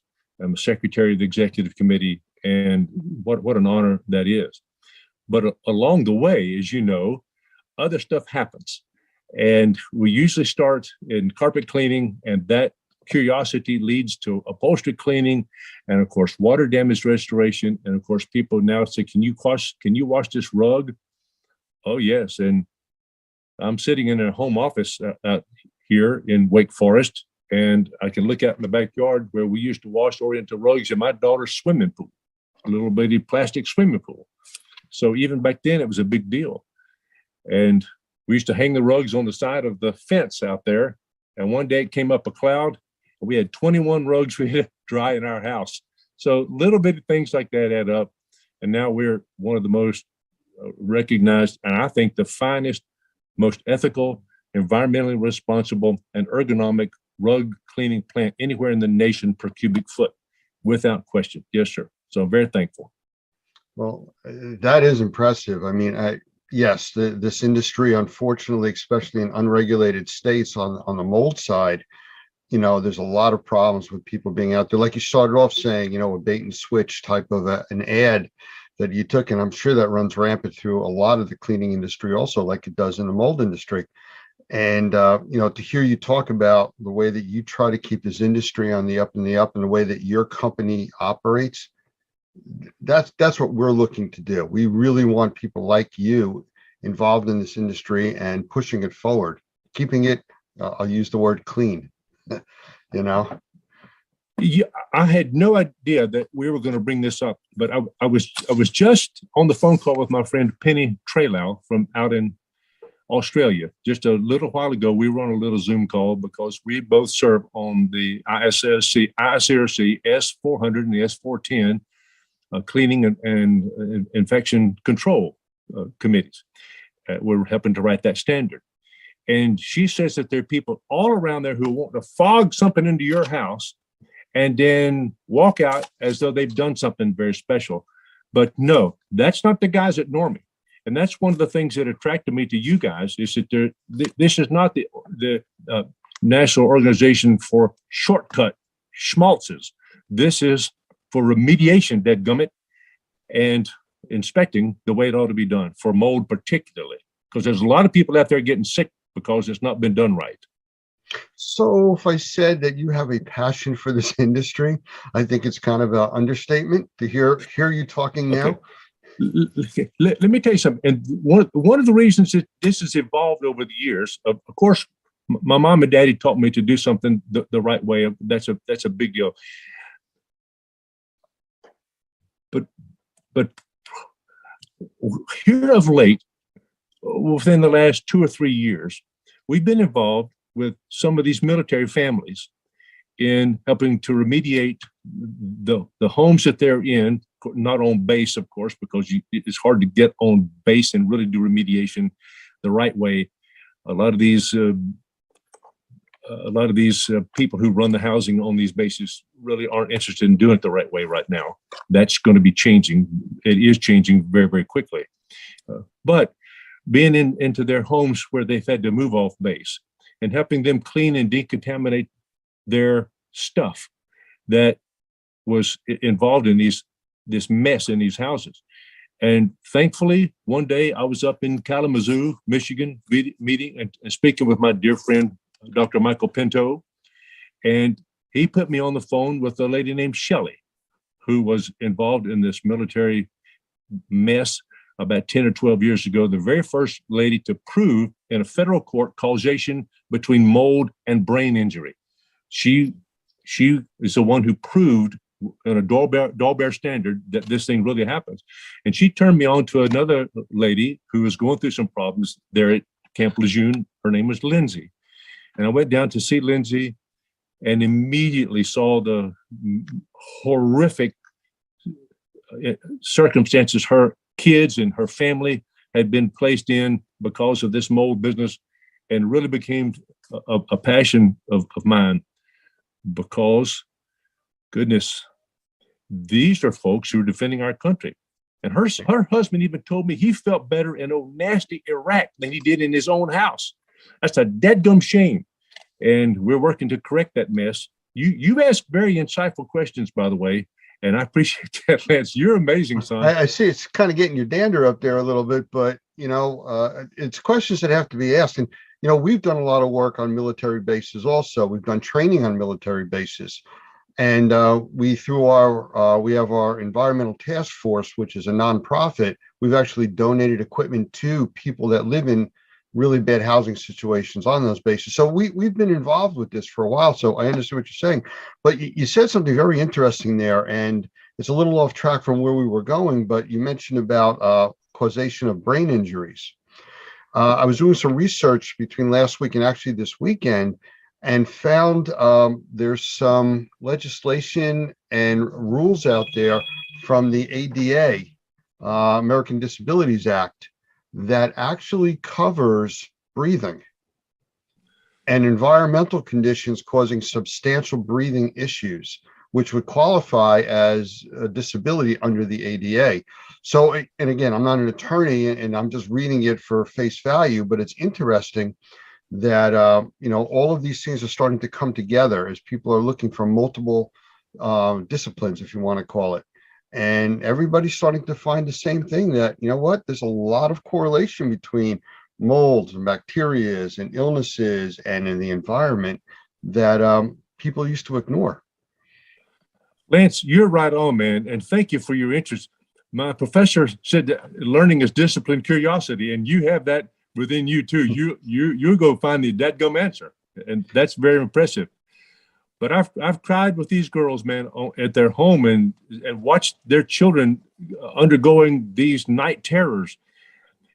When a lady gets mold going on in her brain, it causes some swelling in her brain, and that affects the pituitary gland, that affects things that ladies go through on a regular basis. And for many ladies, it's caused them to where they can't have children.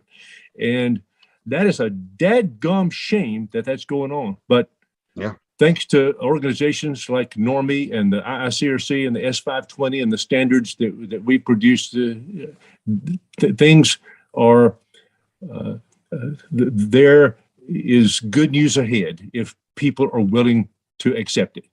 Absolutely. Well, in an effort to keep your blood pressure down a little bit, I'm going to change gears here a little, and let's go into another topic a little bit. Give you a little bit of a break there. Oh, you're too cool, buddy. I know you said you were introduced to NORMI like through Scott out in, I guess he's out in Washington. He's in Yakima, Washington. Yeah, Yes. I know Scott. I've talked with him many times. A really nice guy. But as far as our courses, because I know you've really started to look in and you've taken a lot of training from all over the place. What do you think is one of the most important things that we do as far as teaching a course? What kind of courses, do you find of interest, especially with your background? Well, the most important thing, the most amazing thing about NORMI is not your courses and all that stuff. It's the people that are there. I mean, goodness gracious, of course, you, Lance, and Mr. Hoffman and Mr. Adams and Mr. Zualaga, these people are really huge. Justin and David and Roger and the ladies that answers the phone call out there in Arkansas. Arkansas. Yeah, that's right. Yeah. Those people are the people that are surrounding, that are with you guys at Normie, are what's really, really impressive. Then you start to take a course and you say, well, dang, it's no wonder that you guys are so impressive, your coursework, because I'm sorry, That's okay. that's a phone call from somebody at Normie, as a matter of fact. I'm so sorry. Good. That's announcing our training for tonight. You can tell I'm old fashioned with that ringtone, can't you? Okay, good. All right. But you mentioned the courses, and to me, the most important course you guys teach down there, I'm sorry, but this is my opinion, is this mold remediation for sensitized individuals. Why is that? Because if you can do it for the sensitized people, you can do it for anybody. So if you can gear your program up in such a way that you're cleaning now for the most sensitized individual out there, then you're going to pass every clearance test. You're going to pass every important evaluation that goes on in somebody else's home. Plus, you don't know whether somebody is carrying that dreaded HLA gene in their body. We don't even know that. So if we take a chance and we miss something that we should have gotten, well, shame on us. That means you've not done it properly and you've not done it according to Normie standards and regulations. And that's what's impressive about you guys. So to have somebody like Dr. Pinto, Michael Pinto, come down and lead that course is just unbelievable. That's pivotal course in my opinion. It is a good course. It's a very good course. I've Yes. seen him teach it, and I know it's not cheap. I know that. This is one of the most expensive courses y'all have got. But if you can do this, you can do anything. well, you got the two rock stars teaching it. You got Michael and Doug both teaching that course. Unbelievable. Yes, sir. Yes, sir. Wow. So, What a thrill. well, let's talk about certifications. Like I started when I was introducing you at the beginning about, the different things that you have, and education wise, there's a ton of stuff that you do and that you're trained in. And I don't know if you want to ramble off a few of those, just kind of some of your background enhancements. I know you said you were first starting for a PhD in religious studies, but you've like morphed into a whole nother direction. Well, when you,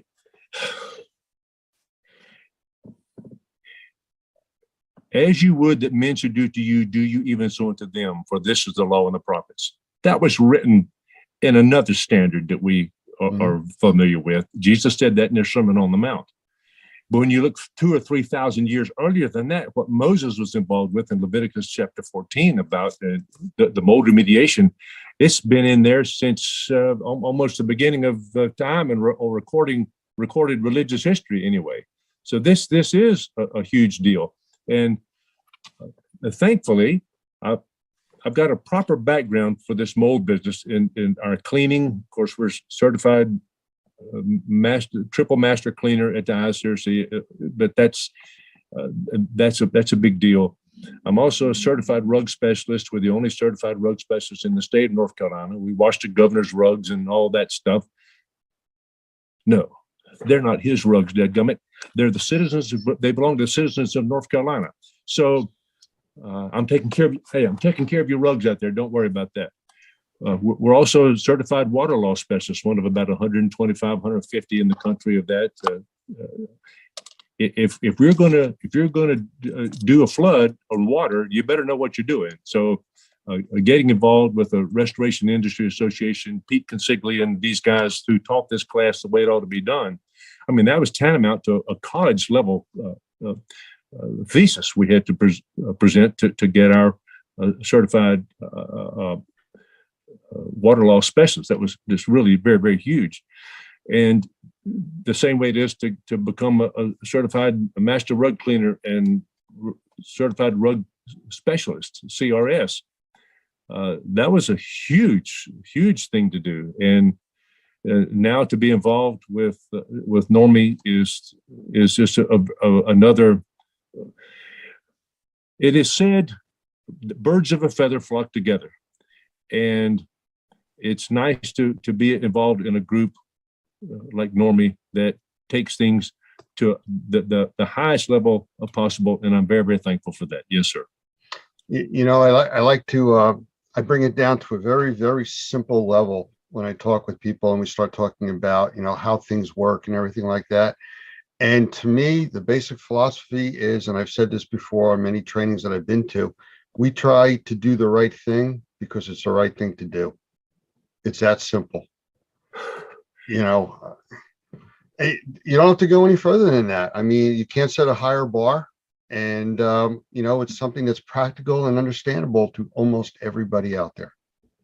And thankfully, the courses that you and I have been through weed out the folks who are not living by that standard. Yeah. And any schmaltz, any bedwetter can go out and take a course. We know that. But they're not going to stick with it to the end, to where the results that they're looking for is a cleaner rug, a healthier environment, a more responsible way to treat. We're not just fogging something in somebody's dadgum house. No, we're really getting it clean the way it ought to be clean, and documenting it and proving it with our field tests and third-party confirmation of verification of what we're doing. Yes, sir. Well, there you go. Back to the do the right thing because it's the right thing to do, and the results speak for themselves. They really do. I'm going to put you on the spot now.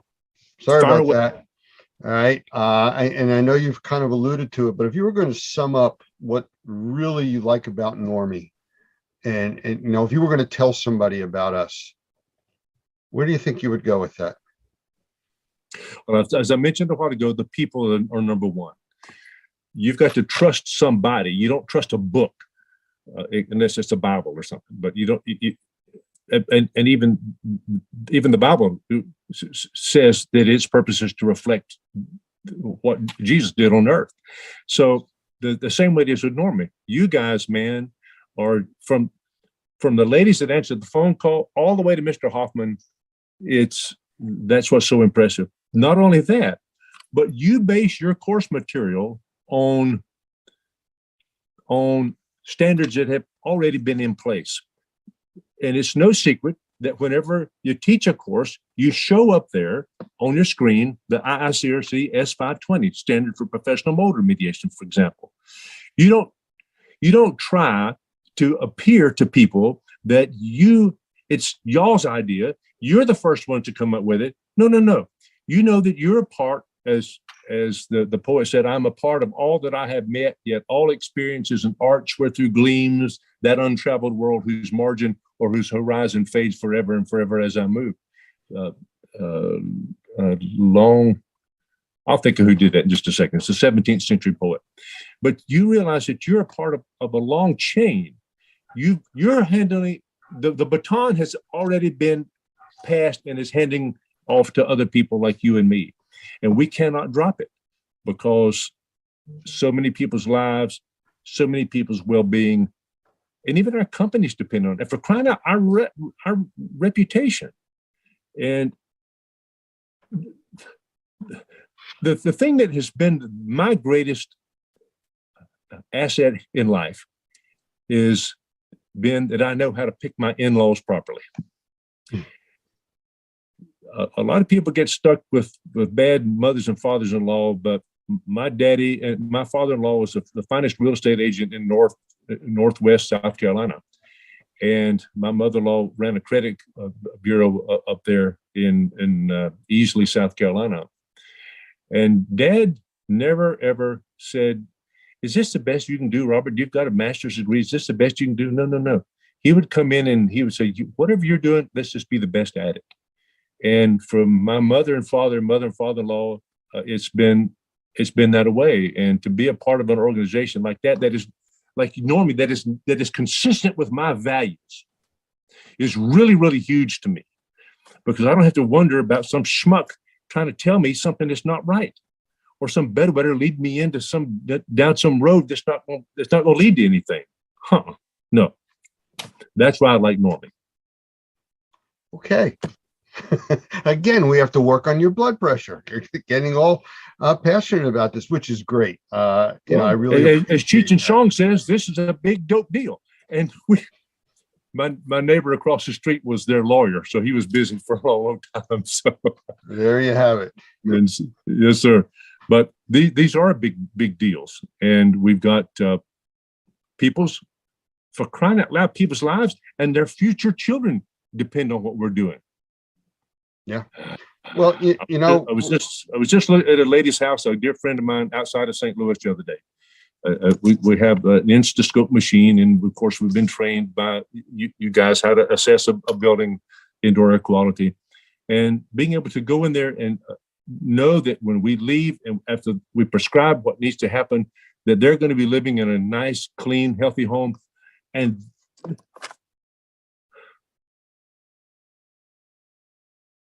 that is really important to me. Yes, it is. What? You see, I gave a talk to a bunch of real estate agents the other day. About 200 were on a call. My dear friend up here, Brian Pate, allowed me to. He teaches all the real estate people in North Carolina, and I got on there and I told him that a clean air, a clean and healthy environment is the new view. They used to be able to stick you out when you're buying a house. They take you to the window and look out there. Just imagine your kids playing. Just imagine the garden growing and all that. No. The important thing now is just imagine you living in your sanctuary where you can go home and take the mean old nasty dirty things that you've come in contact with in your life during the course of that day and come to your sanctuary and heal and get better. My friend Jeff Jones in Oklahoma City says that when we get stronger, not while we're lifting weights, but while we're asleep at night and our body's rebuilding itself.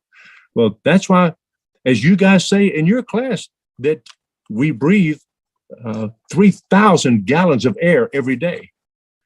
I mean, 20,000 breaths is the average. God, exactly right. So we're focused a lot on urine. So how many times do you urinate during a day? 9 or 10, maybe? And so how much water do you drink? I don't know. But you breathe in and out 20 to 23,000 times a day. Far, far, far more important. Yes, sir. So Doug has an expression he uses for that. He says, you either have a good filter or you are one. And it makes sense. Robert, I've really been enjoying this, and I'm sure that our members are too. I would love to have you back as a follow-up. Maybe get a little bit more into the infection control side and everything in another interview. If that would be okay with you. Oh my goodness, yes, I got a lot of cool things to say about that. The coolest is the primacy of cleaning. We go in there with spraying this stuff and want to decontaminate everything in the world. But no, if you clean it properly first, you are way ahead of the game. And isn't that what our mamas and daddies taught us to do a long, long time ago? Yeah. And isn't it what, I'm going to show you this thing here. Isn't it what Doug tells in this book right here? Yeah. You keep it clean and dry. This is one of the most pivotal books, I think. I know it's kind of fuzzy. I don't know.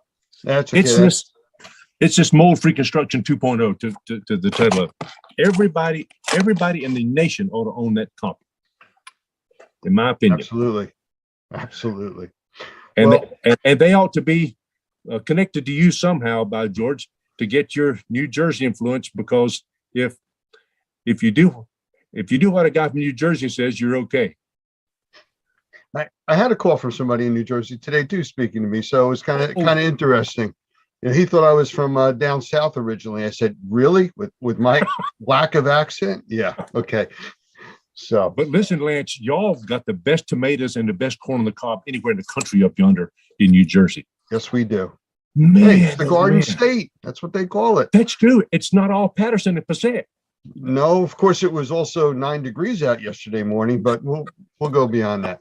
But hey, Robert, I really appreciate you spending the time here with us. And I definitely want to get you back so we can talk more about the infectious disease control side. And There's so much more to talk about. Yes, sir. And what an honor to spend some time with you. You ask good questions, by the way.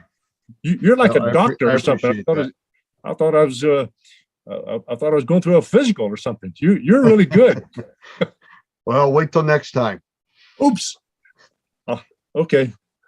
Robert Pettyjohn, thank you very much for being here with us. Okay, dear friend, it's an honor. Thank you, my friend.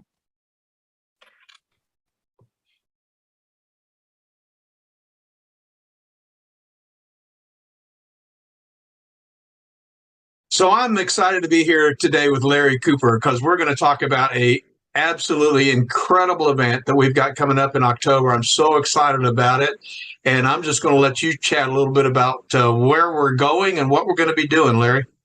Well, Doug, we started this amazing company about a decade ago. It's called Restoration Journeys. And in this case, we're calling it Restoration and Remediation Journeys. And we are going to take you all to Puerto Vallarta, Mexico. Oh, my.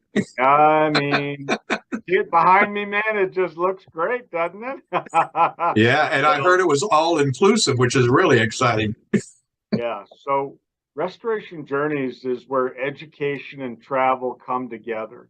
And we love the opportunity to take business owners and managers and, people that really want to learn to incredible locations where they can relax, enjoy themselves, they bring their wives, kids, whatever they want to do, but also be able to network closely with industry people that, it's a once in a lifetime opportunity to get to know and be friends. And so we have now booked Puerto Vallarta, Mexico at the Marriott Resort and Spa. And our dates are October 22nd through October 27th. That's this year. Amazing. I can't wait to leave. So 6 days, 6 days, 5 nights. Yeah. 5 nights, 6 days, exactly. And if you want to add on 3 days before, 3 days after, we have that option available also. Doug, you said something about all-inclusive. Yeah. I mean, they're hard to find now. And all-inclusive means all of your food and all of your drink. Now, there may be some minor limitations on drink, like foo-foo, frozen kind of things with umbrellas. I don't know if those are included yet. But all your normal sodas, water, alcohol, that's all included. So you want to come down and drink some beer or margaritas, that's fantastic. But even better than that is we've partnered with Normie. And Normie is an amazing organization, as many of you must already know. And we wanted to partner with them because of the level of education they bring to our industry and to all of you. And so Doug and his team are going to be teaching a class for 2 days in the classroom, in the hotel. And then we'll also have lunch outside by the pool. We'll be down on the beach doing receptions. Doug, tell them a little bit about the education. What are you guys doing there? Well, I'm going to be teaching for 2 days while my wife is laying at the beach. I don't know what that's all about. Can't reverse that? Is that what you're saying? She wants nothing to do with that. No, I'm so excited about this class because this class, I think, first of all, which is really important, is it qualifies licensed remediators and assessors in the state of Florida for 14 hours of continuing education, which means if they come to this 2-day class, they get all the hours they need for 2 years of education, which is pretty cool. But this particular class is called the IAQ Strategy, Sampling, and Solutions. And so it's not a basic level course. Like I said, it's primarily for guys that are certified mold assessors or certified mold remediators or restoration contractors. And the idea is, if you're looking at an environment, how do you decide how many samples to take and what kinds of samples to take? We don't want our guys to be swab jockeys. We want them to understand they need to take a combination of both surface and air samples.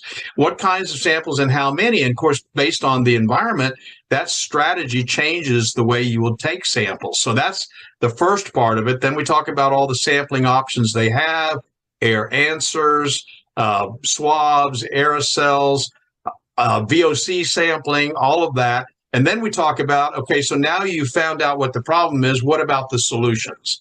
How do you create a cleaner, safer, healthier environment? So it's talk about all-inclusive. It's an all-inclusive class that covers a lot of material in 2 days that really helps assessors take their and remediators take their business to the next level. Now, I was really involved in the S520. I chaired that committee for quite a while.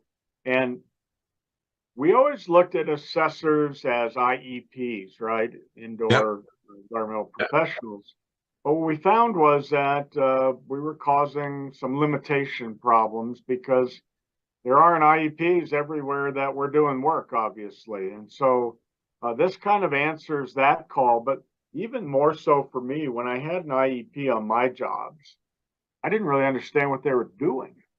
And that's really what this class is about. Yeah. Is getting into the framework of what's happening there. Yeah, unfortunately, some guys in the industry, as you know, like to keep everything kind of close to the vest, make it all kind of mysterious and don't know how they come to the conclusions they came to. And one of the things I think that you and I have agreed on from the very first time we met is that the entire industry needs to share information, share education.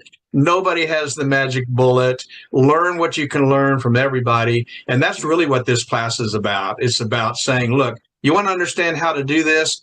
This is the way you do it and the way you do it right. Of course, it supports not only the S520, but it also supports our Normie professional practices, which is now the insured best practices document used in all states that require licensing. So we're real proud of this class. It's a great, fun class, a lot of interaction, hands-on stuff. And so it's going to be fun.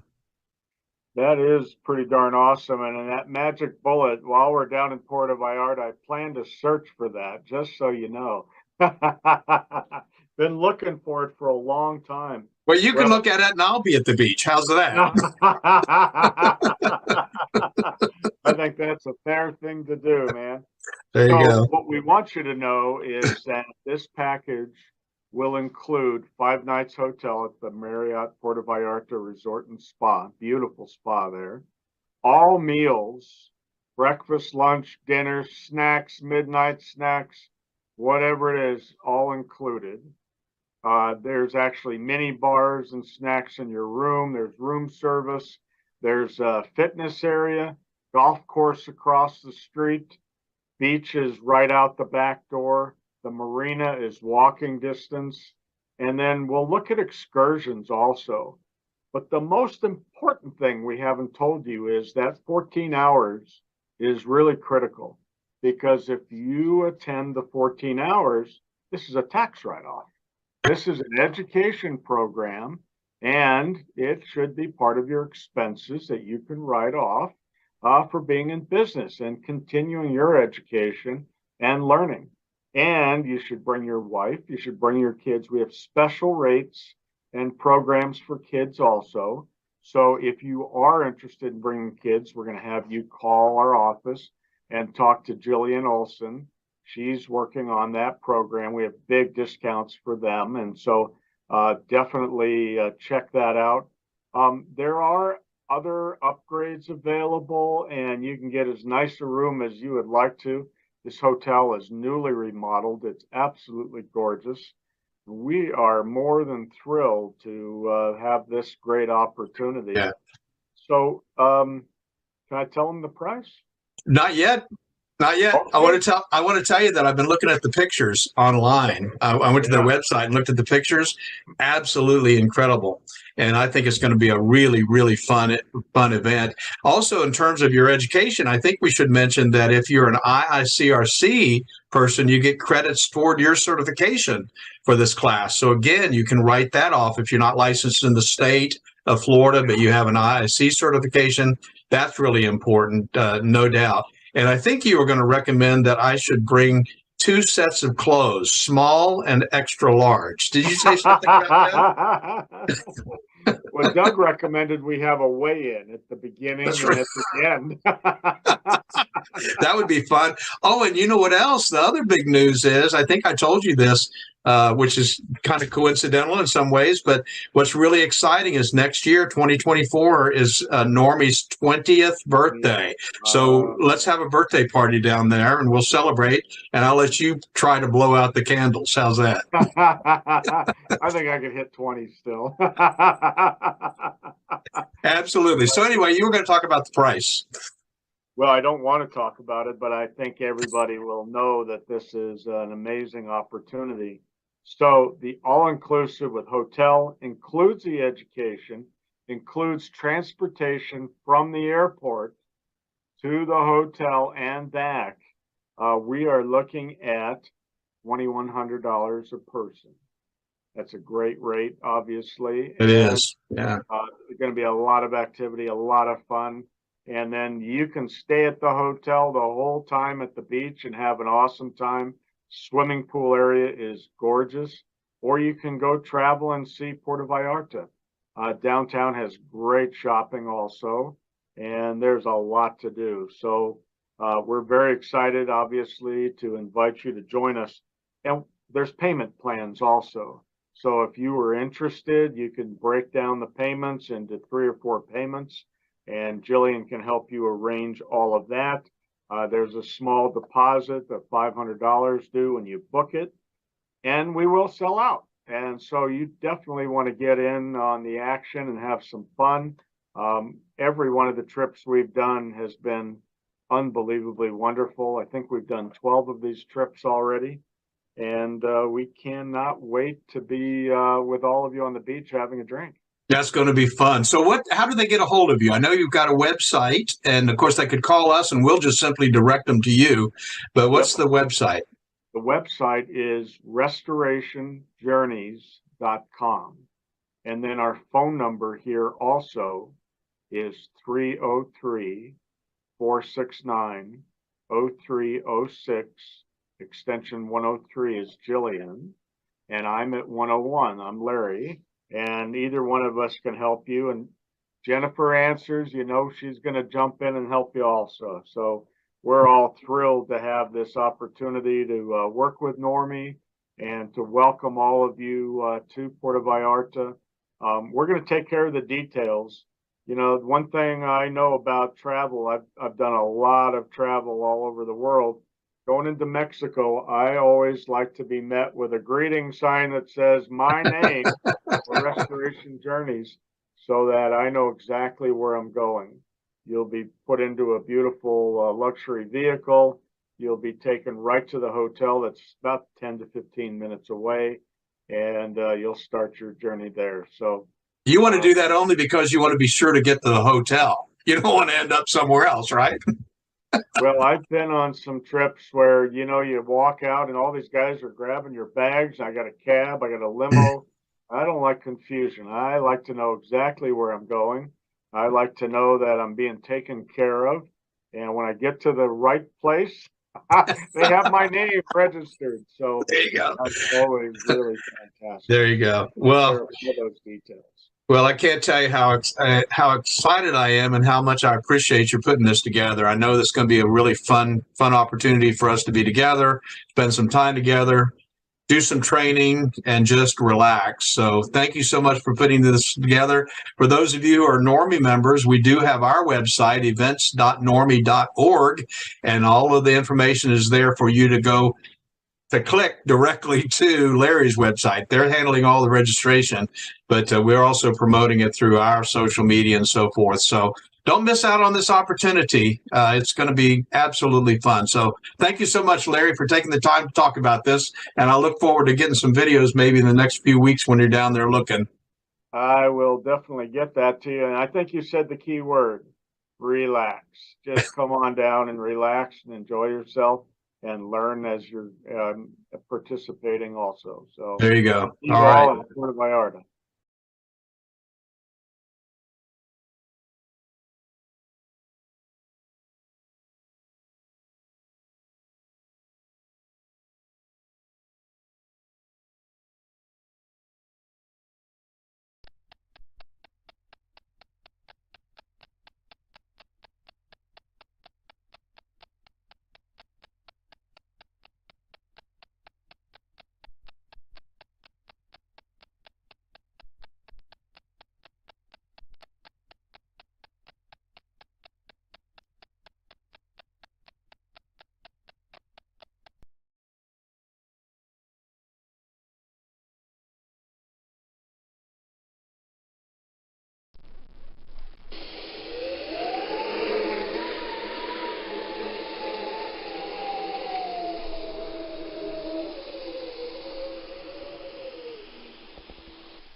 Hurricanes.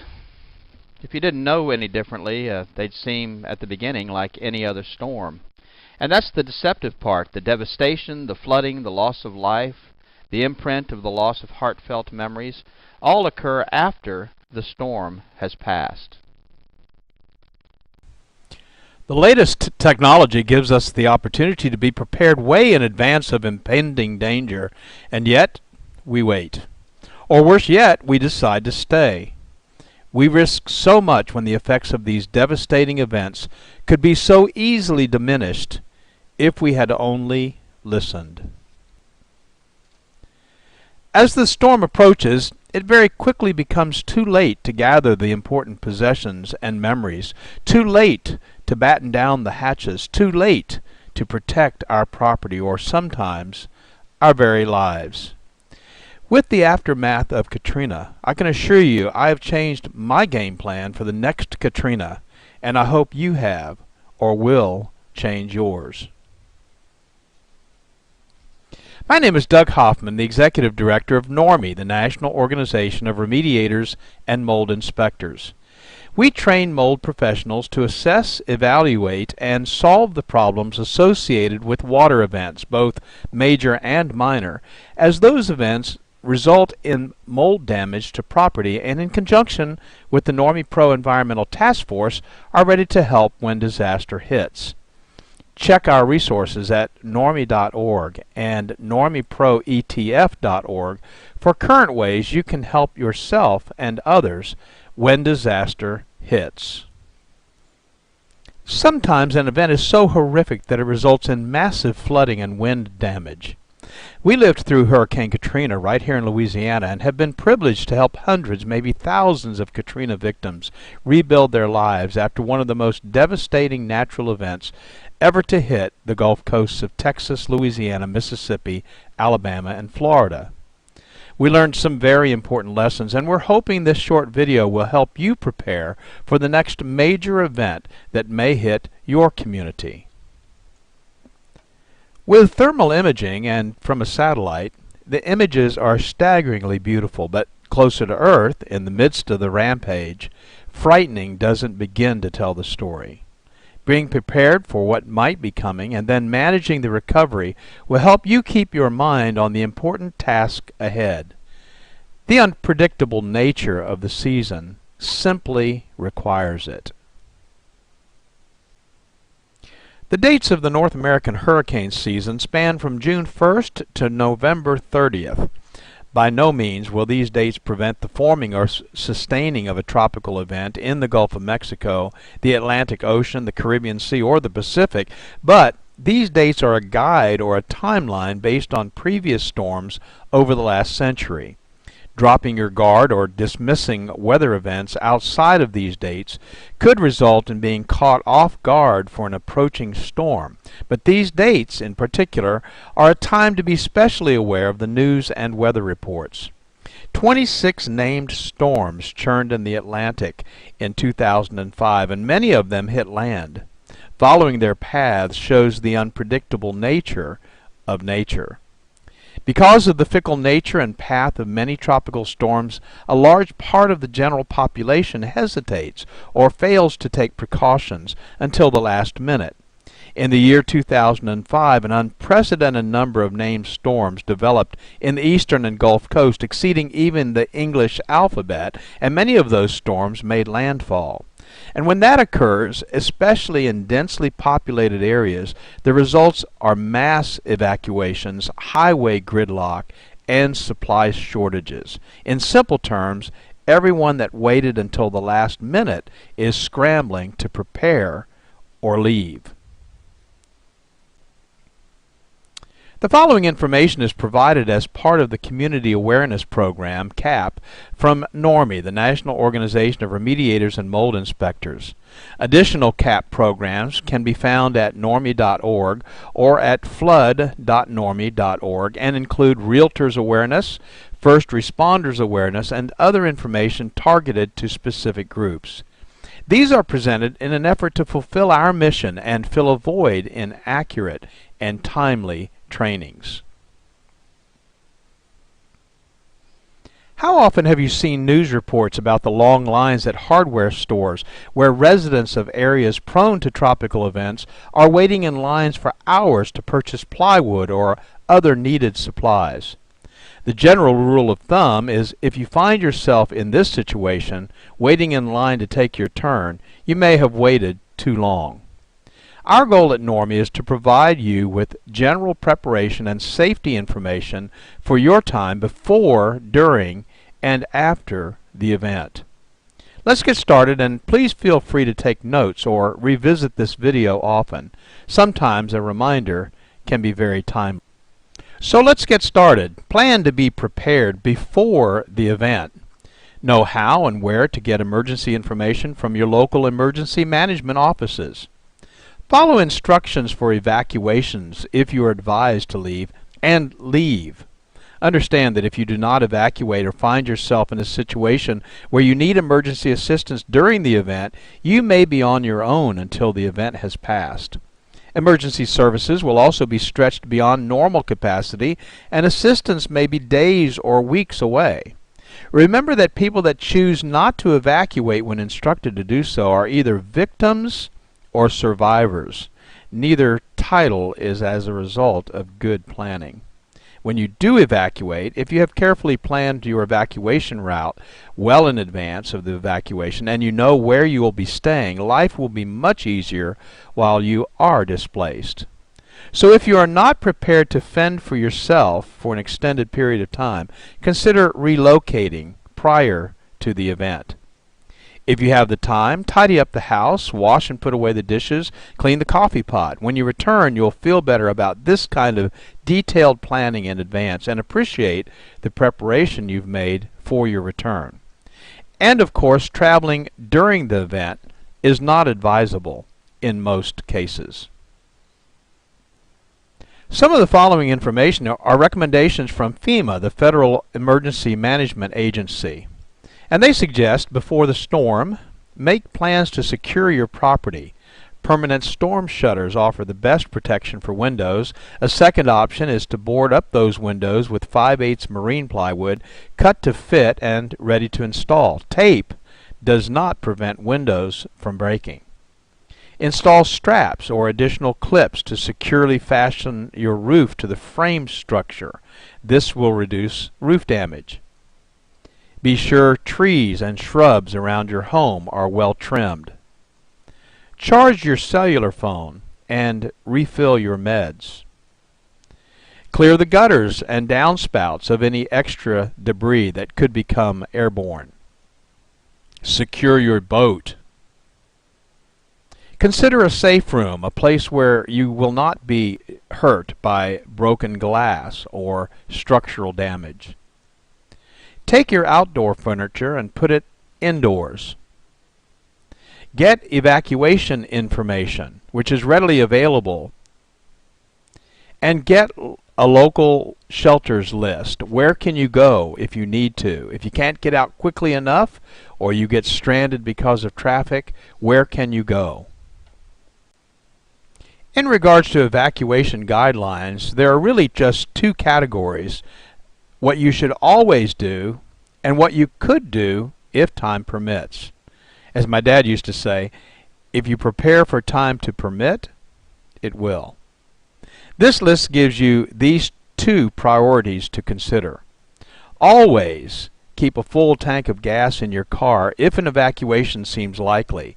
Gas stations may be closed during emergencies and unable to pump gas during power outages. Plan to take one car per family to reduce congestion and delay. If time permits, gather disaster supplies and put them in a kit stored in your home. Always make transportation arrangements with friends or local government if you do not own a car. If time permits, make sure you've got sturdy shoes and clothing that provide some protection, such as long pants, long-sleeved shirts, and a cap. Always listen to battery-operated radio and follow local evacuation instructions. And if time permits, let others know where you're going. Always gather your family and go if you are instructed to evacuate immediately. Knowing your family is safe will give you a great peace of mind during the uncertainty of the events that might follow the storm. If time permits, secure your home. Close and lock the doors and windows, unplug electrical equipment such as radios and televisions and small appliances such as toasters, microwaves, leave freezers and refrigerators plugged in, or if time permits, empty them so that there'll be no risk of damage being done to those freezers or refrigerators. You should take some precautions on your way out. Leave early enough to avoid being trapped by severe weather. Plan to then follow recommended evacuation routes. Do not take shortcuts. They may be blocked. Be alert for washed out roads and bridges. Do not drive into flooded areas. And stay away from downed power lines. And of course the question always arises, when should we evacuate? Well, you should evacuate under the following conditions. First, if you are directed by local authorities to do so, be sure to follow their instructions.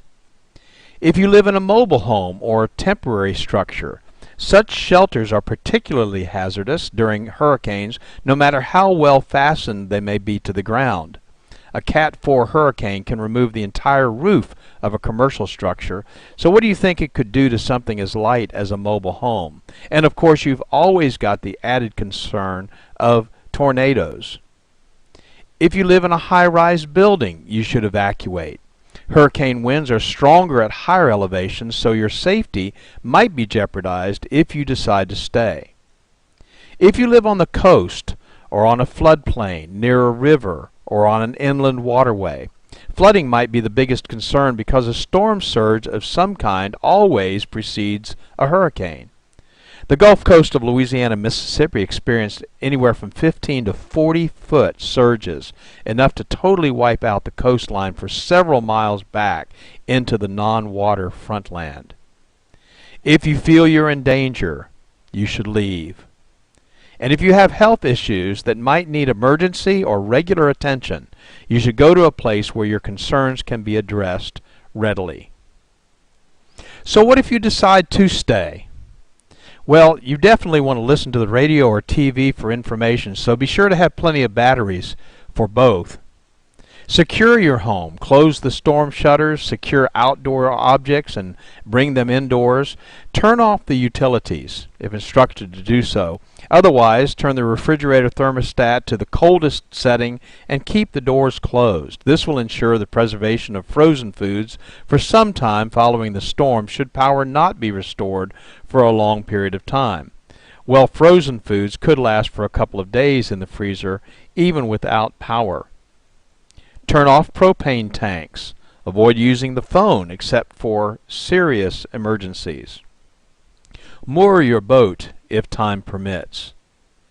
And store a supply of water for sanitary purposes such as cleaning and flushing toilets. Did you know that a toilet will flush simply by filling it with a gallon of water? After thoroughly cleaning it out, fill the bathtub and other large containers with water. If you're unable to evacuate, have you considered the possibility of creating a safe room? If you don't have one, follow these simple guidelines. Make sure that you stay indoors during the hurricane and away from windows and glass doors. Close all the interior doors besides securing and bracing exterior doors. Keep curtains and blinds closed. Don't be fooled if there is a lull. It could be the eye of the storm, and the high winds could pick up again. If necessary for your own safety or that of your family, take refuge in a small interior room, closet, or hallway on the lowest level, but where flooding won't be a concern. And if you sense tornadic activity, which often accompanies a hurricane, lie on the floor under a table or another sturdy object. We have incredible technologies that give us advanced warning, tell us the intensity of what we might be facing, and track the storm from its inception to its end. What makes us think we can weather the storm? But we often try. The following are the basic emergency kits and supplies recommended by FEMA. Basic disaster supplies should be stocked in preparation for what may occur during and after a flood, hurricane, or other water event. Let's take a moment to simply list the 6 basic items, and then we'll talk about each one of them in a little bit of detail. This checklist will serve as a great starting place to be sure you are prepared. There are 6 basics you should stock in your home: water, food, first aid supplies, clothing, bedding, and sanitation supplies, tools, and specialty items. And keep the items that you would most likely need during an evacuation in an easy-to-carry container. Possible containers could include a large covered trash container, or a camping backpack, or even a duffel bag. First, water. How much water do I need? You should have at least a 3-day supply of water, and you should store at least 1 gallon of water per person per day. A normally active person needs at least 1/2 gallon of water daily just for drinking. Additionally, in determining adequate quantities, take the following into account. Individual needs vary depending on age, physical condition, activity, diet, and climate. Children, nursing mothers, and ill people need more water. Very hot temperatures can double the amount of water needed, and a medical emergency might require additional water. How should I store water? Well, to prepare safest and the most reliable emergency supply of water, it's recommended that you purchase commercially bottled water. Keep that bottled water in its original container and don't open it unless you need to use it. Observe any expiration or use by date. If you're preparing your own containers of water, it's recommended that you purchase food-grade water storage containers from surplus or camping supply stores to use for water storage. Before filling with water, thoroughly clean the containers with dishwashing soap and water and rinse completely so there is no residual soap. Follow the directions below on filling the container with water. If you choose to use your storage containers, choose 2-liter plastic soft drink bottles. Not plastic jugs or cardboard containers that have had milk or fruit juice in them. Milk protein and fruit sugars cannot be adequately removed from these containers and provide an environment for bacterial growth when water is stored in them. Cardboard containers also leak easily and are not designed for long-term storage of liquids. Also, don't use glass containers because they can break and they're heavy. If you're storing water in plastic soda bottles, follow these steps. Thoroughly clean the bottles with dishwashing soap and water. Rinse completely so there's no residual soap. Then sanitize those bottles by adding a solution of 1 teaspoon of non-scented liquid household chlorine bleach to a quart of water. Swish the sanitizing solution in the bottle so that it touches all surfaces, and then after sanitizing the bottle, thoroughly rinse out the sanitizing solution with clean water. Then you're ready to fill the bottles with water and seal them. Food. However you do it, you need a checklist. Put it in a magnetic clipboard attached to the side of your refrigerator, a post-it note on the inside of a kitchen cabinet, on your PDA or your phone app. But make a list now while you're calm and in your right mind. And remember these important points. Store at least a 3-day supply of non-perishable food. Select foods that require no refrigeration, preparation, or cooking, and little or no water. If you must heat food, pack a can of Sterno and matches. Select food items that are compact and lightweight. Avoid foods that will make you thirsty. Choose salt-free crackers, whole grain cereals, and canned foods with high liquid content. Be sure to include a manual can opener. That might come in very handy. And include a selection of the following foods in your disaster supply kit and put them in a waterproof container. Foods like ready-to-eat meats, fruits, and vegetables, canned fruits, juices, milk, soup, staples like sugar, salt, and pepper, high-energy foods like peanut butter, jelly, crackers, granola bars, trail mix, vitamins and minerals, foods for infants, the elderly, or special dietary needs. And don't forget comfort stress foods like cookies, hard candy, sweetened cereals, instant tea, or coffee. First aid supplies. First aid kits can be purchased, but some people prefer to make their own. So we've listed here 18 things that should be included so you could supplement a pre-packaged kit or develop your own. You'll need to decide which items you would want to include or exclude based on budget restraints, but even the seemingly least needed item could become extremely important in a life or death situation. Take the time to study this list, and we've provided a printable copy of this list as a resource at hurricane.normie.org website for your review. And a medical kit, again stored for safekeeping, could include the following items: aspirin or non-aspirin pain relievers, anti-diarrhea medication, an antacid for upset stomach, syrup of ipecac to induce vomiting if advised by the Poison Control Center, possibly a laxative, and maybe an activated charcoal, again for use if advised by the Poison Control Center. Emergency and safety items might also include these items, which would be safely stored but probably not in the same box with the first aid kit.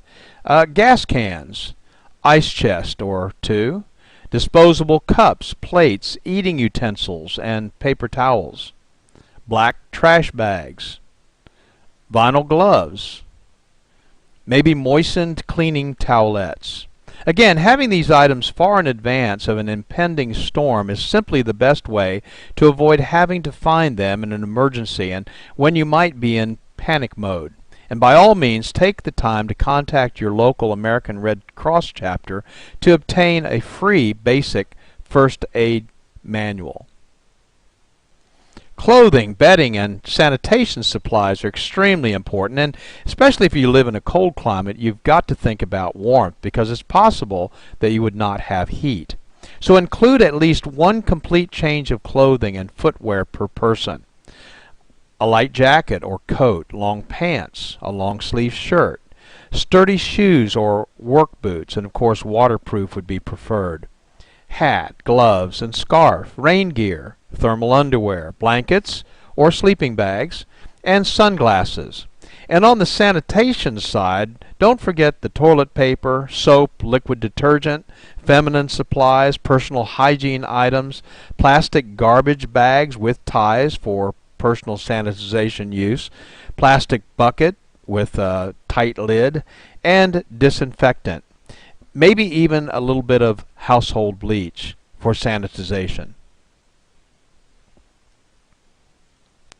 Next on our list is tools, and there are a lot of tools that people don't think about needing until they need them. Mess kits or paper cups, plates, and plastic utensils. An emergency preparedness manual, and there's some good ones out there. Portable battery-operated radio or television and extra batteries. Flashlights and extra batteries. Cash or traveler's checks and some change. Non-electric can opener, a utility knife. Fire extinguisher, small canister, ABC type. A tube tent. Pliers. Tape. Compass. Matches in a waterproof container, aluminum foil, plastic storage containers, rabbit ears for your TV, signal flare, paper, pencil, needles, thread, a medicine dropper, a shut-off wrench to turn off household gas and water, a whistle, an axe, plastic sheeting, and a map of the area for locating shelters. And finally, specialty items. Remember family members with special needs such as infants and elderly or disabled persons. For baby, formula, diapers and wipes, baby food, bottles, powdered milk, pacifiers, and maybe medications. And don't forget the adults. Heart and high blood pressure medication, insulin, prescription drugs, denture needs, contact lenses and supplies, extra eyeglasses, hearing aid batteries. That's a lot of stuff to remember. And you can make this a special project, taking the important family documents and putting them together in a place where they're safe. Photocopies of credit and identification cards, maybe in a Ziploc bag, plastic container. But you want to keep these records in a waterproof, portable container. Your will and insurance policies, contracts, deeds, stocks, and bonds. Photo IDs, passports, social security cards, immunization records, bank account numbers, credit card account numbers and companies, inventory of valuable household goods or important telephone numbers, family records like birth and marriage and death certificates, your checkbook, cash and coins, and then of course some entertainment, games, and books that you might need while you're away. So, what's the target? The goal? The goal during a tropical event is to not need the items and procedures that we discussed in this presentation. However, being prepared is a good alternative and may make the difference between being a victim and being a survivor. On a personal note, from those who have been there, during the aftermath of Katrina, many suffered intense wind damage with trees through their roof and rain pouring through. Your prized possessions, though not as important as your very life, of course, should be taken with you. If you evacuate, and you can do so without compromising the essentials, take the things that are important with you. I want to personally thank you for taking the time to watch this video. It's our hope that you will never be in a situation where you will have to consider all the things we've discussed. But if you are, now you're prepared to be prepared and survive. For more information, go to normie.org or normieproetf.org or email us at support@normie.org. We're here to serve you. Thank you very much.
welcome my next guest, Max Crone, to our broadcast here today. And Max comes to us from outside of our normal network of contractors, but he offers a service that's kind of unique, and I'd like him to explain it to people. So Max, if you would introduce yourself and tell us a little bit about who you are, and the company is Benchmark, I believe.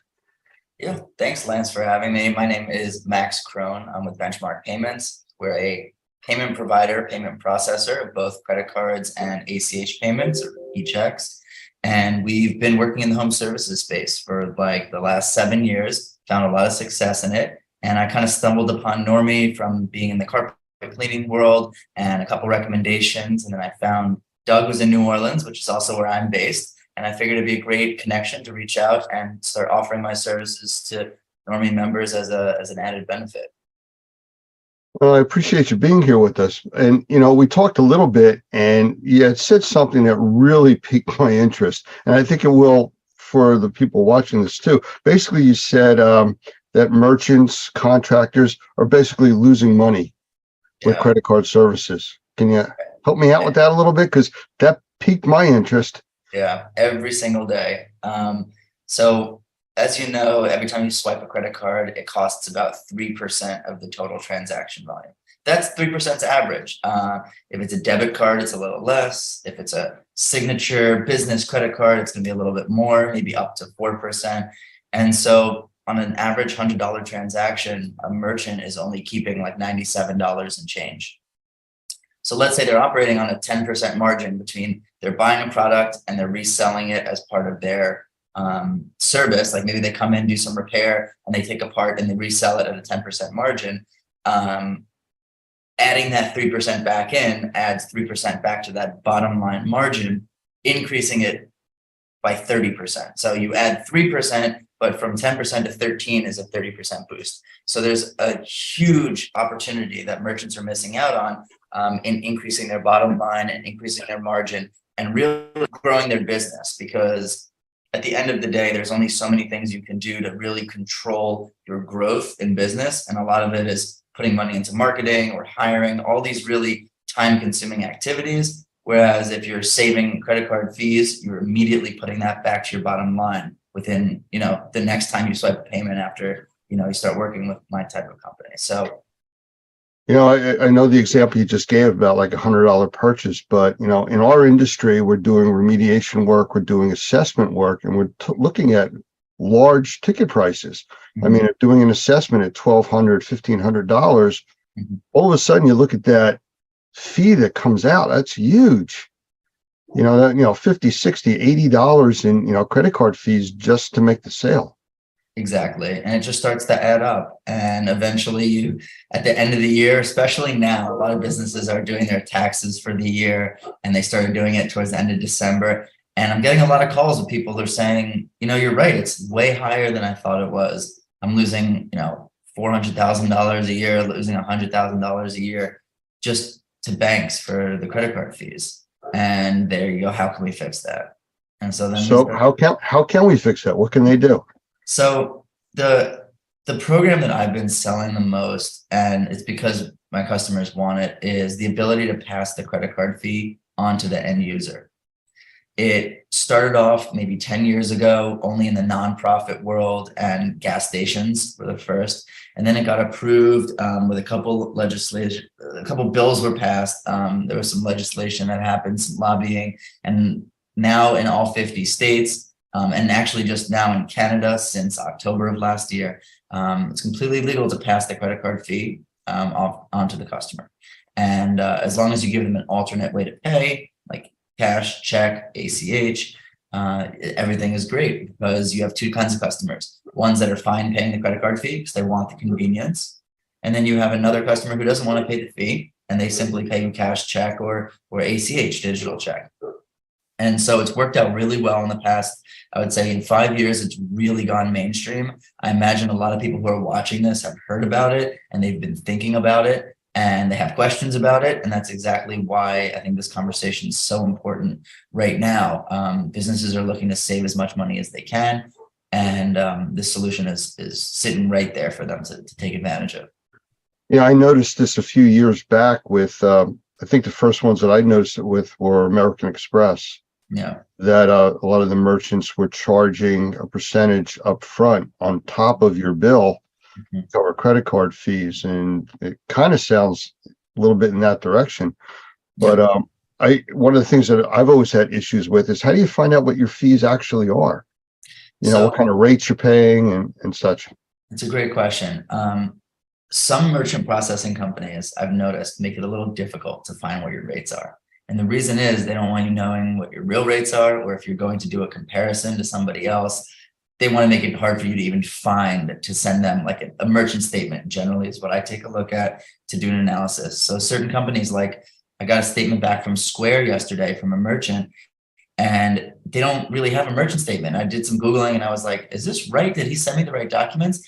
And Square doesn't really even have a merchant statement.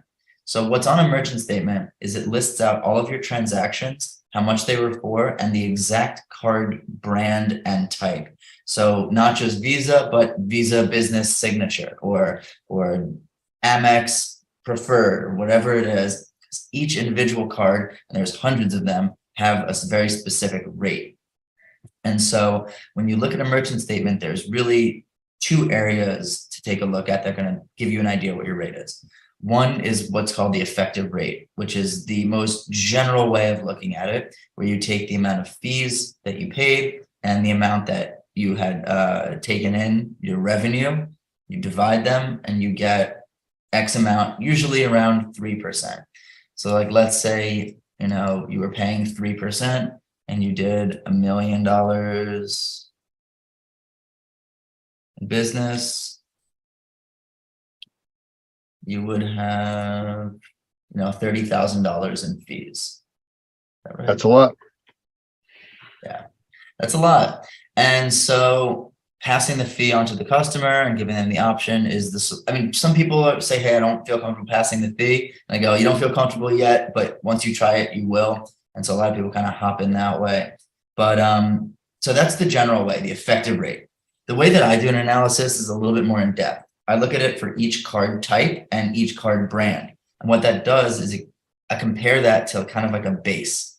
And if I see any of the percentages are significantly higher, you might be paying more for all the business cards you take. Let's say you do you know, a lot of contracting work business to business, and the person who's paying you is another business. You might be overpaying on those rates. That's something I see that's very, very common. Reason is there's a system out there called Level 2, Level 3, and that reduces business card transactions interchange rate. I know there's a lot of lingo in there, but basically a lot of people overpay specifically when taking business cards, and that's a huge area that I'm able to reduce payment fees. Well, what's the difference between the effective rate and an interchange rate? Because now you throw some terms out there that I'm not familiar with. Yeah, so the effective rate is all of the fees that you pay to process a credit card combined.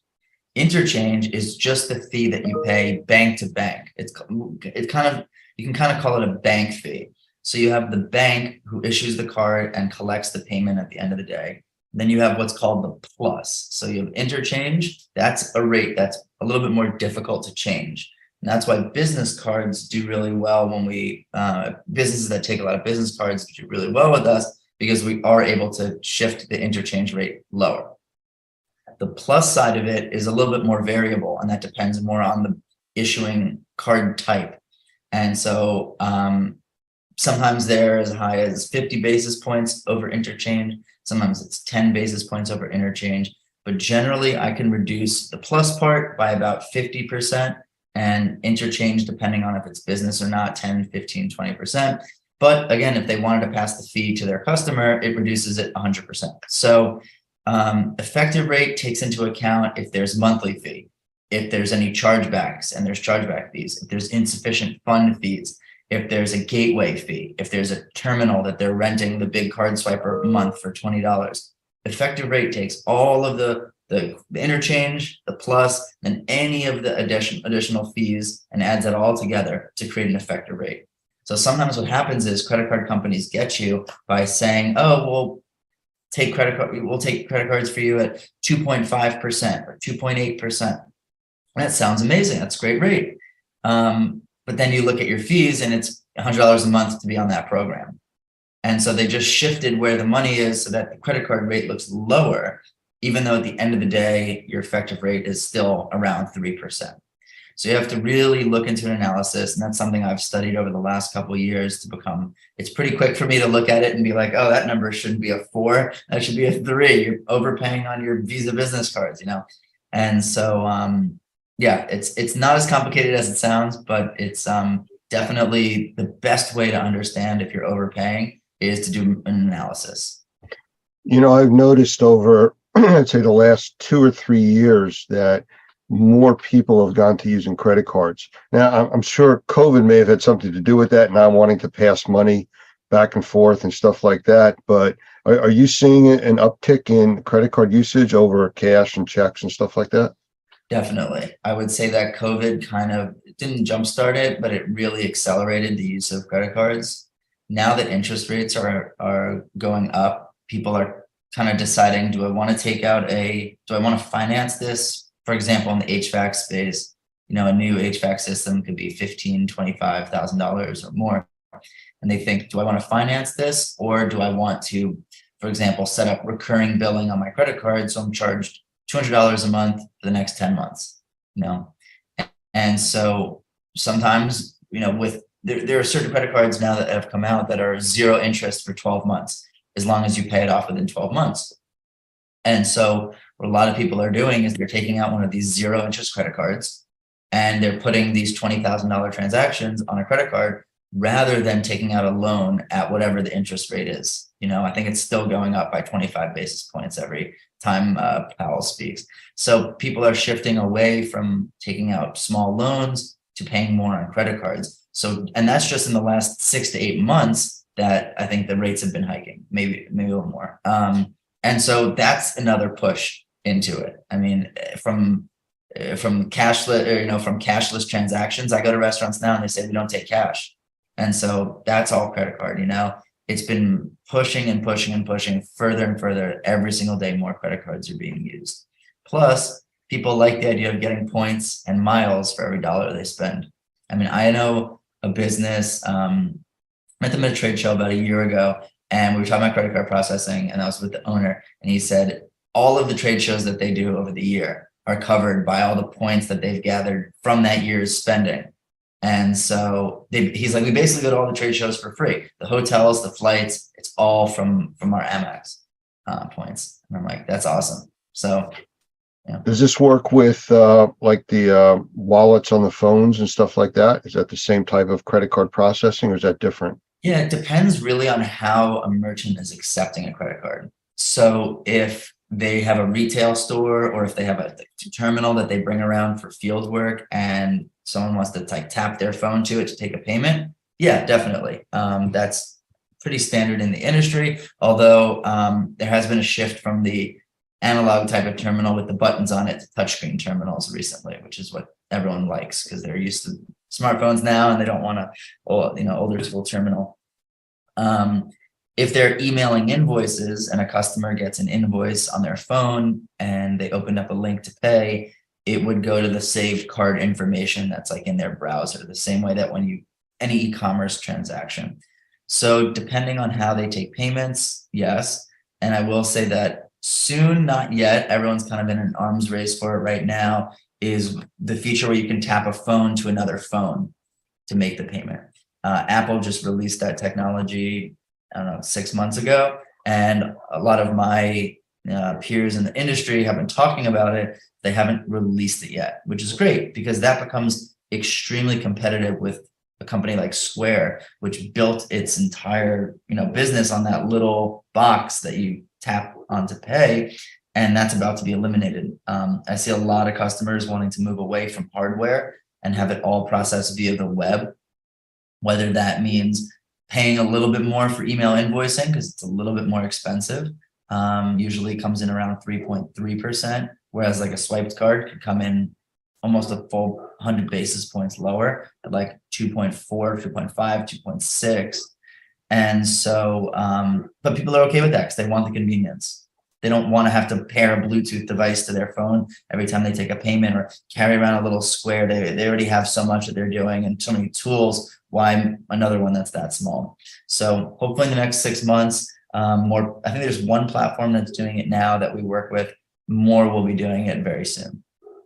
You know, you're too young to remember, but 40, 50 years ago, science fiction that was out there where there were movies and TV shows where basically money didn't exist any longer. It was all based on credit and electronic devices. It's become science fact.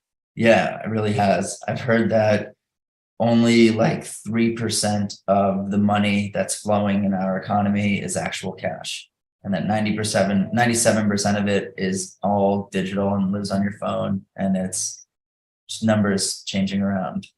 Well, if you want to have some fun at a cashier one time or with the cashier, when you pay with cash, ask them if they need to see ID. Then they just get completely confused.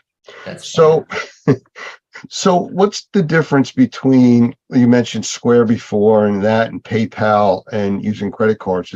Does it work the same way or are there different fees? So as a bit of a boutique firm, and what I mean by that is we have like a mid-sized office, but we have access to some publicly traded payment processing companies, kind of as our vendors. It gives us the ability to match a merchant with their needs. So if they're taking payments in the field, we'll set them up with a different solution than if they were taking payments over the phone in the office. Or if they were taking payments via e-commerce, we might set them up differently with a different provider than if they were taking payments via email invoicing. And so we're able to fit in the solution that they want and any matrix of it. I figured out I think it was Monday, I figured out that if you combine all of the different possibilities between in-field swiping a card and email invoicing and e-commerce and over the phone, I think there ends up being 120 different variations of how they might take their payments. And so we have solutions that fit all of those. Again, it's like email invoicing, on the phone, swiping the card in the office and through a CRM. I think that was the fifth one. And so 5 factorial is 120. And so there's so many different solutions. I didn't mean to interrupt you, but just listening to what you're saying, can you do like time payments and stuff like that through your system? Can you repeat that? Time payments, like somebody is, you're making a purchase and you have, 30, 60, 90 days on additional payments. Yeah. So certain the platforms that are like more shifted towards e-commerce don't, because that's, on the spot transactions. But when you're looking at emailed invoicing, definitely, there's definitely solutions that do that. And then they also have text to pay. So you can text them or email them the invoice. And then, it says the net time at the bottom.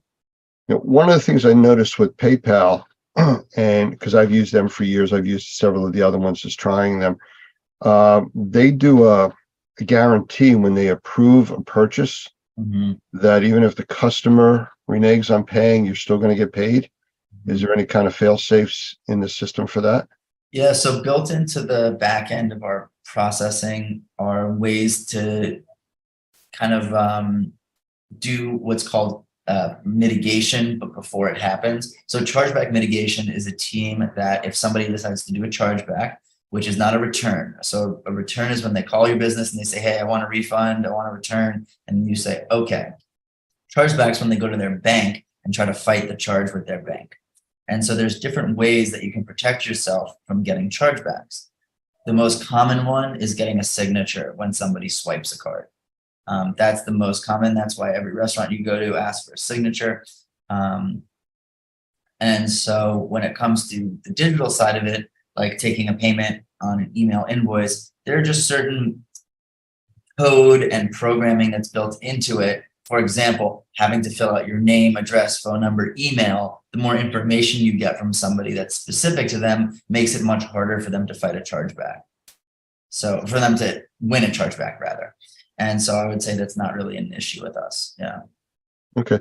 Well, the other thing that I've come across with things that I've done and accepted are ACH payments. Yeah. Is that different rate wise and how that gets processed than credit cards? Yeah, ACH rates are significantly different than credit cards. So I would say the average ACH rate comes in somewhere between 0.5% and 1.5%. depending on the network. I know that, sorry, I didn't mean to schedule this right when they were doing the landscaping next door, but if you can hear them blowing, I apologize. That's okay.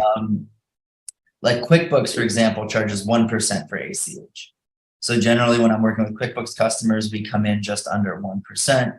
And so that's a lot lower. If the average credit card is 3% and the average ACH is 1%, let's try to push people to send ACH. And ACH is a lot more difficult to fight, to issue a chargeback. And so, sorry, every time he goes, blowing the leaves. So if we can push more people to do ACH, that's great. So if you charge customers the processing fee, some will shift over to ACH, so they'll lower the rates anyway. Can you explain what ACH is exactly? I never quite understood what it stood for. Yeah, ACH is an automated clearinghouse. It's automated clearinghouse. It's basically the company that fronts the money to the vendor before the credit card or before the transaction's actually gone through. So let me give a little bit. Yeah, so that's a good way to put it. I just want to just double check something here. So yeah, so basically the same way that, you know, when you pay on a credit card, you as a consumer have 30 days to pay off your credit card, but the business still gets paid 1 to 2 days after that. So how does that happen? There's a company that basically puts the money into the merchant's bank account, takes on the liability of that credit card payment, and then gets paid a couple days, up to 30 days later. So it works the same with ACH. When you have a $10,000 transaction, there's a company that just pops that into the merchant's bank account, and then the automated clearinghouse gets paid, you know, a couple days later on it, or up to 30. Well, that's one of the things that I've always looked to do because there's some other payment methods that are out there like Amazon Pay and stuff like that. You could wait 2-3 weeks to get your money. Yeah, so one thing that some of these, I mean, I love the strategy with PayPal. I also I hate the idea of having your payments in many different places. Sometimes I'll buy something on Facebook Marketplace and I'll open up my Venmo and I realize I have $400 sitting in there. And I'm like, I totally forgot about this. So I don't like having my money in different places. So what I try to do is make business more efficient by saying, stop using PayPal, stop using Venmo. Let's just use this email invoicing platform from your phone. And it'll keep all your money in one place. One of the other issues with PayPal, which they've used to their advantage, is that you only pay a payment processing fee if you want the money within like 48 hours or something. If you wait up like a week, there's no processing fee. And a lot of people aren't cool with that. And so with us, you know, you get the money in 2 to 3 days or 48 hours. It could be next day, depending on if you're doing the zero cost program or not, in any scenario. So you'll never be held up. Your money will never be held up. I just had a merchant the other day who had like $10,000 being held by Stripe because they were like questioning the transaction because it was above his normal volume. And so like something like that would never happen with us. And he became a customer of ours pretty quickly. So if our members wanted to get more information from you, how would they contact you?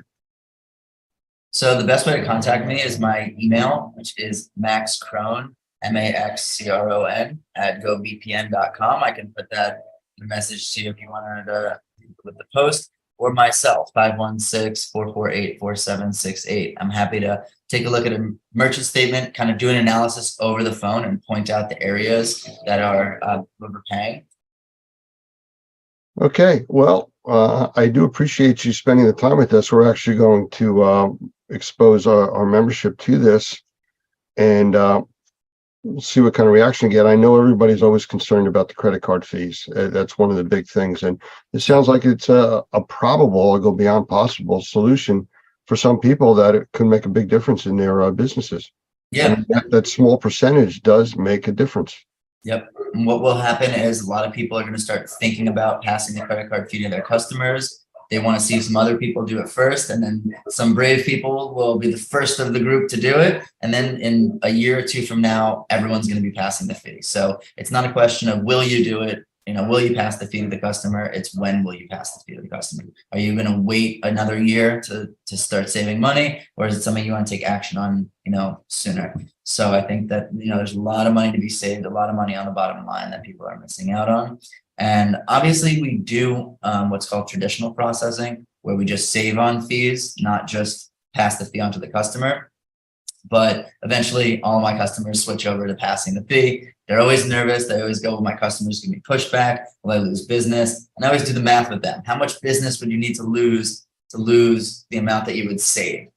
It's like $1 million, for example, is $30,000 worth of processing. How much, if your average ticket's $1,000, you have to lose 30 clients over a year to just break even. So we end up doing the math, and they're like, you're right. So people love the program once they start it. So.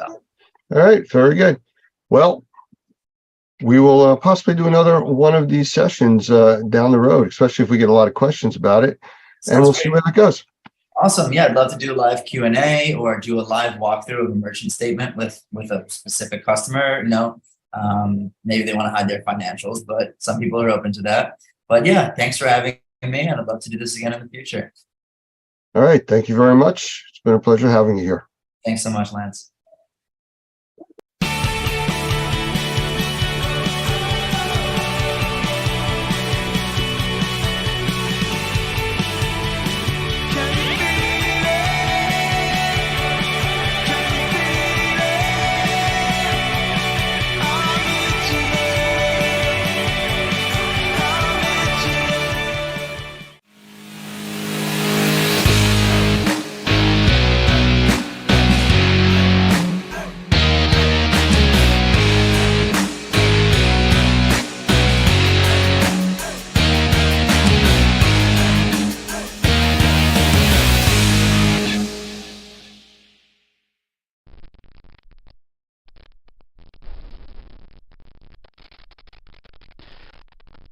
August 2005. It'll be a memory etched into the minds of those of us who lived through and survived Hurricane Katrina and Rita. As devastating as the 150 miles per hour winds were, no one could imagine the inconceivable costs in terms of loss of human life and property that the failure of the levees caused when it flooded nearly 1/3 of the city of New Orleans.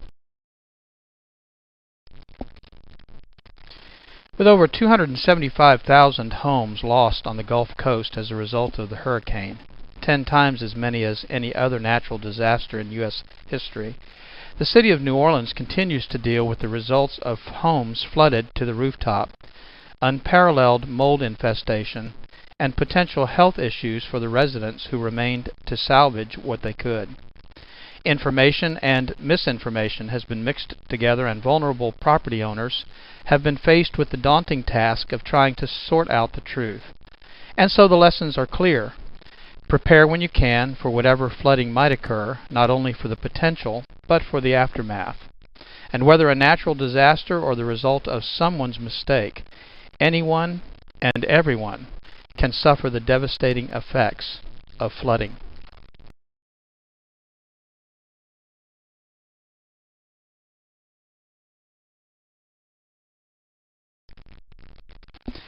My name's Doug Hoffman, and I'm the Executive Director of NORMI, the National Organization of Remediators and Mold Inspectors.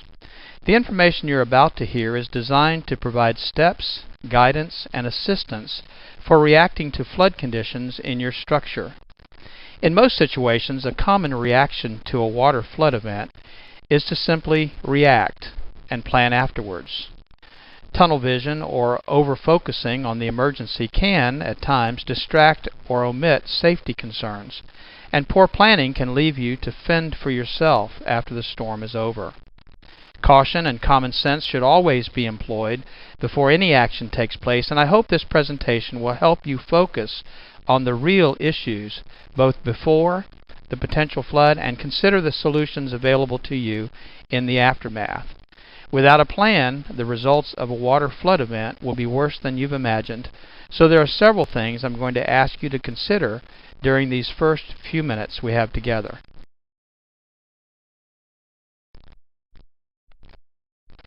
The integrity of the structural systems may have been compromised depending on the nature and degree of the event. In all cases, if you are unsure of how to proceed or to create a safe environment to work in, contact a professional to assist you. A major concern in flooding situations are the utility services. Wet or submerged electrical devices, outlets, and wires can energize the area you're working in.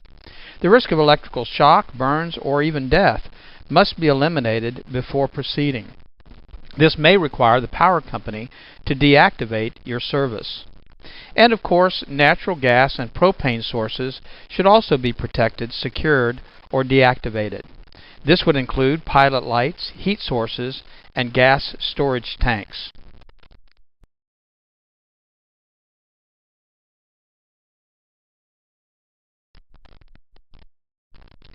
Depending on the severity of the water event, structural integrity should be considered in regards to the foundations. Foundation support could be weakened or damaged, allowing structural collapse. And with the utility and structural concerns addressed, the next major concern is the source of the water. Common sources of a water loss are as follows: a broken or leaking pipe from a drinkable water source, sewage or septic lines, groundwater, or a combination of those sources. And of course, you have to be concerned about the sewage and septic lines when you consider some of not only the sources, but the problems that could result after a flood. A general rule of thumb would be to consider any water that you would not drink as being contaminated. This would include water coming in contact with chemicals, human and animal waste, debris, and other unknowns.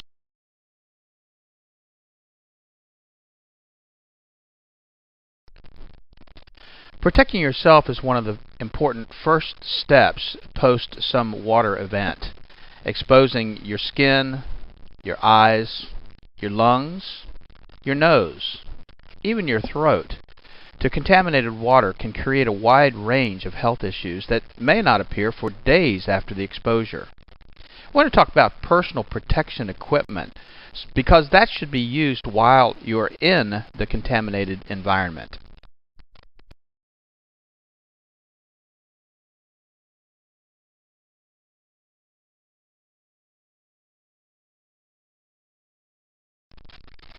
Personal protection equipment can include a wide range of items, including boots, clothing, gloves, goggles, and even a mask. We recommend, under normal conditions, a N95 or dust mask that you can find pretty much anywhere. In some situations, the contamination levels are so high that you might even require a respirator. But each situation would require different types or combination of these types of protection. With safety and health concerns addressed, corrective action can then be taken.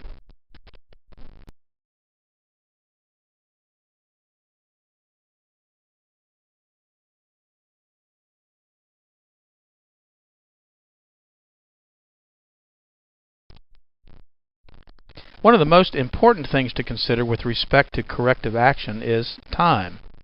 Time is your enemy. Once materials get wet or contaminated, damage and additional contamination growth is exponential. A clean water loss, if not corrected, can promote mold growth in as little as 24 to 48 hours. And contaminations due to sewage or unknown water sources will simply exacerbate the problem.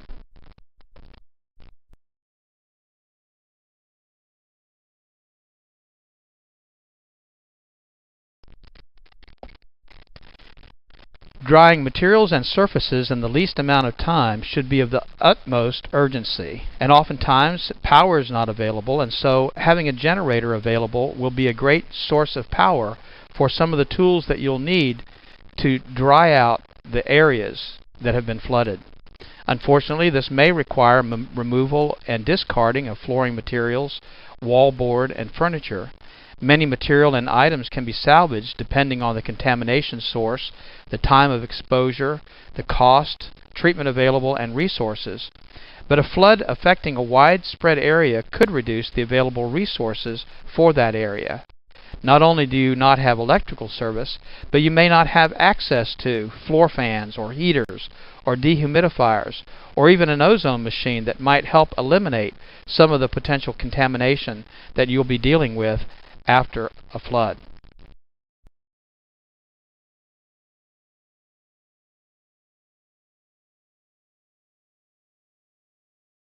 The following suggestions may not be appropriate in all situations. However, in all situations, safety must be the primary concern.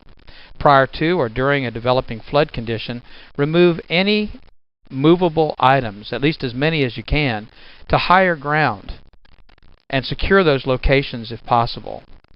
Of course, the order in which those items should be removed is a personal decision, but things to consider are the cost of that item, the sentimental value, proximity to the flood, maybe the ability for it to be moved and the practicality of it. Removing items such as furniture and floor coverings prior to getting saturated will make the cleanup process, of course, much easier. Structural and decorative materials such as wallboard and carpeting are a major problem once they get wet. Most of these materials absorb moisture and can expand the damage beyond the water level. Wallboard and other materials such as pressboard or OSB oriented strand board allow water to travel in an upward direction well above the water line. An example would be wallboard in as little as 1 inch of water can wick or draw moisture upward several feet. This also creates a problem inside the wall cavity which cannot be reached or cleaned. The rule of thumb is to remove the wallboard a foot to a foot and a half above the highest identified wet area of the wall. This will allow access for drying and cleaning building materials in the wall cavities. Up to this point, we've described different conditions, causes, and precautions. In the next section, we want to describe pre-planning and corrective measures.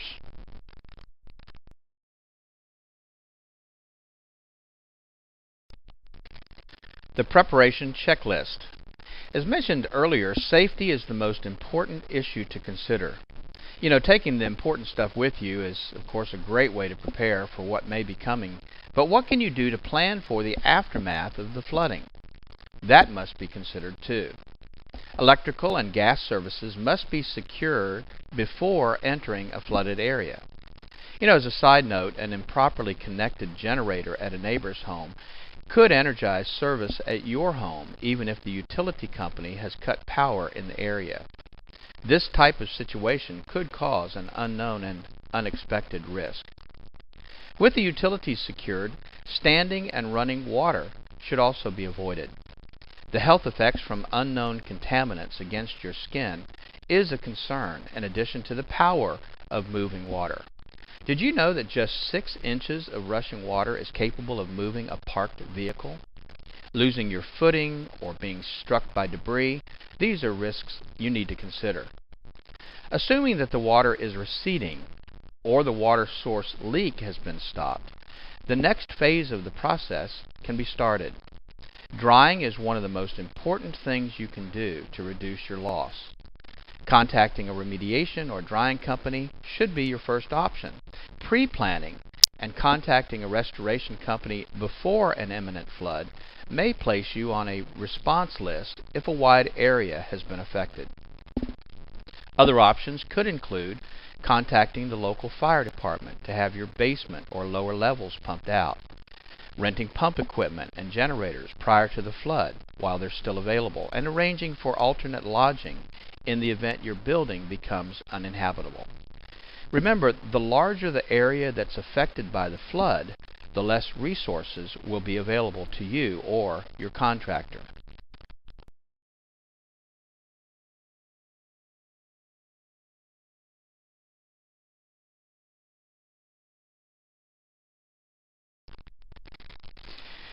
Here are a few internet resources for finding qualified contractors and some definitions we think you should know to protect yourself. NormiePro.com is a great resource for you to find certified mold assessors, inspectors, remediators, and other indoor air quality specialists, and you can find those certified contractors by your zip code. ServiceMagic.com is another great resource for construction contractors throughout the United States, and you can find them by the type of work they do and by your zip code. And then, of course, environmentalexpert.com. To avoid being taken advantage of by a contractor during a flood emergency, understanding the following construction terms will be helpful. Licensed. In many parts of the country, having a license to do certain types of work is not necessarily a measure of that contractor's competency. Sometimes it simply means that they have government approval to work for a fee. Certified. Certification is often offered by certifying agencies, a specific organization that recognizes the skills, training, and the ability of the contractor who is certified. Being certified does not necessarily imply that the person certified is actually licensed to do the work. Insured. A contractor stating that they are insured is a pretty general term and could simply mean that they have auto insurance. Special types of insurance are required for specific types of work. For example, general liability insurance is not appropriate as coverage for mold remediation work. Qualified. A qualified contractor has been trained to perform certain types of work.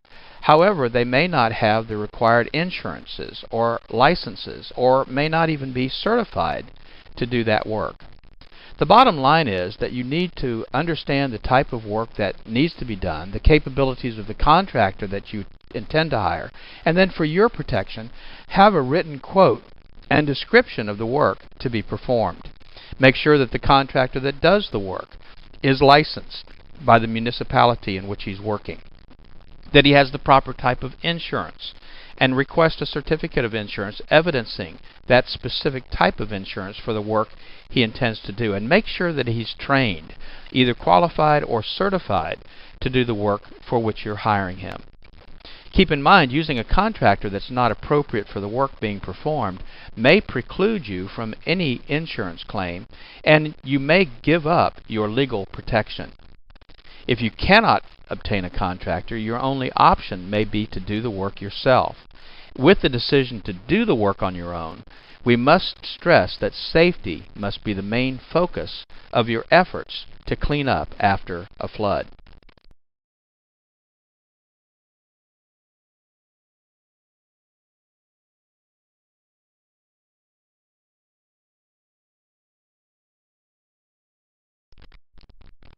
So let's talk about doing it yourself.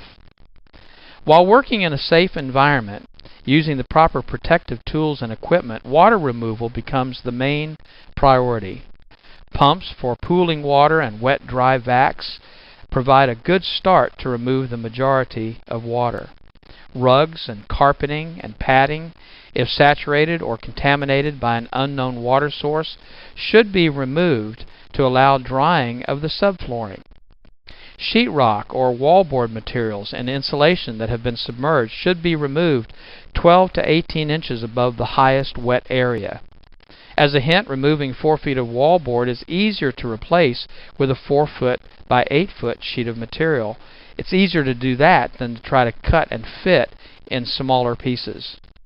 Once the bulk of wet materials have been removed, air movement and turning on your air conditioner if the power is available should be provided. And this would include running the HVAC, heat or forced air systems, using dehumidifiers and fans to increase air movement, and applying sanitizers like ozone machines to help prevent mold and bacteria growth. Sanitizers are extremely important when dealing with sewage and water from unknown sources. Heat drying systems can also be used by trained professionals to dry the environment. However, improper use could result in fire or permanent damage to materials by drying them too quickly. Remember that the drying process may take several days to more than a week, depending on the extent of the exposure. Secondary or collateral damage may start to occur in that time. Mold and other microbial growth may start to appear on surfaces exposed to moisture or elevated humidity levels.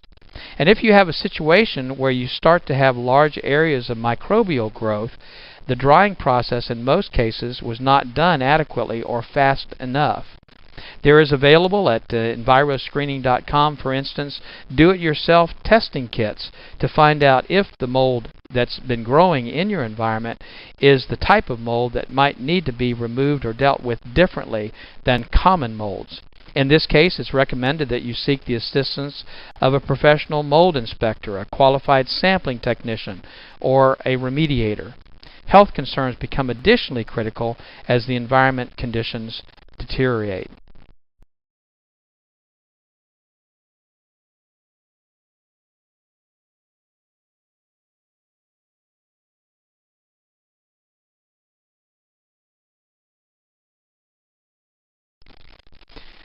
In regards to mold licensing laws, there are currently only 4 states that have mold licensing laws in place. Texas and Louisiana, of course, have their mold licensing laws in place. Florida has their licensing law in place, but it doesn't go into effect until 2010. And then just this year, the state of Maryland put in place their mold licensing law. The important thing is that you check the qualification of the indoor air quality specialist or the mold inspector or the mold remediator or assessor in your state to make sure that they are licensed, certified, and insured before they begin any work.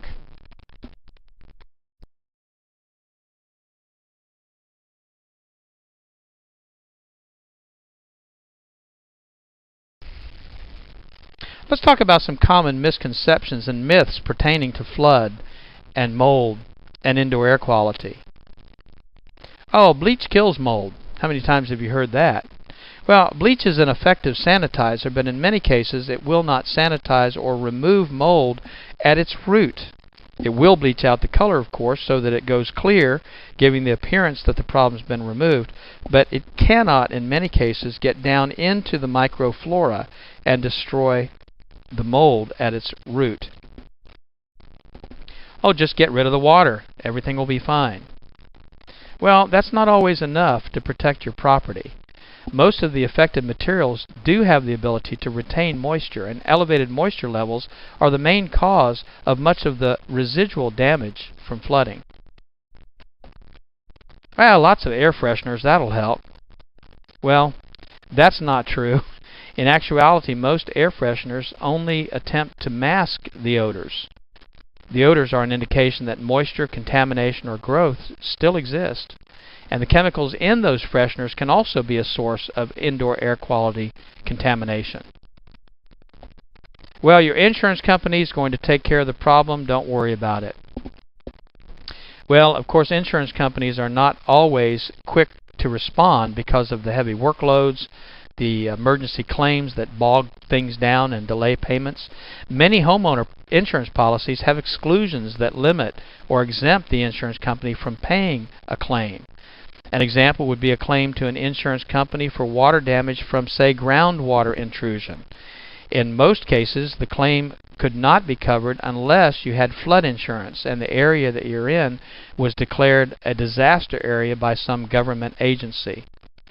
A similar situation may occur with mold damage, and the water damage in the home may be covered by the insurance company, but the mold damage as the result of the water would not be covered.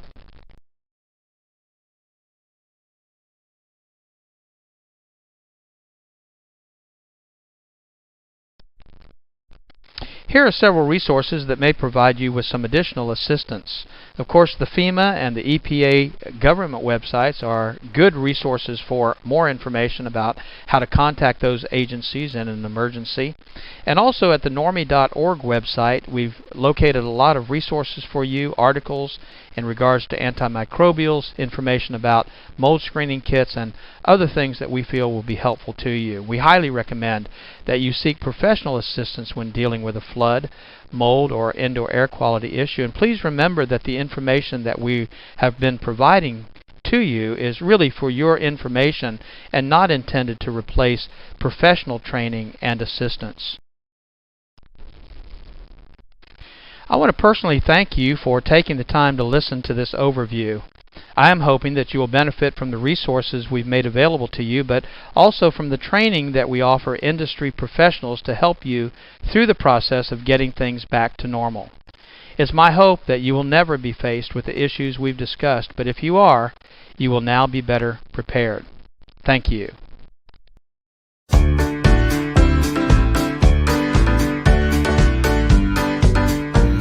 Cause it's a great, wonderful world out there today.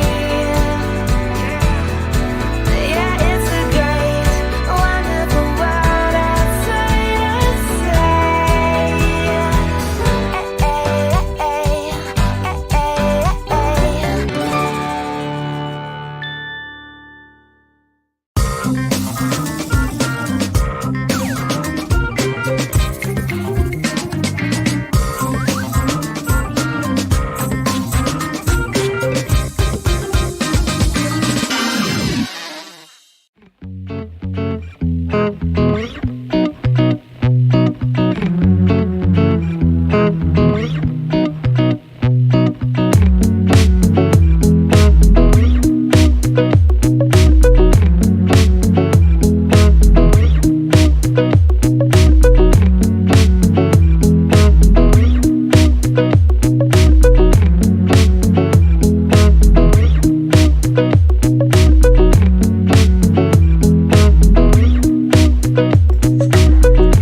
I want to welcome my guest today, Jim Sefrin, who is the director of Infraspection Institute out of Burlington, New Jersey.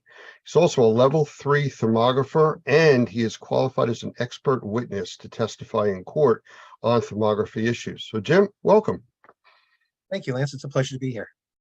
You know, I mentioned quickly about you being an expert in court and a level 3 thermographer. I'm a level 1 thermographer, so I know there's a great difference in knowledge between, you know, the training that I've received and certifications and what you do. But maybe just to start off, could you explain just the brief difference between the different levels? I know there's 1, 2, 3. Correct. Generally speaking, in the thermographic community, there are 3 levels of training, appropriately labeled 1, 2, and 3. While I can't speak to the levels of other organizations, with my company, Infraspection Institute, we define level 1 thermography as the basics of thermography and heat transfer and qualitative infrared inspections, that is thermal imaging. In our level 2 courses, we build upon the subject matter that students have learned in level 1 and then add in accurate non-contact temperature measuring. In level 3, this is about best practices. And in level 3, we continue to build upon the skill sets that a level 2 thermographer has gained and teach them how to appropriately manage an infrared inspection program. Even if they manage a program with just 1 thermographer, we talk about safety standards, compliance with international standards. We talk about thermography as legal evidence and the things that thermographers need to be aware of in preparing each and every report, even if they don't intend for it to be used as a piece of evidence in pending litigation. Well, what I'm going to do at this point is I'm going to jump backwards a little bit. I mean, you explained the difference in the certifications, which clarified it to me because it's been a while since I've gone through that. But for the people that are watching this now, what's the basics? What is thermography? Well, thermography simply defined as the art and science of detecting, displaying, and recording thermal patterns across the surface of an object. Thermal imaging utilizes a special electronic instrument called a thermal imager, or some people prefer to say infrared camera. Those terms are used interchangeably by many in the industry. These cameras are designed to work similar to a video camera. However, what they detect are the normally invisible thermal patterns that are present across the surface of all earthbound objects. So with a thermal imager, we are looking to detect, display, and document the thermal patterns across various structures, objects, processes, or even people at times. My understanding from when I went through the course and the way I've explained it to people in the past is that regular photography is what the camera sees, visible light. What the thermography system is looking at is heat, and it creates an image that your brain can process. That is correct.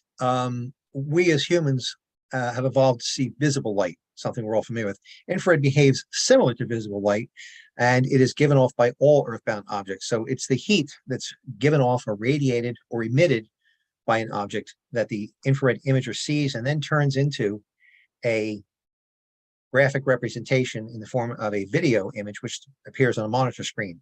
Depending upon the instrument settings and its sophistication, the imagery that appears on the monitor screen of a thermal imager may be either monochrome, or black and white if you prefer, or it may be multicolor, wherein the various shades of gray or colors represent the thermal patterns across the surface of that object. I mean, it sounds technical and I understand what you're talking about, but for people that aren't really familiar with it, how would you do thermography or thermal imaging? Maybe that would explain it a little easier. Sure. Well, thermal imaging, once you know the basics, is relatively straightforward. If you can operate a video camera, you can probably operate a thermal imager. The equipment has become extremely user-friendly and far more sophisticated than when I got started nearly 40 years ago. You simply, under the right conditions, point your imager at an object, and the thermal imager produces a real-time image of the thermal patterns across the surface of that object. The important thing to note is that although thermal imagers operate similar to daylight cameras or daylight video cameras, there are some differences. For example, thermal imagers will not see through glass or plastics. In fact, they won't see through any solid material. So what you see on television, like programs like NCIS New Orleans comes to mind, where law enforcement is routinely pointing a thermal imager at a building and they're seeing the suspects moving around inside. Well, it's clever and entertaining for the TV program. It's wholly inaccurate. No thermal imager sees through solid walls or glass or nominal thicknesses of plastics. So the black helicopters with the thermal imaging cameras can't see into your house from, 2 miles up? Not to my knowledge, they can't. Okay. Just wanted to clarify that for everybody. So our industry, indoor air quality, which is a big umbrella over mold assessment, mold remediation, flooding, biohazard cleanup, all different verticals. How do you see this working in? Let's start with the indoor air quality or assessment industry. Okay. Well, the thermal imaging, first of all, can be applied to any situation where knowledge of thermal patterns across the surface will provide meaningful data about that system, object, process, or structure. Thermal imaging is routinely used in maintenance for inspecting electrical systems to detect hotspots, machinery to detect the defective bearings, high temperature applications to detect the defects in refractory or locate underground pipe leaks associated with steam leaks or high temperature hot water. It's used routinely to inspect flat roofs on buildings and also to look at buildings for energy loss. So here in all of these applications, knowledge about a difference in thermal patterns can help point out where there is a problem. Thermal imaging is also used for indoor air quality as a very powerful adjunctive tool where we can use it to assess things, help assess things like airflow or temperature of air being supplied to a living space or occupied space. Now, harkening back to something I said earlier, thermal imagers detect thermal patterns across a surface. It's important to note that air does not have a surface. So what we're looking at would have to be the registers supplying an occupied space or the heating units themselves. So you may look at baseboard heat exchangers or radiators or the air supply registers that are located in occupied space and look for temperature differentials there. The other place where thermal imaging can be used as part of overall indoor air quality would be to detect evidence of latent moisture associated with wet building materials. This could be drywall, could be acoustic ceiling tiles, or carpet. These things readily show up to a thermal imager when wet and the water is actively evaporating. Yeah, you just mentioned a moment ago about, air not having a surface, but I've used thermal imaging to look at temperature stacking in a room where that's multiple levels where the air is not really circulating. And you can actually see not the air, but you can see its effect on the walls. That is absolutely correct. And I'm okay with a layperson saying that you can see differences in air, but I want your viewers to know that there's a subtle difference, but a very important one, and you've pointed that out. So if an occupant of an occupied space wanted to refer to we're seeing air temperatures, I'm okay with it. I'm not going to correct them on the spot.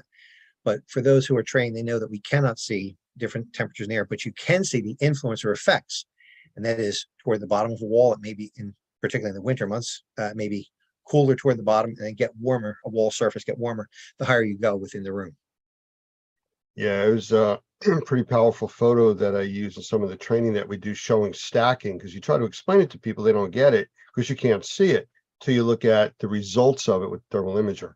And it definitely speaks volumes. So what kind of limitations are there on the thermal imaging equipment, at least that's available now? That's a great question, Lance. Where we stand right now in 2023, with respect to equipment, there has never been a greater variety of thermal imaging systems available to the public. They range from very, very simple. In fact, for as little as $200, you can buy a module that go onto a smartphone or smart device. And with the software that comes with it, turn your smart device, your cell phone, if you will, into a thermal imaging system. It can range up to hundreds of thousands of dollars for the top of the line systems that do very specialized applications. But let's say between the range of $1,000 US and up to $30,000 approximately, there is a wide range of equipment out there that will handle applications associated with mold investigation or indoor air quality. Now, one will always get what one pays for. It's particularly true in thermal imaging. You need to choose an imager with sufficient resolution and thermal sensitivity to carry out the task. A imager which retails for $1,000 may be adequate for something of large size in close proximity, maybe 6 to 8 feet of imaging distance, but it's not going to be adequate for picking out fine details from the exterior of a building from a couple hundred feet away. I remember when I got my first IR camera, and it was 18, 19 years ago. I paid over $13,000 for it. Recently, I had an issue with it, and I called about getting some service, and I was basically told that it's too old, we can't fix it. But if you want to send it in, it would be $2,500 for us to evaluate it. I went and bought another camera for $500 to do a quick job that I had to do. Right. And that's very typical of this business. The prices have fallen precipitously over the last 20 years. And meanwhile, the quality of the instrumentation has gone up. But concurrent with it, the falling prices across the board, due to advances in technology, manufacturers have come up with different price points for lesser quality instruments that are available. So now it's basically pick a price point, and there's probably an imager to meet your budget. But you'll find that for indoor air quality, for people who are serious, if you've got between $3,000 and $8,000, there is a lot of instrumentation available to you. And I think it's important to know, I don't sell instrumentation, and I will tell you that I teach people how to use it properly and within the limits of the subject equipment. But price is also a moving target, and I just give some generalities on giving people an idea for budget. Our family of companies have just acquired at least 3 imagers in the last year, and I think we bought equipment that was around 15K by the time we were done, because we added additional lenses so that we would have different fields of view with the same instrument. Gives us greater capability. But that's probably more horsepower than people need for your average indoor air quality inspection. Well, that was one of the things that I considered when I bought my camera years ago, that I was a level 1 thermographer and I was basically looking at heat patterns on surfaces for mold assessment, mold remediation, indoor air quality issues. But I went for the better camera. It was a few $1,000s more, because if I went further on in the industry into temperature measurement for engineering purposes and design and stuff like that, I would have had to go out and buy another camera to do that if I didn't get the upgraded one. So I took that into consideration. You know, yeah, I bought the Lamborghini to drive to the grocery store to get the loaf of bread instead of the Volkswagen. But, you know, at the time, it made more sense to me to do that. Absolutely. And we are faced with a similar thing here within our family of companies, where we oftentimes are looking not only at what is our most immediate needs, but what could we do additional with this instrumentation. So we tend to buy a level or two above our most basic needs always. I got to get into the weeds on a question here that it was a big thing quite a few years back, where a lot of the cameras that were being produced couldn't be exported out of the United States until the manufacturers made a change in the speed of the cameras. Is that still an issue? Let me take apart I think it was two questions. So let me take each one in turn. What you're referring to are regulations on the import or export of infrared technology. And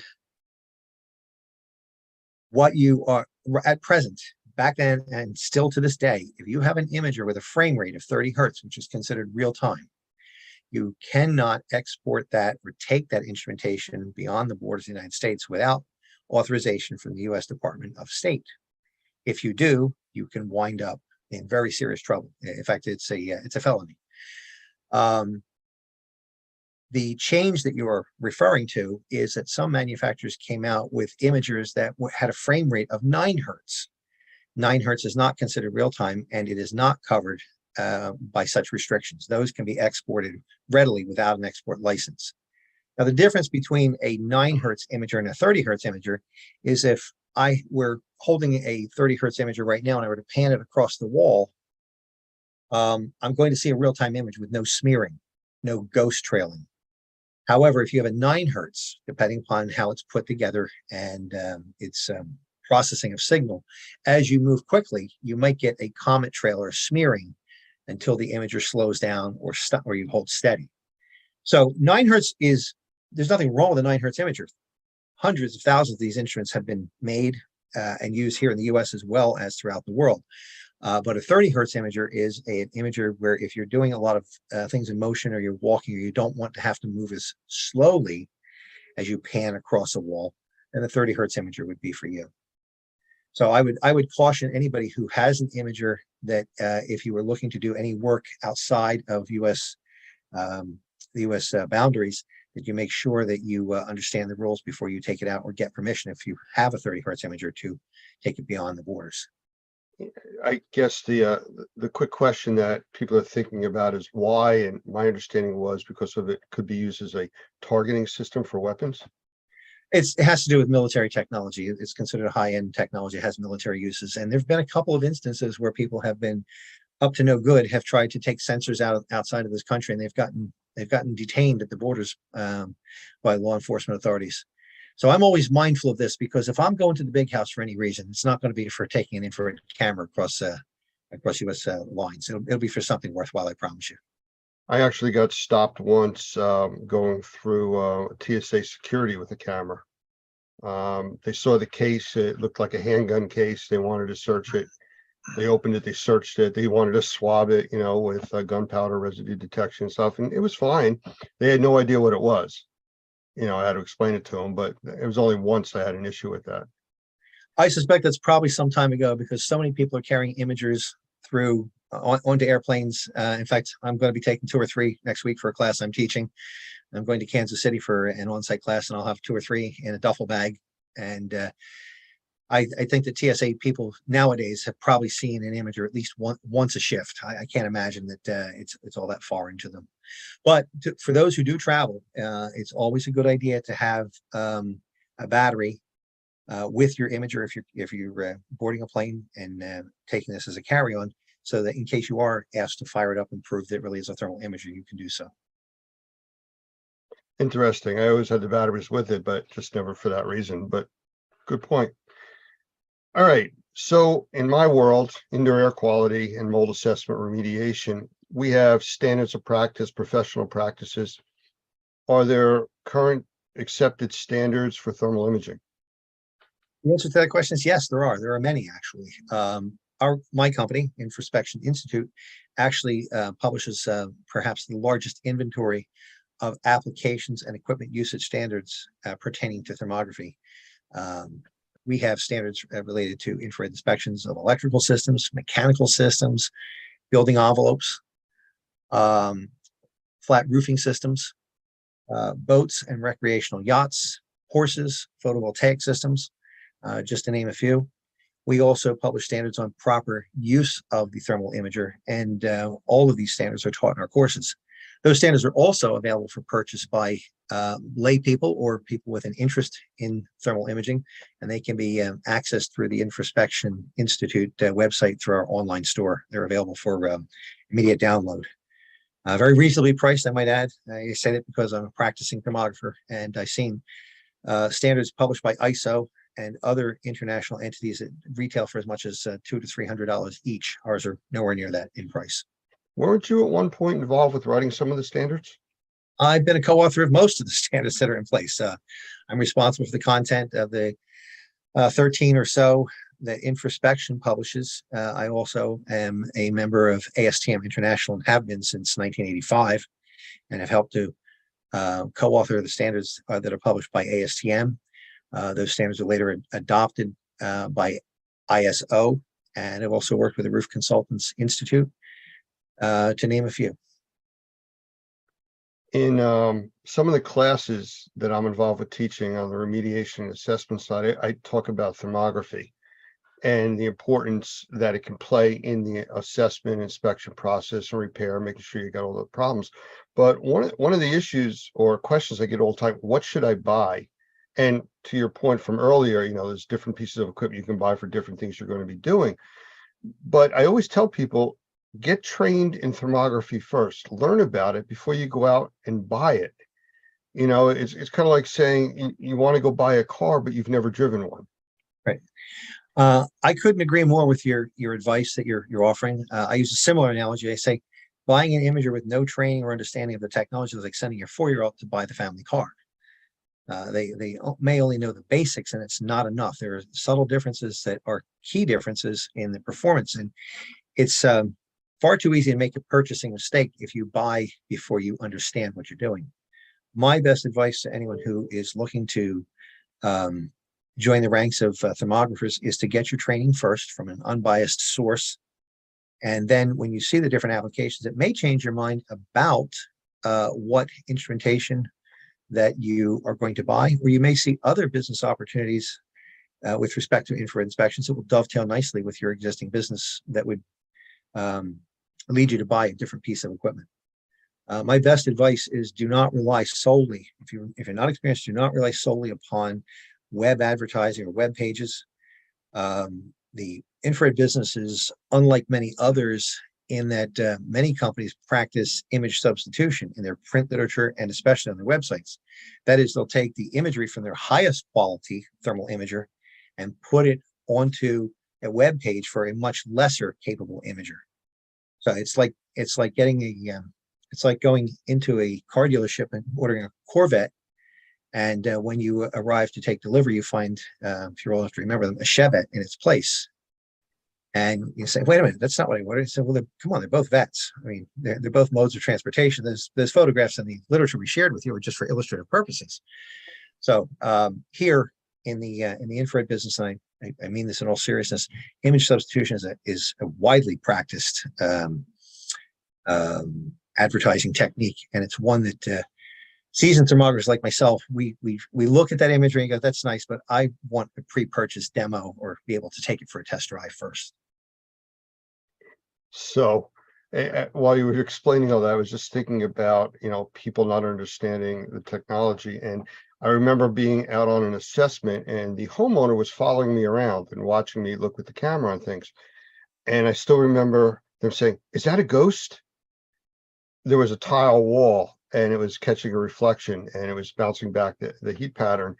And I said, "No, it's not." But it's making me think about the Ghostbusters TV show that was on where they were using thermal imaging cameras. Yeah, and to your point, thermal imaging is often portrayed in the mass media, but frequently it's misrepresented. My wife is a big fan of NCIS New Orleans, so I don't want to besmirch her favorite TV program while she's not around. But NCIS New Orleans is a program where I've noted that there's multiple uses of thermal imaging which are incorrect. But we see other forms of entertainment, ghost hunting programs where thermal imaging is used to find spirits. The topic of UFOs is another. Now, and we touch on this, by the way, in our level 1 course. And the reason I touch on it is because many lay people have been exposed to this and they come away with false impressions of what thermal imaging can or cannot do. And I advise our students, and I would advise your members the same that are using thermal imaging, is when somebody's wrong in their assessment or understanding, just be patient with them. Chances are they've just been misinformed and they've seen it misrepresented on TV. But I point out in our level 1 courses that don't believe everything you say because inaccuracies abound. Another good example, I was giving a level 1 class not so long ago, and I mentioned this on a Monday as part of our day 1 course content. And Tuesday morning, one of my students comes in, he has a bottle of Snapple, and he says, "I want to share something with you." And he takes the cap off, and underneath is a Snapple fact, which I had no idea existed until I saw this one. And the Snapple fact stated that polar bears are covered with fur that renders them invisible to thermal imagers. And I found that interesting because it's 180 degrees from the truth. The U.S. Fish and Wildlife Service actually uses thermal imagers from airborne platforms to do census counts of polar bears. And in doing a little more research, I found out that there's somewhere on the order of 1,000 Snapple facts available to the public at large, but there are many things that are incorrect, including the one about polar bear hair. Well, there's something we didn't expect to learn today. Speaking of learning. Bonus. Yeah, bonus. Tell us about the Institute, Infraspection Institute. Sure. Infraspection Institute, my company, has been in business since 1980, and as such, we are the oldest infrared training and certification firm in the world. Infraspection Institute provides training, certification, and support for infrared thermographers from around the globe. We do not sell or take commissions on the sale of infrared equipment. So it puts us in a very unique position in that we offer unbiased training. We are not manufacturer neutral, we're manufacturer or vendor independent. We stay completely above that. We also are recognized as an authoritative body in the business, in that we have written or co-authored many of the standards that are in place for the conduct of infrared inspections or infrared equipment use. Like I mentioned earlier, you're here in New Jersey, where I'm located, you're the southern part of the state. But if somebody wanted to take a course with you, can they do them online? Absolutely. We offer training all across the country, and for that matter, throughout the world. We actually have a network of course materials licensees who are authorized to teach our courses. And at present, we have representation on 6 of the 7 continents. We just have not found anyone in Antarctica yet that is ready to set up and offer training there. But we have live instructor-led training available on 6 of the 7 continents. And we also have the world's most comprehensive inventory of distance learning courses for thermography. Those courses are professionally produced, and they are available as recordings, meaning that they are available to a student 24/7. And a student can go back during their subscription period for training, can go back and see those recordings as many times as they like. So it allows students to take their training wherever and whenever it's convenient for them.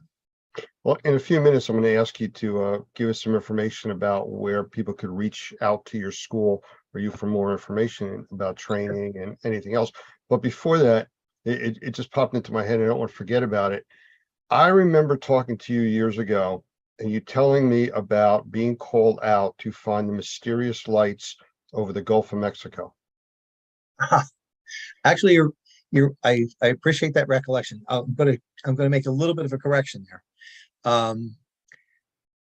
I got a call from the National Geographic Society regarding a videotape that had been offered by someone in Mexico as proof that UFOs were visiting and operating over the Gulf of Mexico.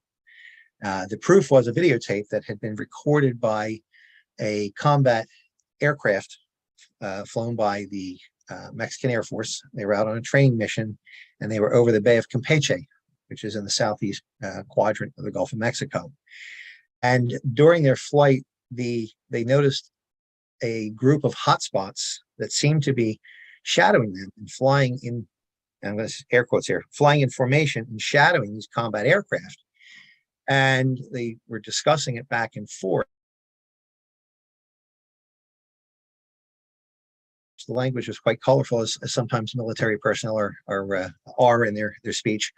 But that aside, this videotape ultimately wound up in the hands of a UFO investigator who had offered this as proof that UFOs were operating over the Bay of Campeche.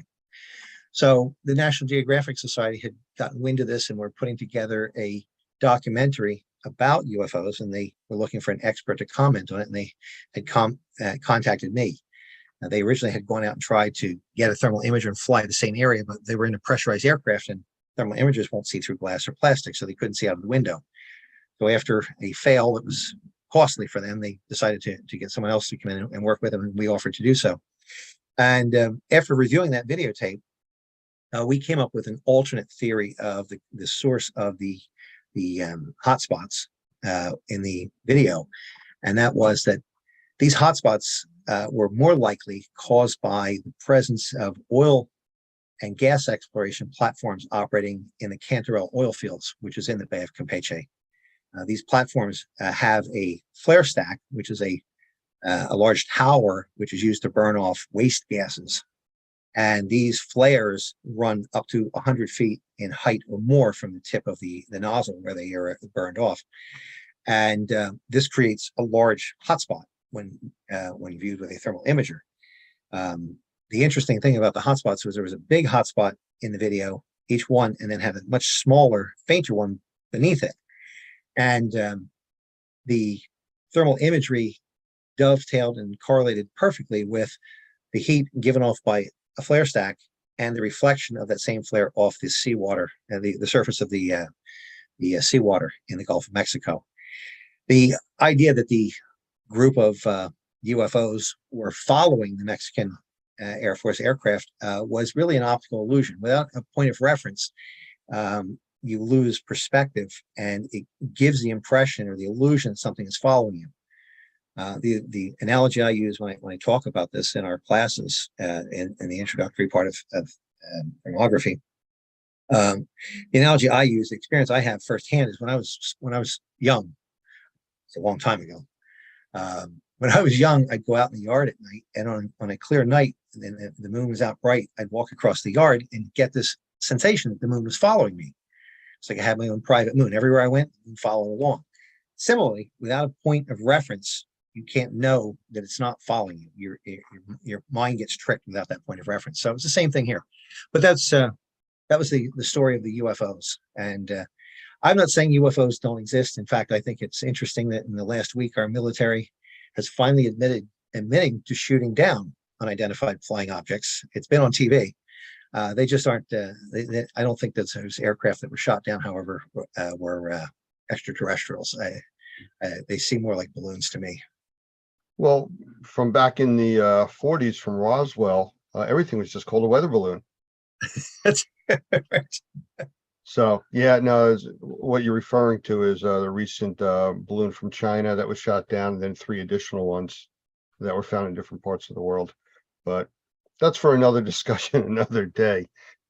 But I think the key here is training.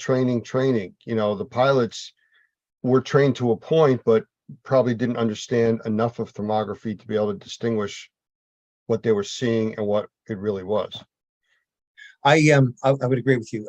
They did not go in pursuit of said UFOs, but rather continued on with their mission. As they say, we're looking at a very small video clip that was purported to be proof that UFOs existed, but in fact did not.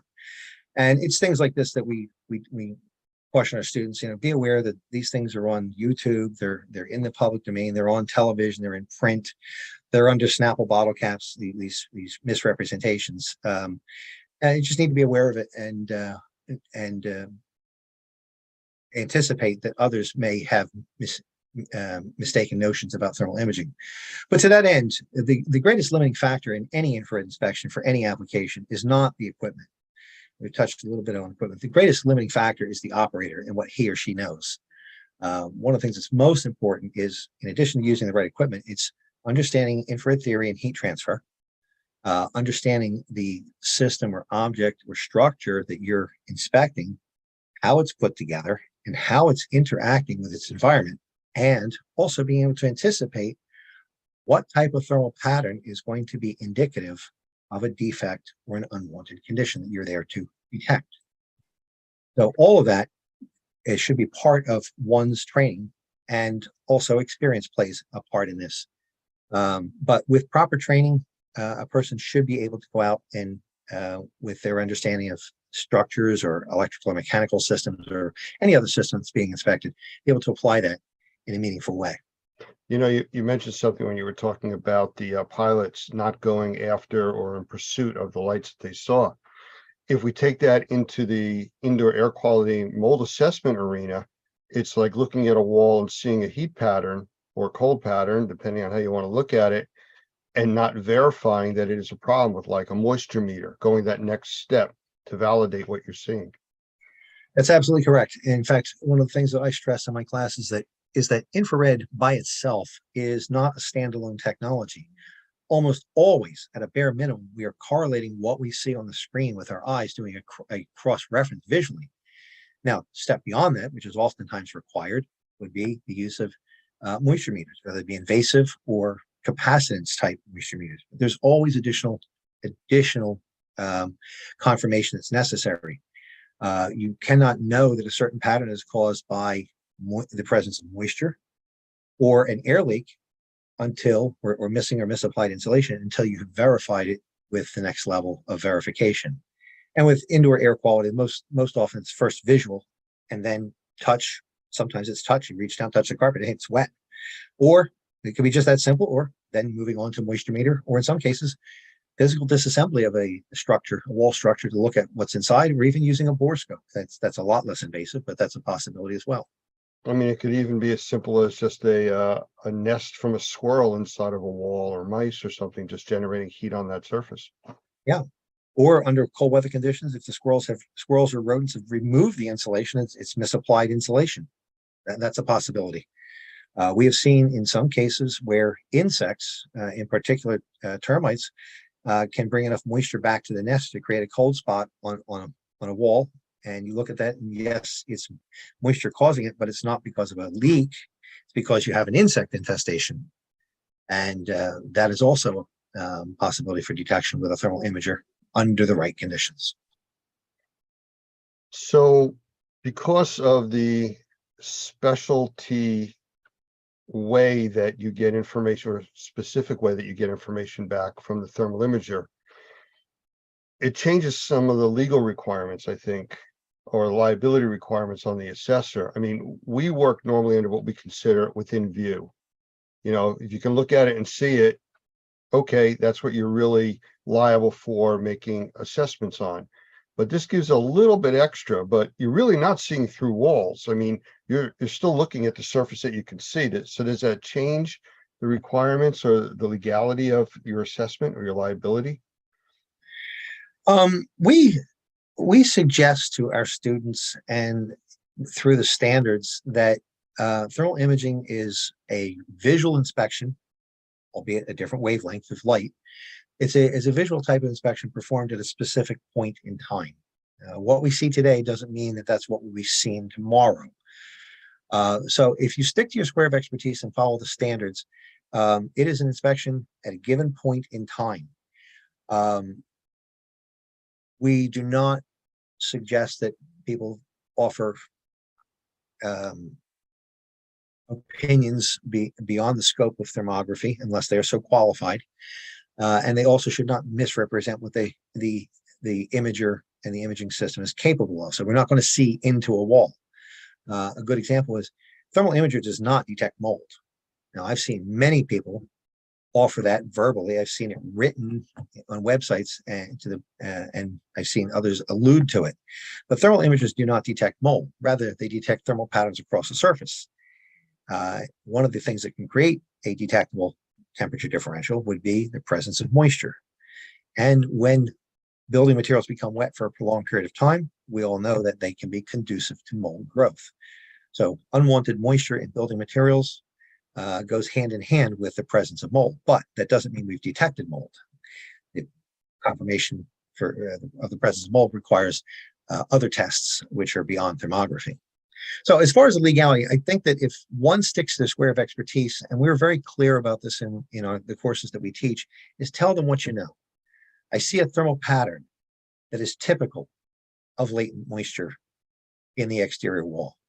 Visual observation noted a discolored stain in the latex paint in the same shape. Carpet was wet to touch. That's fine. Moisture meter indicated presence of moisture. That's fine. But just tell them what you know. I never offer opinions beyond the scope of what I am doing in thermal imaging if I'm actively doing an inspection. So I don't say that you have mold without there being a test for it. I think you have wet building material, you have wet wall, wet ceiling tile, wet carpet. You should have that investigated as to the cause. In fact, the universal recommendation that we offer to our students is this: investigate cause of thermal anomaly, take appropriate corrective action. That's all you ever need to say. And if you say that and nothing more, I don't see where there's any legal pitfall for you. Interesting. So with that, other verticals, as far as I know, we deal with a lot of home inspectors, electrical inspectors, health inspectors. I mean, is there a place for thermal imaging in there? Absolutely. When you get into larger properties and beyond the single family home, you get into multifamily units. We have electrical systems, which are sizable. Those are candidates for infrared inspection.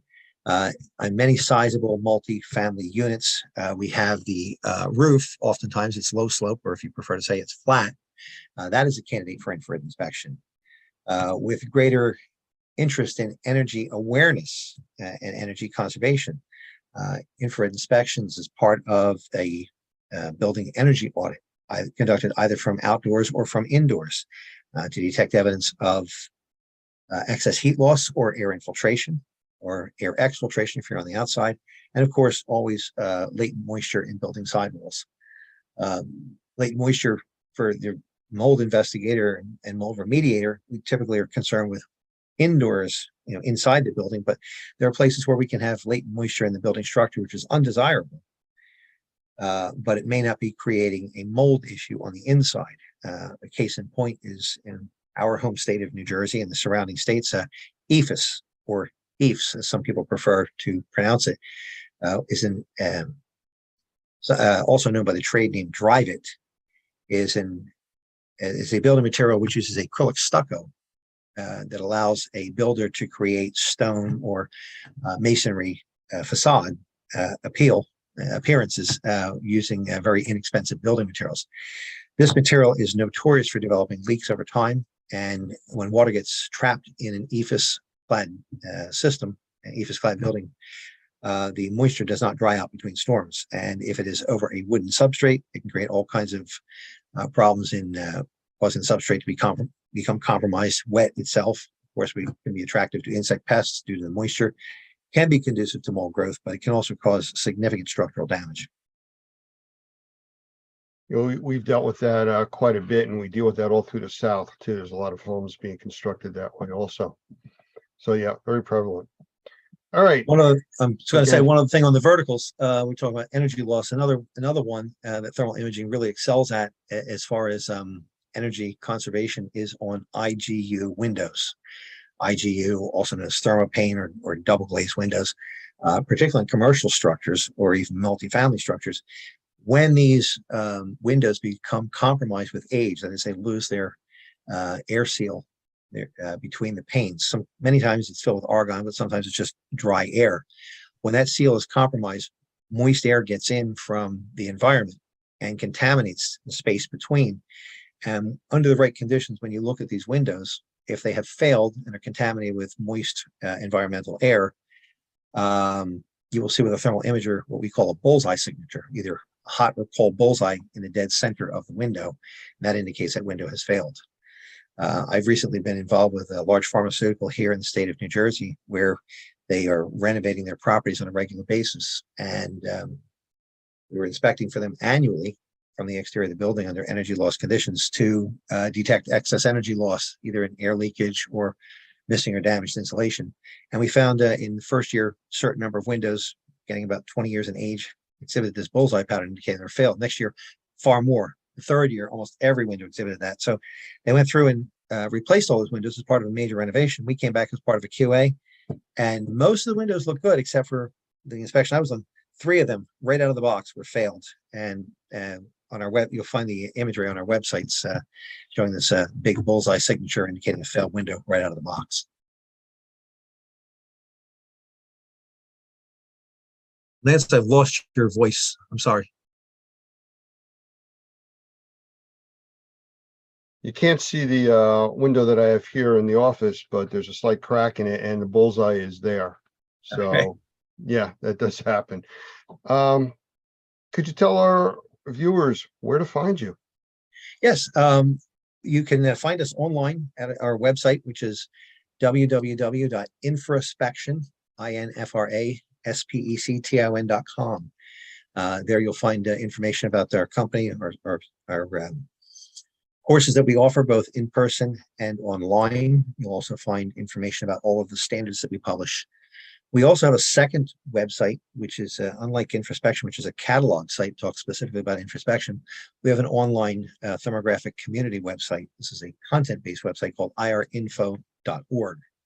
There you will find a number of resources, including directories of thermographers, which I would invite your members to get their company listed if they haven't already done so. There's no charge for that. We also have a number of technical articles published there, somewhere around so there's over 200 technical articles and about 300 tips of the week, which are short essays pertaining to thermography. So all of these things, these resources are free, and I would invite your colleagues and viewers to tune into our online frequencies, infraspection.com and irinfo.org for more information. Of course, we are a real company staffed by real people. So if anyone has a question, they're welcome to just pick up the phone and simply give us a call, and you'll find our telephone numbers listed on our website. You mean somebody you really can talk to? Yes. Isn't that novel? I find it seems to be getting more and more novel these days, but it's something I insist upon. It's perhaps born out of habit, maybe a little bit with a touch of gray I sport these days, but it's something I insist upon. We're in a people business, and personal interaction is extremely important. Jim, I thank you for spending the time with us today. I really appreciate it. And maybe we'll do this again. I know I want to talk to you more about search and rescue and a few other uses for the thermal imaging. So look forward to doing that.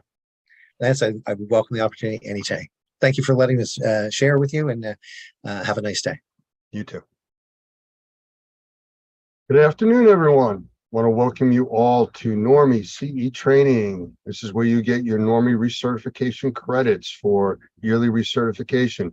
Want to welcome you all. Want to welcome all of our admin people starting to pop into the room here. I see a bunch of them coming in tonight. This is good.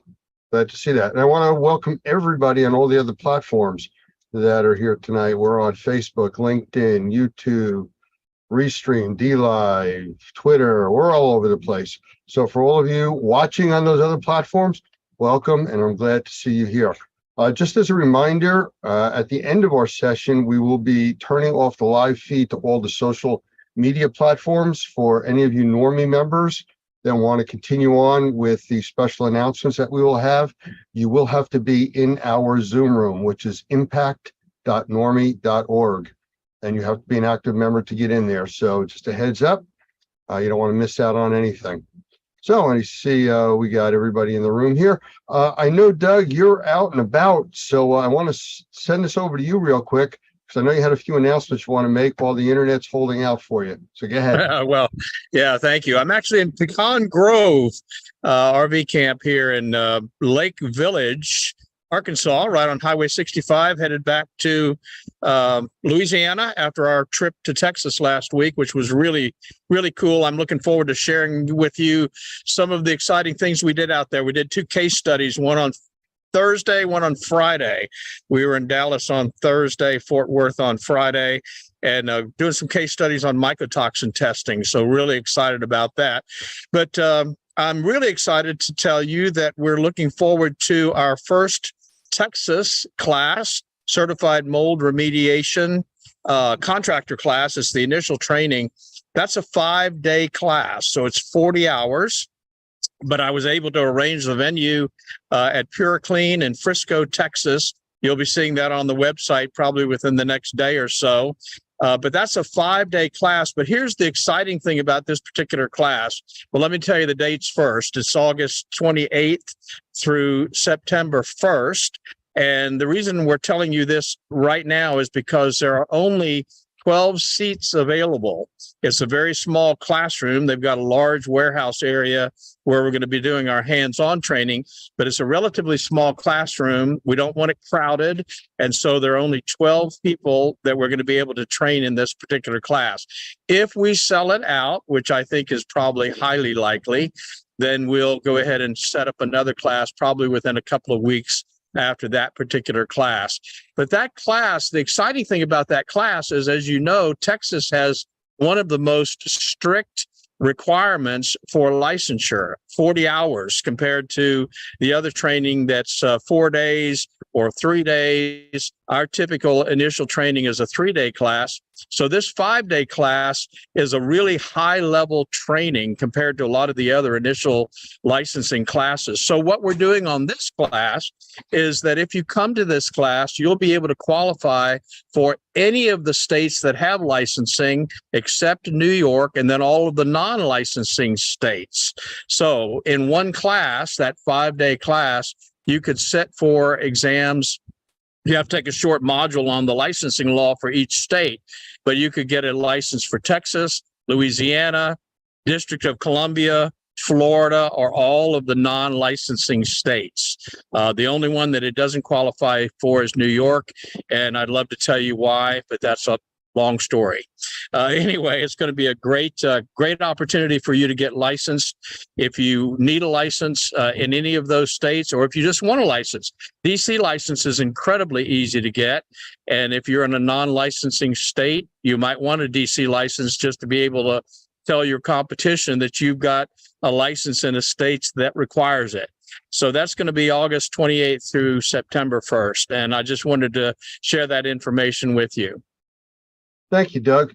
And I know you're traveling, and we're going to be talking about the Normie Pro Environmental Task Force tonight. And that's kind of part of what you're traveling with today. Any chance you can swing a camera around or get Norma on the screen? For sure. For sure. As most of you know, 1.5 years ago, or almost 2 years ago now, we purchased a motorhome, and we affectionately called her Norma. And I'll just show you, she's parked right over here. That's her right there. And I'm taking her back to Louisiana, where we've got a place where we can store her inside and get her ready for some major event that might happen, where we can go out and start giving information out to the public. We're not interested in doing disaster recovery work. What we're interested in is going into the field and being able to give folks information they need about cleaning for health, for the insurance needs that they might have, what FEMA can and can't do for them, those sorts of things. Maybe even provide, we've got a command center, so we can provide an opportunity for them to charge their phones if they need to. We'll have phones there, so if they may want to make some phone calls to some friends. Anyway, it's just going to be a great opportunity for us to help folks that are in need. And so that's why I'm in Pecan Grove RV in Lake Village. I'm on my way back to Louisiana. Earlier today. All right. taking Norma. happened to the clothes you wore All right, very earlier good. We got today? somebody's mic on someplace. I'm not quite sure whose that is. Then the only other thing I wanted to share is I didn't want anybody to forget about the class in 2 weeks, 3 weeks in Fort Lauderdale with the CMA CMR class June 6th through the 8th. And then also, if you'll go to training.normie.org, if you go to events.normie.org, you'll see the Cleaning for Health schedule. And we want to encourage everybody to take that OSHA training that we've been working on. Absolutely free class. Gavin does a phenomenal job. Does he have the stories or what? So, great to have. I know more about Ebola than I ever wanted to know, I can tell you. But anyway, it's a great class. It's a free 3-hour training. And I just want to highly encourage all of you Normie members to look at that schedule and come by Sunrise and take advantage of that. Looks like we may be having some classes in North Carolina as well. So a lot going on. Well, thank you, Doug, and I appreciate you pulling over at the rest stop there so you can get on the call with us. We appreciate I'm spending that. the night, and it's not a rest stop. Well, you know what I meant. It looks cozy. All right. Well, this is, I think, a good segue to get into what we're going to be talking about tonight. I just want to acknowledge, we have quite a few of our staff members here tonight. Roger just jumped off the screen. Jenner's here. Tim is here. Mike is here. And we have Gavin in the room from ISSA and GBAC, who's going to be helping us out here tonight with some of the talk that we're going to have, because he's very familiar with what we're doing. And we've been in close contact for a while now, going over some of the particulars about what we're trying to do with the task force and with his Cleaning for Health and all the other things that come together. So with that said, I think we should get started here. And Doug, you may want to just check me on the dates, but I believe the task force came into existence in 2014. I think that's right. Because I know we had phone systems were set up then for regional FEMA calling, which I'll talk about in a little bit. But we started back in 2014, and we were involved in quite a few different projects back then, going back to even Hurricane Sandy, which is what hit the Northeast, New York, New Jersey, pretty devastating up here. Not as powerful as a lot of the storms that hit the South, but we are definitely not prepared for storms of any size up in the Northeast. I mean, there's parts of New Jersey where I'm from where almost 60% of the area is either asphalt or cement. There's no place for water to go. So even the small storms can be devastating up here. So we were involved with a lot of what they call long-term recovery groups, where we met with the health department, the state health agencies. We were out to different community areas and different parts that were really affected. I was involved with 3 different counties with the recovery group. So we actually went and we spoke, and we talked, and we helped people out. Just absolutely amazing, the things that we learned about how as prepared people are when you take it off of tabletop prep and you put it out in the real world, how much of it doesn't really work. I mean, they were all excited talking about some company donated a warehouse filled with mattresses for people that had lost places even to sleep. And they took all these mattresses in and stored them in a metal building, non-conditioned. They were no longer usable. The intention was good, but it was a lesson learned. You can't store things in a moldy environment. So in any case, these are the lessons that were learned that we were able to help out with correcting them going forward. Other things that we did a lot of work with military families. We were approached by some of our active members that were working with military families that were really, really struggling. And as a 501c3 nonprofit public charity, which is what the task force is, we were able to take in donations and help provide them with equipment, technology, and support to help improve their living conditions. So that was definitely a feel-good thing for us, and it absolutely helped them. They were kind of stuck and didn't have any place to go. So those are some of the things that we get involved with. Unfortunately, a few years ago, I'm sure you've all heard, unless you've really been hiding under those rocks, about something called COVID that kind of hit the world and shut down a lot of programs that were out there trying to do good because of social distancing and not being able to be in any kind of groups or gather. So the task force kind of took a back seat for a little while, basically because it had to. And we just kept moving on in the background, meaning we started striking up alliances. Gavin's here as one of our strong alliances with GBAC, the Global Biorisk Advisory Council, and ISSA. Great supporters of us, Normie and the Environmental Task Force. We're big supporters of them, and they are helping out with a lot of our training and grant work. Gavin, I'll have you in a moment. Just give me 1 second. Just want to get through 1 or 2 more things.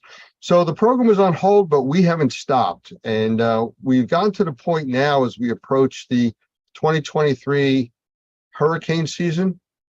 It's time to really start stretching our wings with being available, seeing what resources are still going to be available from what we had, and to take on new people. There are a ton of people that we have trained over the last several years since COVID hit, and we haven't really been able to give them the opportunity to take part in the task force. That is what we're talking about tonight. And for those of you not familiar with Normie or just hearing about us or the task force for the first time, you are more than welcome to ask for information or to hopefully join up. And we're talking about no cost here. So, this is all part of being a Normie member. You get to be part of this task force once you meet certain requirements with free training and things like that. We want the best trained and educated people out there in this industry. And the restrictions that we put on the task force are because of the unique things that happen in man-made and natural disasters. Whatever you've learned, whatever you've experienced working in this industry, 2 years, 10 years, 20 years, you are not prepared for the disaster side of what we do. You're dealing with federal, state, and county government entities. You're dealing with processes that are designed to work with 1- and 2-man operations, up to 10,000 firefighters jumping into a hot fire zone out in California. The command, control, the organization is all the same, just on different scales. That's what we want all of the people involved in our task force to be familiar with for their safety and the people around them. So with that said, Gavin, I know you're sitting there, and I know you've been involved with the ICS system, which is Incident Command System, and NIMS, which is the National Information Management System. It's all under FEMA. You have any kind of quick take on that before we kind of really get into this? Chainsaws, Lance. Yeah. Let's start with, so it's really interesting because, my background is 12 years in the military. And when they say to you in the military, we want a volunteer who can ride a motorbike, it's not because they've got a motorbike, they just want to volunteer. So I could never ride a motorbike, but I've always volunteered to ride the motorbike because it got me into places. When you look at the emergency management and the disaster response systems here in the US, if there's one thing I would recommend to everyone to do, and this is, I've never paid for this, but this is what I've done, over the last 30 years, I went and got my chainsaw license. And the reason I did that, Lance, was it was like volunteering. Whenever they do a tabletop exercise or they do a drill or they want someone to deploy, and I was a doctor, they went, gosh, have we got any guys who can use a chainsaw? And I went, yeah, I've got my chainsaw license. So I got to go to all these disasters on the premise that I was going to use a chainsaw, which I never did, because I had a chainsaw license. And it sort of segues nicely, Lance, into what we're talking about. There are things you can do for no money or low cost to become part of the emergency management disaster response community. Yeah, you're absolutely right. And I'm going to get into that in a few minutes, where I'm going to talk about some of the basic requirements of ICS and NIMS, which is really the whole framework of how all of this starts, exactly what you're talking about.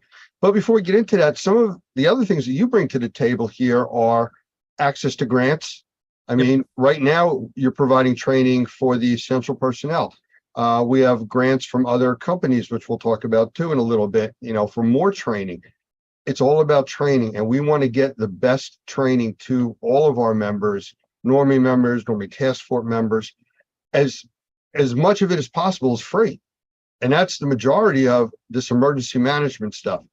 And I'm not saying let's all go run and do emergency management, but if you're going to work in any of these zones as a remediator, assessor, a drying company, a home inspector, you need to know the rules. You need to know the boundaries and the safety things that happen in those environments. You don't just walk in and say, okay, I'm here. They're going to send you 10 miles away to meet with a branch organization that's going to coordinate what's going on at that scene. And if you don't have the right credentials, you're not going back there. They're going to stop you. You're not going to be allowed into these areas. They need to keep them under control for safety at the very least, and then security and everything else. So with that, you bring the whole training about essential personnel, and you're the senior director of GBAC, the Global Biorisk Advisory Council. That opens up a whole nother area of things that you are able to help us deal with, from infectious outbreaks to just knowing how to decon ambulances and vehicles and work trucks. I mean, that's a whole nother side to this industry that people really don't train on. No, it's you've got a really good point there, Lance. For the years that I've done emergency management, or I would say more precisely disaster medicine response, before the disaster occurs, you've got to get on the list. So whether it's a national deployment to a state or it's an international deployment, when we sit there and we know we're about to deploy, we go down and go, who do we know? Who does this? Who does that? Hang on, I need one of these. And that short list is people who are on the list. So there is a way to get on the list where you live locally, where you work, through your emergency management agency. A lot of communities have what's called the CERT, the Community Emergency Response Team, which is a volunteer of just local folks who get together and they'll practice, they'll drill, they'll talk about emergency, but that gets you on the list. You can actually just reach out to the local emergency management agency where you live and ask, what do I need to know? How do I get on the list? And it's called the list. So, and I'll tell you why, Lance, and if you sort of live in the world that I live in, I just got to notice now that Guam is a territory of the US. We have an Air Force base there, very important Air Force base. We have 2 naval bases. We have the Guam National Guard. Guam is about to get hit tonight at 9 o'clock with a super typhoon, Category 5 hurricane. It's called Mawar, M-A-W-A-R. It is the strongest storm that we have seen since 1962 in that region. And when a similar storm hit Guam in 1962, it wiped out over 95% of the buildings. And then a storm that wasn't as strong hit in 2002. And if I just check my notes here from this morning's briefing, it was 144 mile per hour winds, and it caused $700 million of damage in Guam. The storm that's expected to hit tonight, its last measurement was 155 miles per hour. We're calling for a storm surge of 25 feet and 20 inches of rain on Guam tonight. And they're the sort of situations we have addressed right now, thinking about what do we need? Okay, we know the military's there, but they're going to be destroyed. They're going to be devastated. They're going to be victims of the storm. What will the US be deploying tomorrow morning after the storm passes, and what things do we need? And a lot of that comes down to discussions that we've had with Doug and yourself about how we can do much better. If we look at sort of the Hurricane Ian situation, and I know Doug and I were texting like crazy at all hours of the night going, did the CDC just say use bleach? Because we don't do that. And so it's really important that we look at the science, the evidence that we have within our industry, and we bring those best practices by being on the team, making the list. You're absolutely right. And you mentioned tabletops before, and that's what I was talking about. The tabletops are where the basics come from. But then from there, when you get out into the field, you need people from all different vocations to look at what's really going on and say, wait a minute, you can't do that. It doesn't make sense in the real world. But that's the whole point of us getting all these people with all these specialty talents. But everybody still needs the same basic framework. The classes that we were talking about from ICS, the basic classes that are recommended are ICS 100, 200, 700, and possibly 800. And what they are, 100 is what's called Intro to Incident Command. Now, you're talking about a Cat 5 plus hurricane hitting Guam. It's a massive, devastating event. But the same principles and concepts that are going to be deployed there already, that are being deployed there, or what would happen for a local brook overflowing its banks and flooding a neighborhood, just on a smaller scale. Yeah, so this is a good point. Yeah, all of my students at Penn State, where I teach disaster medicine, public health preparedness for both natural disasters and terrorist emergencies at Penn State College of Medicine, I tell them, if you want to make the list, there are 3 courses you must do. That's ICS 100, ICS 700, which the ICS 100 is the introduction to the incident command system. And interesting, everyone should understand, Lance, the incident command system is something that was invented in the US. And it was invented by, with the forest fires back in the 70s. And we have taken that system of decision-making, that system of allocating resources that are limited, there's, space, staff, and stuff to make it work in a disaster. It's about a 2-hour course. I'm going to talk about how to really do these courses properly. ICS 700 is the National Incident Management System, which will, when you make the team, you'll hear this acronym NIMS. It's the National Incident Management System. That's about a 3.5-hour course. And ICS 800 is the National Response Framework, which is the NRF. You must know the National Response Framework just at that high 50,000 foot level. And then ICS 200, I would do 4th. I would do 100, 700, 800, and then the 4th course I would go back and do ICS 200 because you now understand what's going on because ICS 200 covers basic incident command systems for initial responses. But each of these courses are freelance and they give you a certificate. And exactly. Yeah, and that's all about credentialing. That's what I was talking about before. Getting into these zones, you need these credentials to be able to work in these zones, even to go to them. Yeah, so when people come to me and say, I want to come with you, Gavin, on the next tornado, hurricane, ice storm, forest fire, and I'll go, have you got the certificates? Before I even ask for their name, if you've got the certificates, at least I can start having an intellectual conversation with them. What are your skill sets? What are your core competencies? What can you do? What can't you do? Do you go camping? Because I don't want this to be the first time that you find yourself in an austere environment. You complain to me you're not going to have a shower for 3 or 4 days because that's what it is, or there's not enough food because that's what it is. It's understanding whether they can survive in an austere environment. So you do those courses, and that really gets you to have that conversation with those that deploy emergency management agencies. But I also want to add one more caveat to this, Lance: healthcare coalitions. Yeah. Healthcare coalitions are funded by the federal government. For example, in the state of Alabama, where I do a lot of work with tornadoes, there's 11 healthcare coalitions. Go and introduce yourself to the healthcare coalition coordinator at the regional or state level and just say, this is what I do. How do I make the team? And it's not making the team to do the work because we all don't get paid. We get paid for what we do when we deploy. I get paid when I deploy. And I want to make sure that everyone is able to respond to disasters. I know we can do this as a volunteer situation, but I want you to be part of your core business. I want you to say, I'm going to, I know hurricane seasons come up. I'm going to train and practice and rehearse and get to know people. And when I deploy, I know that I'm going to be earning money to support my family. And it's really important that part of that disaster response is not just based on doing it for nothing volunteers. It's actually part of your core business structure of being a remediator, restorer, or just a professional cleaning professional. Well, that's one of the big things about the way this whole program works with ICS and NIMS, that as they're deploying or spreading out resources, another portion is already planning de-escalation.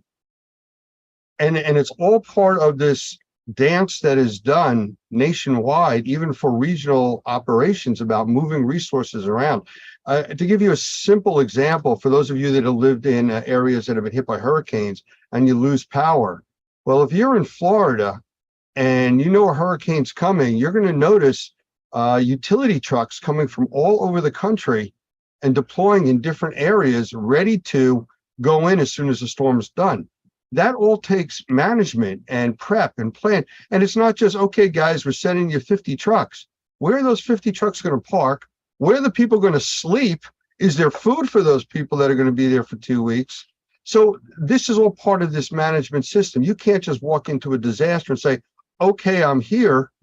Because, 6 hours later, when you're hungry and there's nothing to eat for 50 miles around, That's all part of this planning and this management system. So I know Gavin had said about talking to your regional coordinators and things like that.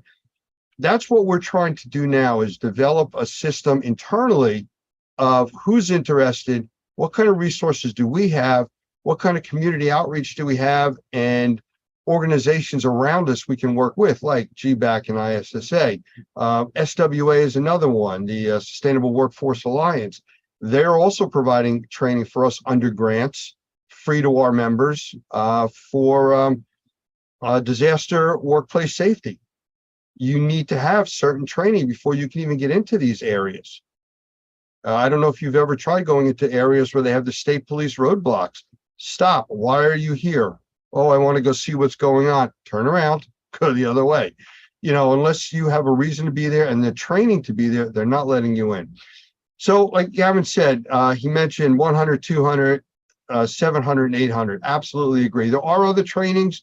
Some of them do cost. I actually have 300 and 400. That's 24 hours of on-site training, much more in depth, much more hands-on, tabletop planning, deployment of what you learn and all the other things. But there's all kinds of specialized training available, and we can get that for you, most of it through either grants or for free federal assistance. And what's interesting, Lance, is that the federal government has those courses for free, and they're self-taught, self-learn. But I don't do that. What I do with the government courses, I get people in a classroom or in a room, just somewhere, and I'll say, look, guys, ICS 100 is 2 hours. We're going to go through the subject matter together online, because it's a free online course. You can download the resources, and we're going to do it as a group. The only thing we're going to do individually is at the end, you've got to take this quiz. And if you take the quiz and you get 80%, you get a certificate. But the course, I will actually facilitate. So that's the same for 700 and 800. 700 is a 3.5-hour course. 800 is a 3-hour course. I get people in the room saying, right, tonight we're going to go through this 3-hour course, ICS 800 on National Response Framework. And I'm going to walk you through it. I'll answer any questions. But right at the end, you'll log in individually as yourselves to do the quiz, so you get the certificate and the recognition. So I don't have that expectations that people should do this on a Saturday or a Sunday or late at night. It's actually, we actually, as instructors and trainers and facilitators, and what we want to see people do better, we actually facilitate those training, those government-free trainings in a group environment, so we can all discuss and learn from each other. Well, one of the things I learned when I was in the 300 and 400, you see all the other people there that are in the room with you, and you see the massive amount of knowledge and experience of people that are interested in this, and not always just in this category, just in other industries. But hey, I need somebody that can fly a helicopter. Get Bob sitting over there. Look at that. He does that as a hobby. You know what it's like to grab those kinds of resources, and it's very difficult, but they're out there, you know?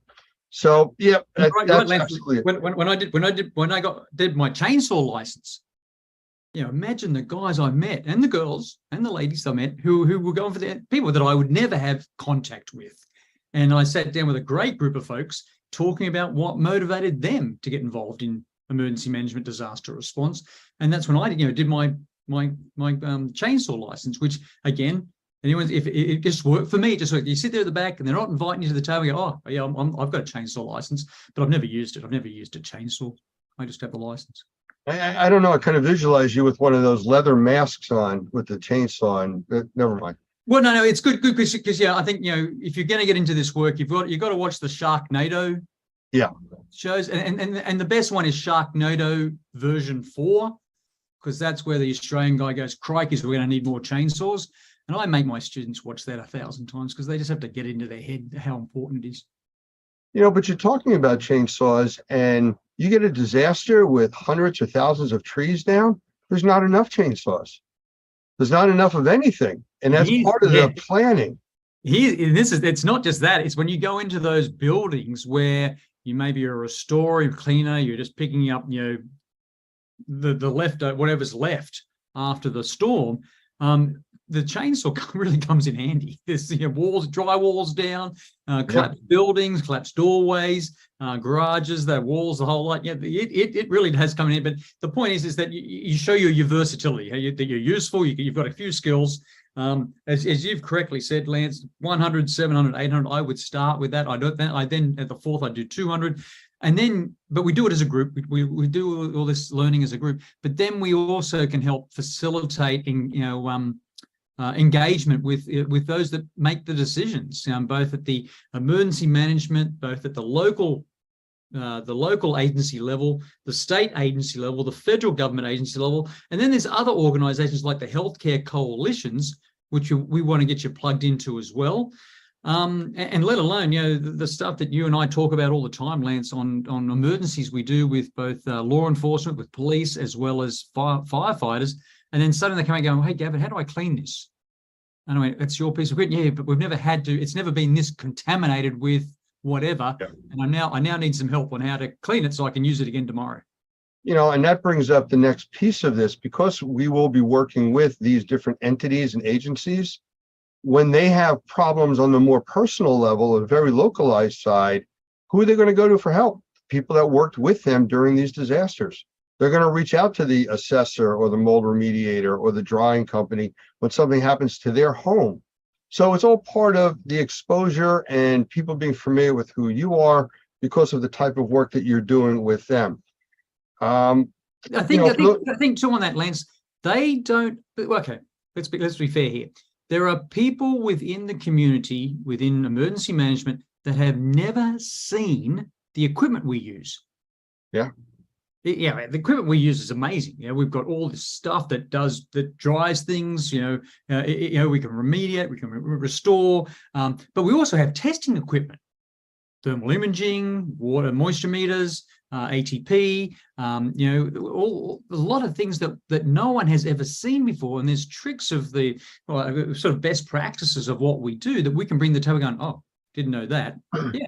You before you pull down that whole wall, we can find out whether there's moisture in there or not and save you the work. We can actually use science in the cleaning industry, in our industry, across all the different verticals that we work in a way that most emergency managers have never thought about this at all.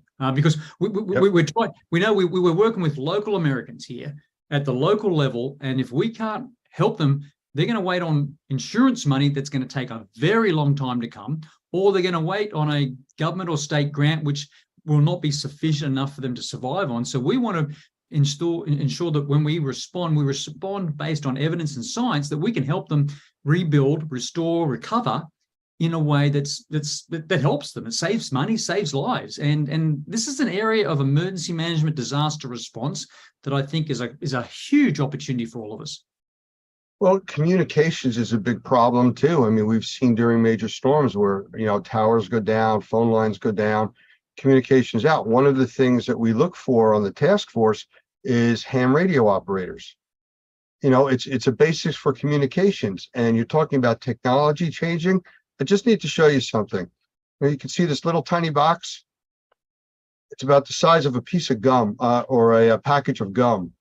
What do you got there, Lance? This is an actual interface for ham radio that just having this active, I can take a little $100 walkie-talkie and talk any place in the world because I have this in the room with me.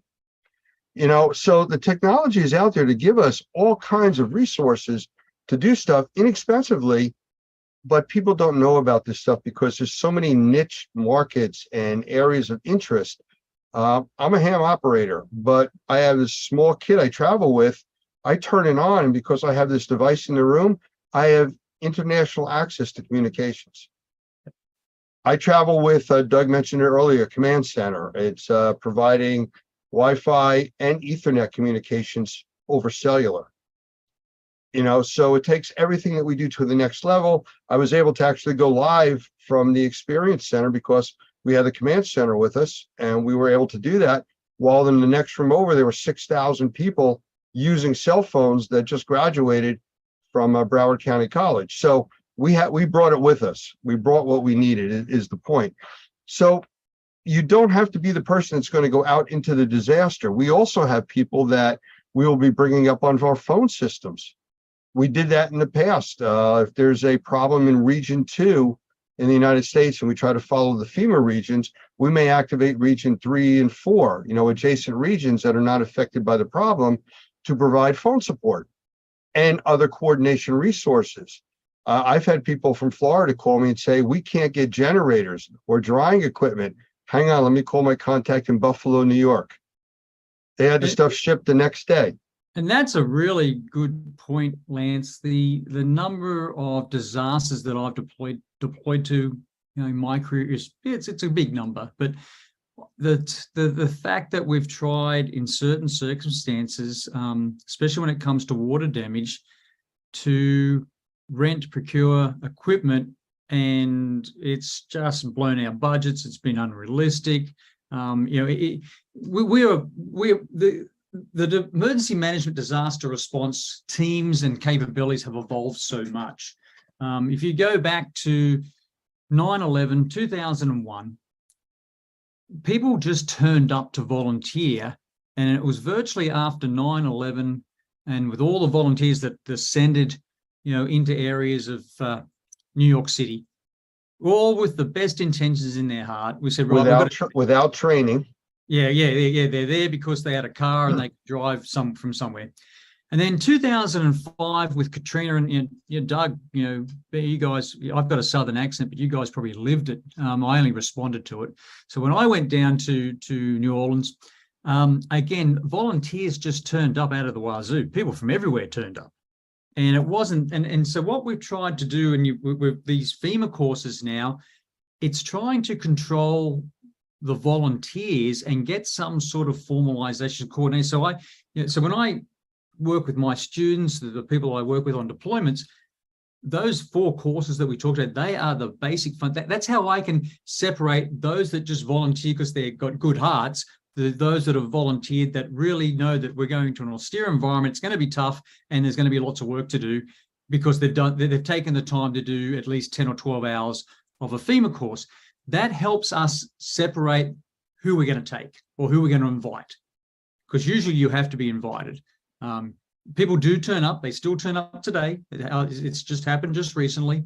People turn up because they've got stuff and they think they're doing the right thing, and then there's no coordination. So the idea is that these courses have been used by FEMA and for many of us in emergency management to identify those that we'll bring and take and invite because they've got the 4 certificates. I don't know much else about your background, never met you before, but you're coming because you got those 4 pieces of paper. That's what we're doing. That's our triage system right now in a lot of things that I do.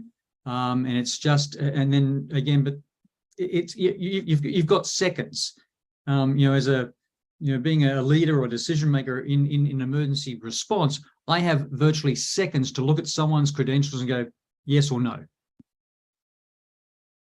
Well, it's lessons learned from all this stuff and techniques that you're taught. I mean, an example that, we've talked over numerous times in some of the tabletops are an example of a terrible bus accident, 40 people on a bus. You show up as the first responders. The last question you ask is who's hurt. The first question you ask is who can walk. Otherwise, you have 40 people saying, I'm hurt. Now you have 40 patients. Who can walk? Come over here. Are you hurt? No. You stay here. If you're hurt, go over there. Next, who can't walk? You guys that can walk, go help them. So now you're reassigning resources based on what you have, but it's all about skills that you learn how to coordinate all of that. And that's what this is all about. And we don't want to put anybody in harm's way. We don't want anybody creating a situation because they're not trained. So it's imperative that people that want to be involved, and we applaud you for that, get this very basic training for starters. And we're trying to coordinate this all now and get you trained for free as part of the Normie Pro Task Force. And that's why we're talking, and this goes for everybody, even out on the other social platforms right now. If you're not a Normie member, you're more than welcome, to become part of our team. And that's what we're really looking for. I just want to mention a few other companies that we're working with. Obviously, Best Living Systems has been involved with donating equipment, and we've worked with a lot of the military housing. The Sustainable Workforce Alliance, they have grants and are helping us with training. GBAC with Gavin, always on call. I know when Ian came through Florida, they had over 1,000 people they were able to deploy as a workforce. to help out companies that just didn't have enough workers. They didn't have to be highly trained. They had to be able to load garbage bags, haul stuff away, but it was manpower. They were able to provide that. We work with Virtual PBX. It's a phone system that we use, and we work closely with them for our FEMA region type of calling. So these companies are out there, and they're all very interested in helping and being part of what we're doing. So I want to thank all of them publicly for that. I just want to mention it now, and then we'll get back to a few of the other things. If anybody is listening and they're interested in becoming part of the task force and finding out more about the task force, I'm going to give you a phone number that you're going to send a text message to. And the text message you're going to send is join space EPF. The space is not the word space, it's just a space in letters. So it's JOIN space ETF. And you're going to text that to 877-251-2296. And we will gather that information and reach out to you with more information. Doug, I see you popped in the room there for a moment. I did. Yeah, I did. I just wanted to say just a moment about what we're going to be doing at the experience, because we're going to actually be building some training around the task force.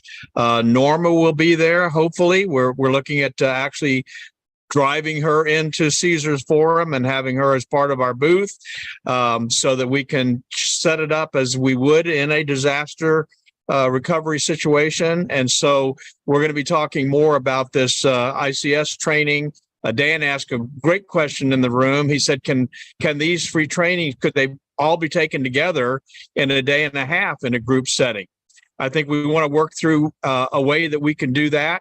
And obviously we want a lot of those folks prepared for what's going to happen at the experience in September. Would love to have them there with their badges. So what is it? You have to get it up to 60 miles an hour to fit through the door? Is that how that works? No, this one actually has a door big enough. Remember Cincinnati, we had to park it outside, but fortunately Caesars Forum has a door large enough. It's just we have to get a booth twice the size that we had in Fort Lauderdale. So it takes up a lot of room. Yeah, that thing is a monster. I think we were looking at 10-foot doors and we didn't fit. Yeah, that's right. Yeah. And here's another thing that people should be, should know about, Lance. When you deploy in responding to a disaster and you think you know what you're going to do, that's not how it always pans out. And if you think, I've got this piece of equipment, I've got, they know me for this is what I do in my day-to-day normal life, and I'm deploying to help because they want me to help with this. And then suddenly if I'm the incident commander or I'm leading a team, I'll go, hang on, I need guys to go do this. And I've had people say to me in the middle of a disaster, really bad situation, we didn't come here to do that. I went, yeah, you did. You came in to do whatever I told you to do. So we have, and you can't do that. You really have to be part of the team.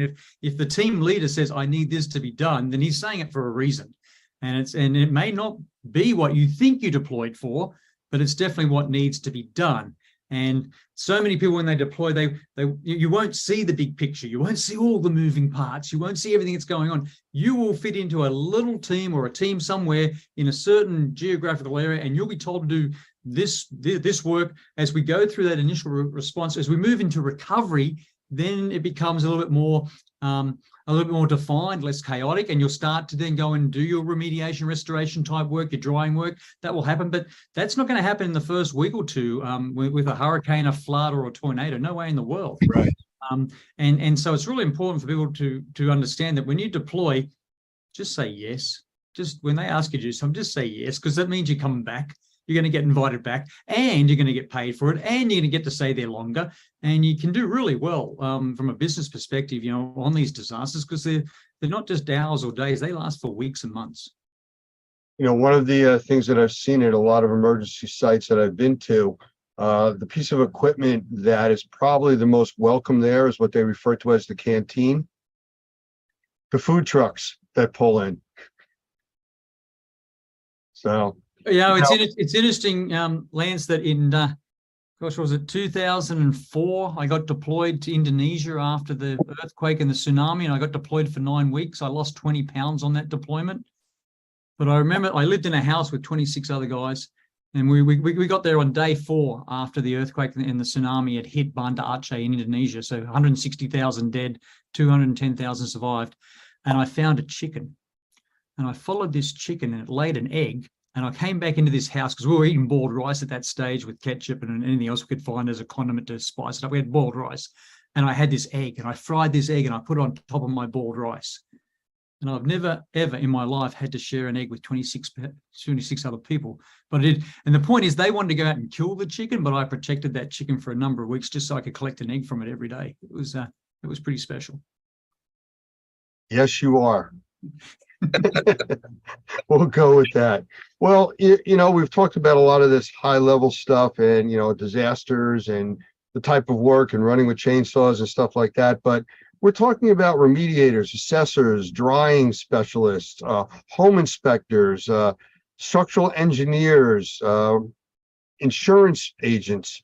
All of these people belong on this team. They all have a specialty. They all have a reason and a need to be there. And that's really what this is all about. We're trying to coordinate it on our level to work with these bigger entities and to be able to provide help and service. And it does come back, like Gavin says, to help you out with your businesses too. Really, really good point you just made, Lance. Be able to tell what you do precisely and succinctly. As an incident commander, I do not have the time with my team, what we're doing, to sit there and listen to someone say, I do this, this, and this. I want to know exactly what you do and how you do it, and then you'll be assigned to go do what you need to do. So it's, you know, if you haven't started practicing that, you know, if you're asked let's just say it's a flooding event after a hurricane, you know, with a lot of debris around, and you come up to the incident commander and he'll say, what do you do? You should be able to say, I do this. And now's the time before the disaster to write your elevator pitch, write your half a page, to be able to just say, this is what I do. These are my skill sets, my core competencies. I can do this for you. So the incident commander go, right, go over there and start doing it. Because if you don't do that, you may wind up in the chainsaw division. Oh, look, I've had people try to haggle and bribe me and all. No, you don't do that. What can you actually do so I can get on with my business of running this disaster response and manage and keep everyone safe and get the job done, and know that I don't have to, you know, because you're not going to get a lot of supervision in a disaster response. You're going to be told you've got this, this, and this, and that's the job to be done, and you're going to get it done this afternoon or today, whatever it takes. And then tonight, when you go to disasters, you often have like a 7 o'clock in the morning briefing and a 7 o'clock in the evening briefing. You know, so you have a briefing. This is what we're doing today, everyone. And then we have a debrief at 7 o'clock at night around dinner time. How did it go? What else do you need? What have you run out of? Do I need to order more to this? Did anyone get hurt today? What else did you find while we were out there? We saw this and this. Okay. And then that night, the senior sort of decision makers, the managers of the disaster, then start sitting down and say, right, what's the task list for tomorrow? Or what else have we missed? And so, you know, when you go on a disaster, there'll be, you know, it's very common to have a briefing about 7 in the morning and then another one at 7 at night. You know, everything that we've been talking about ICS, the Incident Command System, and NIMS, sounds like, you know, for these major disasters, like he's talking about for Guam and Hurricane Sandy and Katrina and this and that, these systems are used every single day all over this country. I mean, it's used internationally too, this program, but every single day, this is used from 1- and 2-man operations for coordination of services, all the way up to the 10,000 firefighters jumping into a fire zone, you know, or bigger. So, you know, everyone that's listening right now, there is a place for you. If you want to be involved, there is a place, there is a skill, there is training and education that we can get for you and get you as part of the team. Yeah, and I think if people are going through these courses for the very first time and they want to get involved, you know, have some national pride. The Incident Command System was made in America. It was made by the forest fires guys back in the 70s. So this is our system that the world has adopted for emergency management, disaster response. And so, yeah, we'll go through and learn that Incident Command System and go, wow, damn, that was made by us. And we gave that to the world. I go around the world in different countries teaching ICS, as it's known, Incident Command System, to the rest of the world, knowing that the history, it came from here. And it's something we should be really proud of because it does help with, again, all the C's, the communication, the collaboration, the coordination. So it's a system that we really, when you get deployed and you're part of it, it's something you should be proud of. All right. Well, Gavin, I want to thank you for your input and being here with us tonight. We do have a little bit more that we need to talk about in our private session coming up. So I want to thank everybody that spent the time here, especially on the social media platforms that we're all on. And again, I want to remind everybody, if you want more information, please send a text to, and I'll say the number slowly, 877-251-2296. And in the subject, just type in join space ETF, Environmental Task Force. And we will start sending you some information and help you walk through the process. Gavin, I really appreciate you being here. Everybody in the other platforms, I appreciate that. For our Normie members, if you are watching on one of the social platforms, please go to impact.normie.org now so you can get in for the special announcements that we have coming up shortly. And for the rest of you, please stand by in the room. Everybody else, thank you for attending. And I will be back momentarily with our private feed. Thanks, Lance. Bye, everyone. Thank you, Gavin. Everybody just stand by.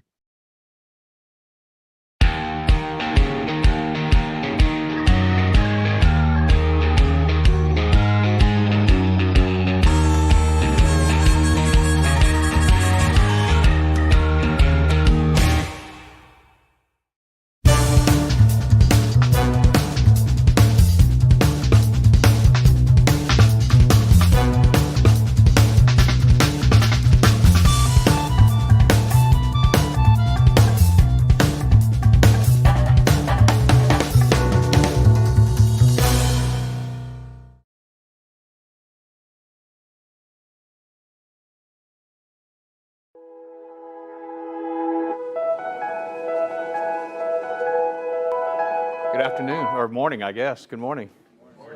Yeah, so I'm sure that Mo told you when we created Normie in 2004, one of the interesting things was what we created it primarily for the Louisiana licensing law. And the Louisiana licensing law was the first law to go into effect for mold remediators in the country. So it was the first licensing law, and then what happened in 2005? Katrina. And so we were right there able to help, I think, a lot of people with some of the issues that were of a concern to us. I'm not sure if he talked about the difference between the IICRC and us, but they come from the business more from we're not competitors, by the way. As you know, if you're an IICRC person, you get continuing education credits off of this class. So we work together. We just look at the industry differently. They come from the water restoration side of the business. We come from the building side of the business. And one of the reasons why we do that is not just my background with my licensing, but the main reason we do that is because we try to look at the house and the problem that they're experiencing in terms of a mold issue as a holistic kind of problem, not just fix this problem and everything is great, but think in terms of how we can actually improve their indoor air quality. So when I was moved to New Orleans in 2002, I was actually doing some of the things that you guys are doing now and some of the things that we would recommend that you do in terms of ongoing IAQ management, which is what we call our sanitization protocol. How you create an environment in which mold won't grow. And that was really based on my book, Mold-Free Construction, which you have access to if you have the Normie app. We do have an audio version there, so you can just listen to it. Might put you to sleep, but you can listen to it if you like, because it's on iTunes and on Audible as an audio book. But the sanitization protocol really does improve people's indoor environments, so you have the ability to do that. And I just want to tell you about somebody that I met when I was in New Orleans. I was doing some trade shows, and a radio program, and I got a call from a lady. Her name was Laura DeRocher, and she had 4 children. And her youngest child, who was 8, had some very severe sinus issues. In fact, as she was talking to me, she had, of all 4 of her children, the other 3 had constantly been to the allergist every month. Think about that for a second. Every month for years, they had been to this allergy doctor. And she had found some mold up in the kitchen area over one of the cabinets, and she was concerned about how that might be affecting their kids, because she heard me on the radio and she knew that mold was an indoor air quality problem. She'd never really thought about that before. It's mold, you know, how could it affect my children's health? But she was putting two and two together. She was saying, maybe there is a problem here with this mold that I'm seeing. So I went out there and I did the assessment. It took the sanitization protocol. It was not the amount of mold or the type of mold, or there wasn't a moisture problem that actually was causing the mold. It was actually a HVAC problem with the relative humidity. So we did the sanitization protocol, put it in place just like you see it today, exactly the same protocol. And she was really excited because in about a week she was feeling better. Her kids seemed to be feeling better. She wasn't sure. But the interesting thing that she told me when I was there visiting her was that her little child, the one that was just a few months old, they had scheduled that baby for surgery, sinus surgery. And she said, we've decided to kind of put it off because things seem to be going better. We'll see how this goes. Well, interesting story to kind of shorten everything up. About 1.5 years later, maybe 2 years later, I got a call from her and she said, I got to tell you an interesting story. She said, first of all, I got a phone call from my pediatric physician, the allergist. He was concerned that we had switched doctors because I haven't taken my kids to the allergist in almost a year. We decided not to do surgery for the baby, and the baby is doing great. Now, a couple of years old, doesn't seem to have any allergies to the environment and what's going on. She said, I think you really solved a bigger problem than you maybe think you solved. The reason I'm telling you that story is because we hear that story over and over and over and over again. Maybe not quite as dramatic, but we hear that story over and over and over again. You are in a very, very important industry. You may not realize it, but one of the reasons why it's regulated is because you're dealing with people's health. The health of your employees, the health of your clients. That's what you're dealing with. And rather than thinking about just being a mold assessor or just being a mold remediator, as Mo's probably told you, we want you to think in terms of being an indoor air quality professional, because that's really what you're doing. I'm sure Mo told you already that when you start cleaning up mold problems in an environment, it's almost like a surrogate of other things that are going on in the environment. If you're reducing the mold, you're also reducing some of the other contaminants, the bacteria, the viruses, the particulates, some of the other stuff that's going on in the environment. So you can make a gigantic change to the environment. So our goal is for you to really think in terms of becoming an indoor air quality professional. And this is really the first step. If you haven't thought about that before, this is really the first step in that direction. And I'll tell you the other thing it'll do for you. I've been in business a very long time. I used to tell people I was unemployed in the construction industry. Been in business a really long time. And what you want is you want an edge in the market that makes you different from everybody else. And it's not about price, let me tell you.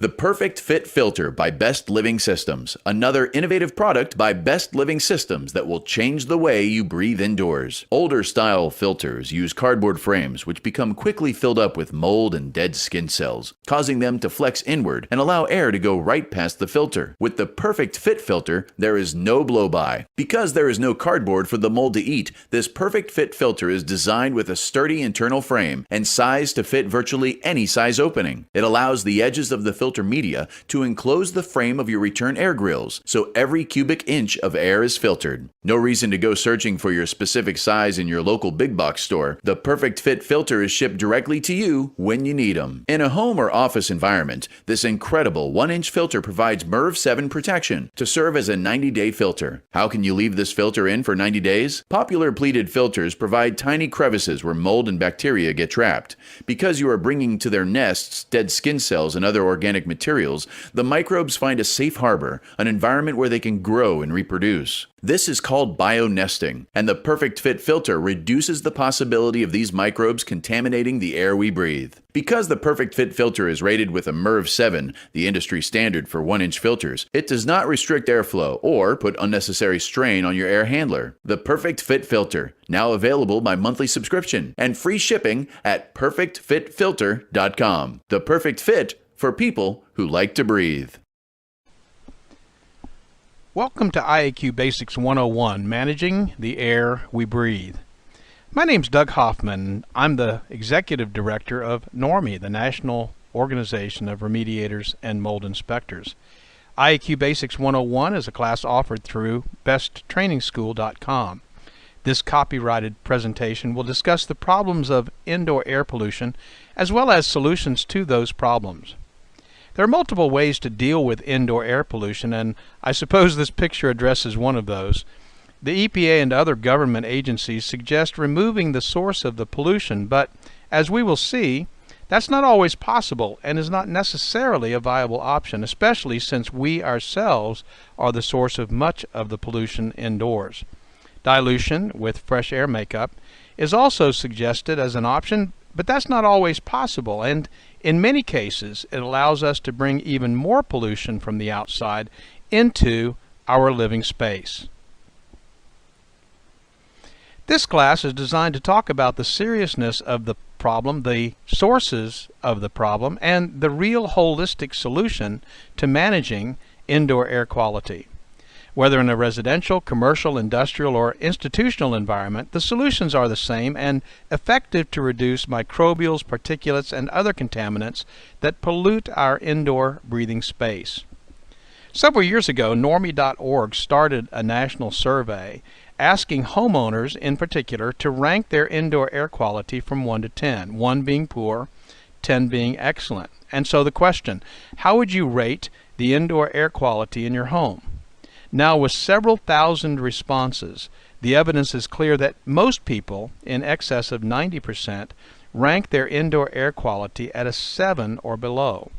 That many people recognize that they have a problem, but not quite sure what that problem is or who to call to resolve it. This short course should help put those concerns to rest by suggesting the sources of the problem and the solutions that are effective in improving indoor air quality in virtually every single case. We are not unaware of the problems in our homes and offices. Many people react to the contaminants that exist in our indoor environments, and there is even an entire segment of the medical industry that now recognizes and treats the symptoms of environmental illness. The AAEM, American Association of Environmental Medicine, has been a leader among doctors in training and helping them resolve the problems that people experience as a result of indoor air pollution. No longer are those affected shuffled off to a psychiatrist or disregarded as a hypochondriac, because more and more evidence is coming to light every year on the devastating effects of long-term, low-level pollutants on our health and general well-being. Allergy, lethargy, overall unproductivity are now being associated with many of these contaminants, and property owners, managers, and doctors are interested in finding solutions. This class allows you to take a giant leap toward a holistic approach to dealing with indoor air pollution. But first, you must understand what comprises or makes up the contaminants that we breathe every day indoors. You could classify every single component that affects indoor air quality into one of these 7 components. And if you know what the problem is, the solution is easier to understand. As I've said many times, prognosis without diagnosis is malpractice, and so it is with indoor air pollution. If you don't understand the problem, then you don't have a solution. If you do understand the problem, and you understand that it's multifaceted, then you will understand that the solution must then be multi-strategic. There is no one-size-fits-all, or just put this machine in your house and all will be well. approach to solving these issues. It's about dealing with all of them in a synergistic way. So let's talk about each of these as we see them in our environments and as they pollute those environments. Particles. That's a dust mite. 32,000 of them on an ounce of dust. And there are a lot of people who are allergic to dust mites because dust mites love to eat organic material, dead skin. And when they eat that dead skin, they do what other animals do, and that becomes aerosolated. And that dust mite feces has enzymes in it that makes people allergic to it. And so dust mites obviously are a problem, and what they do after they eat becomes a problem. But there are other things in the environment floating around as well, pollen and mold spores, particulates that need to be taken out of the air that we breathe. There have been multiple studies about submicron particles and how they actually get past our natural filtering systems, the nose hairs, the hairs in our lungs, and actually can even be brought into our bloodstream. And so dealing with particles, of course, is an extremely important way of dealing with indoor air quality. Unfortunately, in the indoor air quality business for the last few years, so much emphasis and focus has been put on particles that some of the other problems that are in the environment have been ignored. And so a lot of effort has been made to make really good and efficient filters, but that's only one solution to one specific problem. Odors. In our environment, we have odors, all kinds of odors. Sometimes those odors are symptomatic of gases. Sometimes they're symptomatic of other things like cooking odors or secondhand smoke. But odors are a tremendous allergen, and it's an indoor air quality issue that needs to be addressed. Gases. Of course, I tell people in our indoor air quality classes that we have enough chemicals under our kitchen sink to kill a couple of elephants. But the truth is that we have all kinds of things in our environments that are off-gassing different types of chemicals. You think about walking into a room that's just been painted. That room smells. There's your odors. But those odors are actually coming from gases from the paints and the VOCs. Those gases will continue for years and years, sometimes up to 10 years, after the smell of the new paint has gone away. Formaldehyde, glues, OSB, carpeting, all of these things put off gases. Some of them we smell, some of them we don't smell. Usually at this point when I'm talking about indoor air quality, I talk about these three as they're really evidenced by secondhand smoke. A single cigarette produces over 4,000 chemical gases, 43 of which are carcinogenic. And in most cases, when they try to take cigarette smoke out of an environment, like in a bar or a restaurant, they use a filter, and so they're successful at taking the particles out, but it still smells like an ashtray, and that's because they haven't removed the gases and the odors that remain. So if you were going to have a multi-strategic solution to secondhand smoke, you'd have to have something that would deal with not only the particulates, but also deal with the gases and with the odors. And then, of course, we have biopollutants, and we think about mold because it's something that's very obvious, and there's been a lot of press about it, but there's all kinds of biopollutants in our environments. E. coli, salmonella, methicillin-resistant Staphylococcus aureus, MRSA, all kinds of things going on in our environments that actually become aerosolated. Now, that's not because the bacteria has wings and can fly around, but it does in fact travel on the dead skin cells and other things that are floating around in our environment. When I talked about particulates, one of the things that I didn't really mention but is one of the biggest pollutions in our environment is our cells. We actually put off dead skin cells. And if you look at a shaft of light in the morning and you see all of those things floating around, 80% of that, according to scientists, 80% of that is dead skin.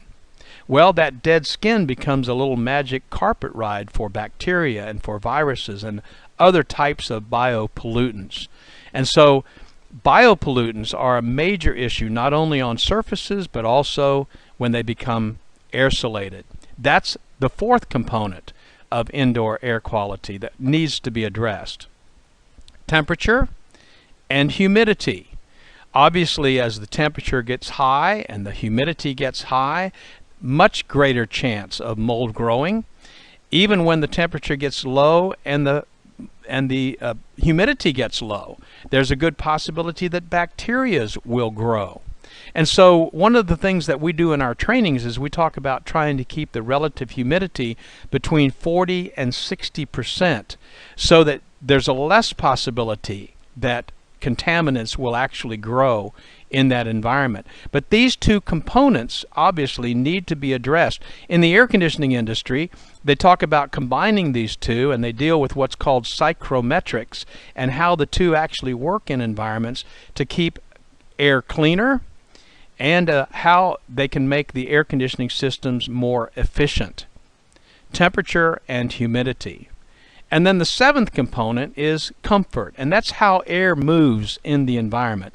You know, when you're in an environment that's got stagnant air, where it's hot at your head and it's cold at your feet, it's extremely uncomfortable.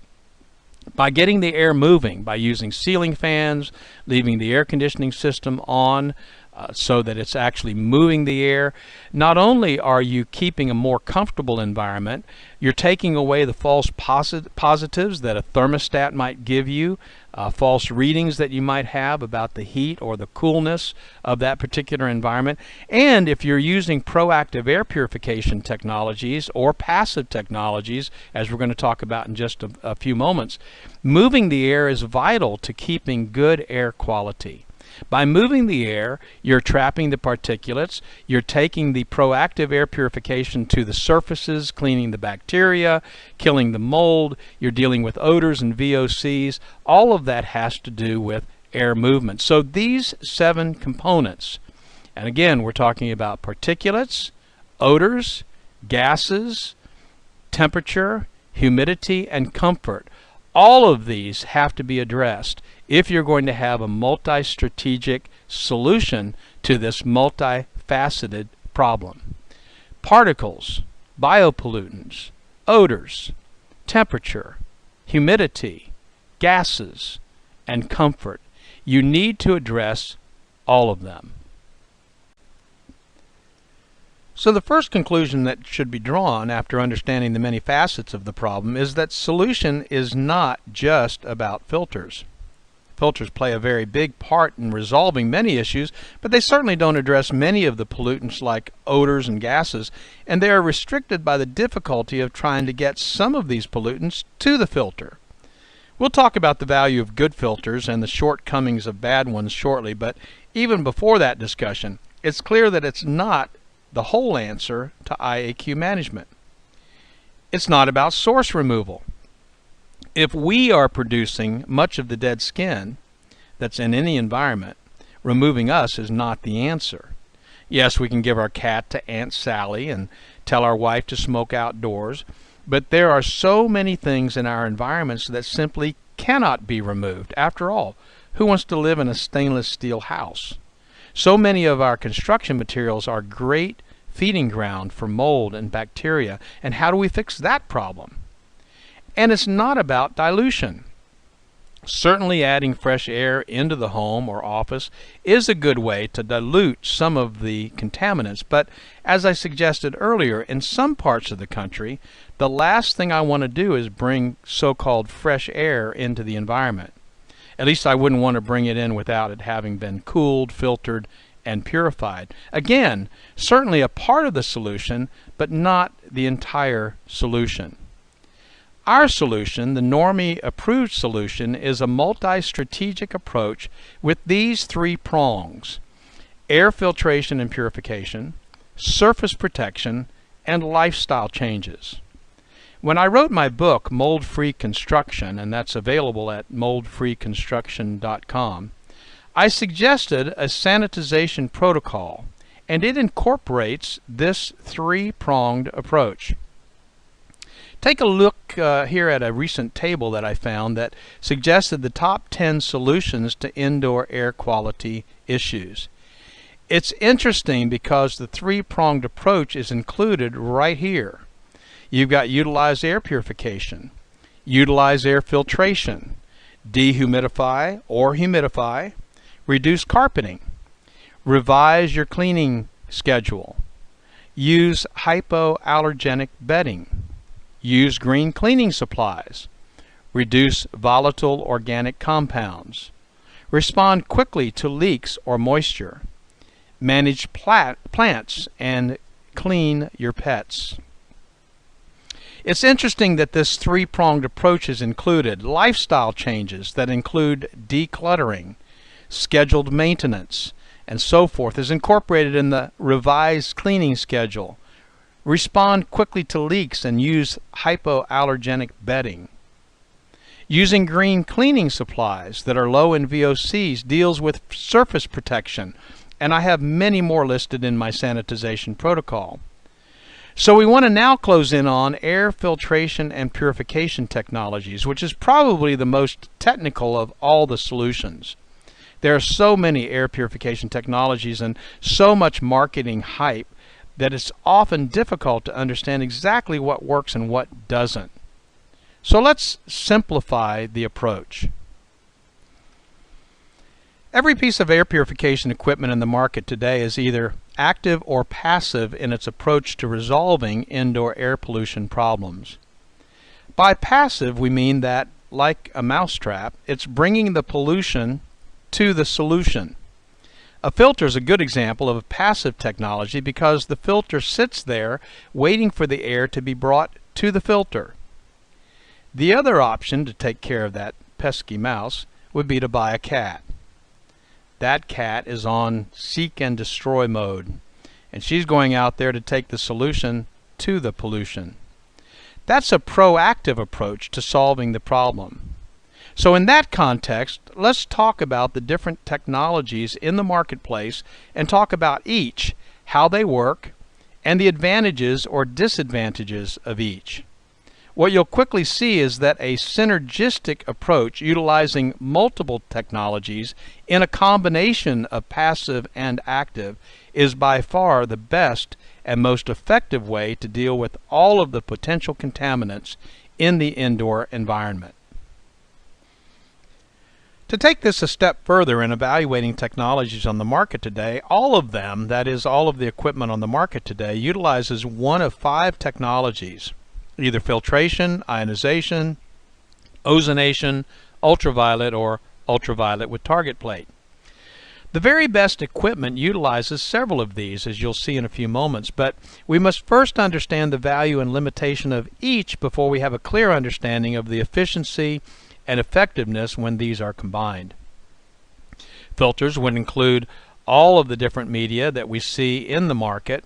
They might be fiberglass, foam rubber, carbon or carbon impregnated, polyester, but each serves a different purpose based on its density and configuration. HEPA, high efficiency particulate arrestor, filters, probably the highest quality filter on the market today, incorporated a pleated configuration and is usually appropriate only in commercial environments where the air handlers can handle the tight density of the filter media. For the average consumer, anything above a MERV 7 or 8 rating, according to ASHRAE. Now, ASHRAE is the American Society of Heating, Refrigerating, and Air Conditioning Engineers, could negatively impact the efficiency of the air conditioning system and even, in many cases, damage blower motors and other moving parts of the system.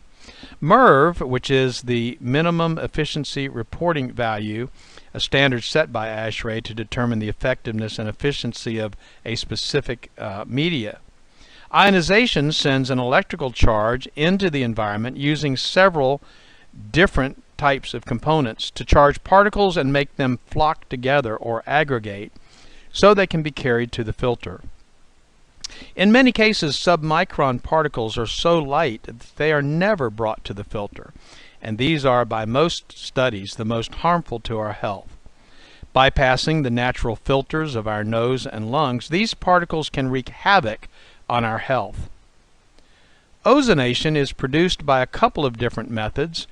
Ozone can be very effective in reducing microbial pollutants in the air and on surfaces, but it must be closely monitored and is problematic for a small percentage of the population. Ozone production is regulated by some states, and in particular, the state of California bans air purification technologies that incorporate ozone production in their machines. Fortunately, there are now other technologies that are just as effective without the harmful side effects.